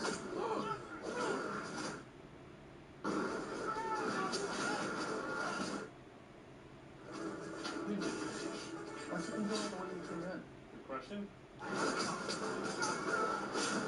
Ah, yikes. Jake, the vents. The vents. Oh, Oh, Jay. Oh, man. Come to the greenhouse. Have a few laughs. Oh, they all have plastic guns. Oh, it's very good. I didn't. Whoa! Whoa! Whoa! Whoa! Whoa! Whoa! That's pretty cool. What? Got the red key. Now those guys gotta go. Huh? You really should have put that in your pocket. Why you sticking around with a piece of parmesan? Cool. Laser. I told you to stay in your lane, kid, right? For what? You didn't like red bait?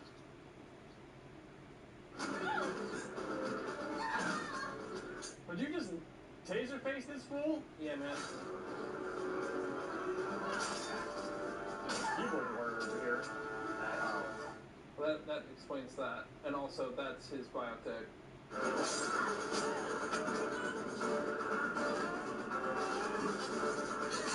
Science, bitch!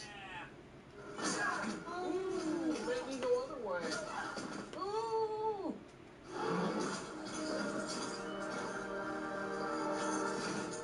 See you later, dork. That was pretty rad, dude. I'll get you out of here. Doors sealed in.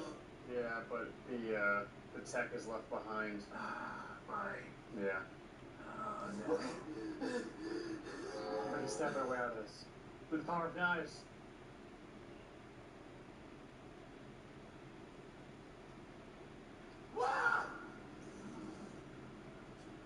Uh-oh. I trusted you. I think the hood's gonna start floating. This is a part of the plan. Quit job and die?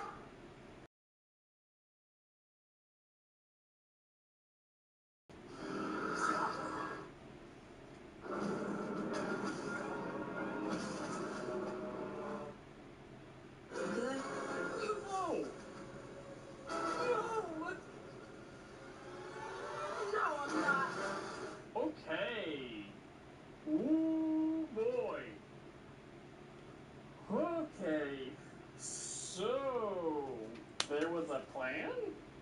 What's the plan? What does that hood want? I'm beginning to think that hood is up to no good. Is that no good hood, Jay? It's no good hood.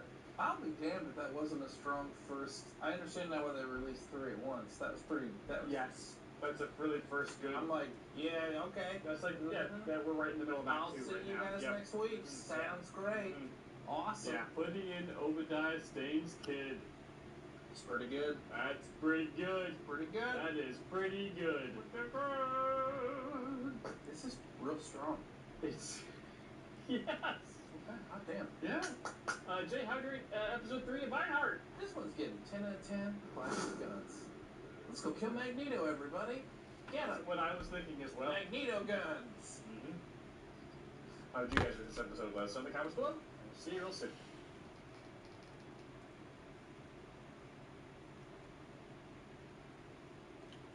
So, I'm not even gonna hold y'all.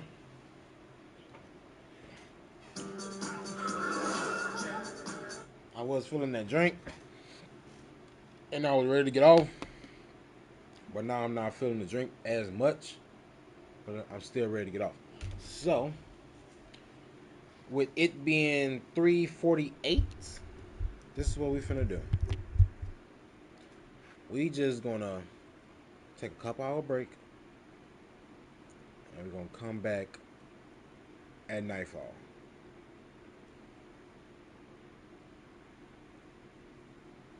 Real talk. I feel like that'd be more reasonable than anything. So yeah, we're gonna take a couple hour break, and then we're gonna come right back to this program. Shut everything down. I'm not even gonna leave y'all on. I'm gonna restart this whole deal. So, I'm gonna turn on the PS4.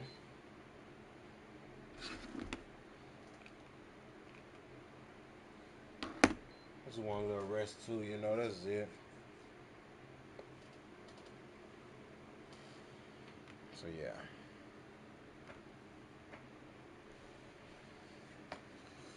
And we gonna get off of Twitch. Boop. Boop.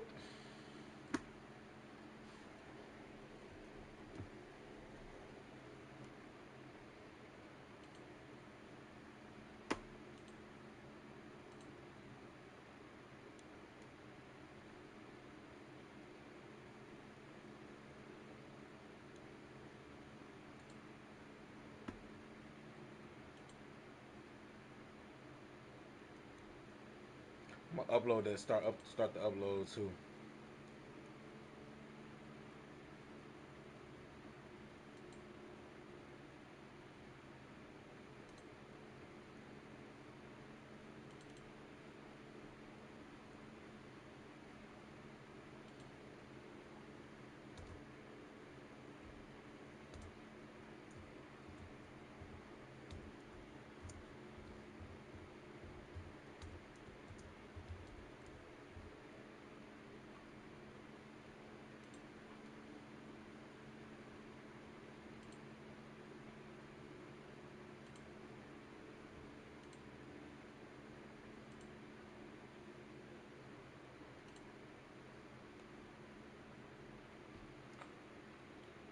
Two hours 17 minutes.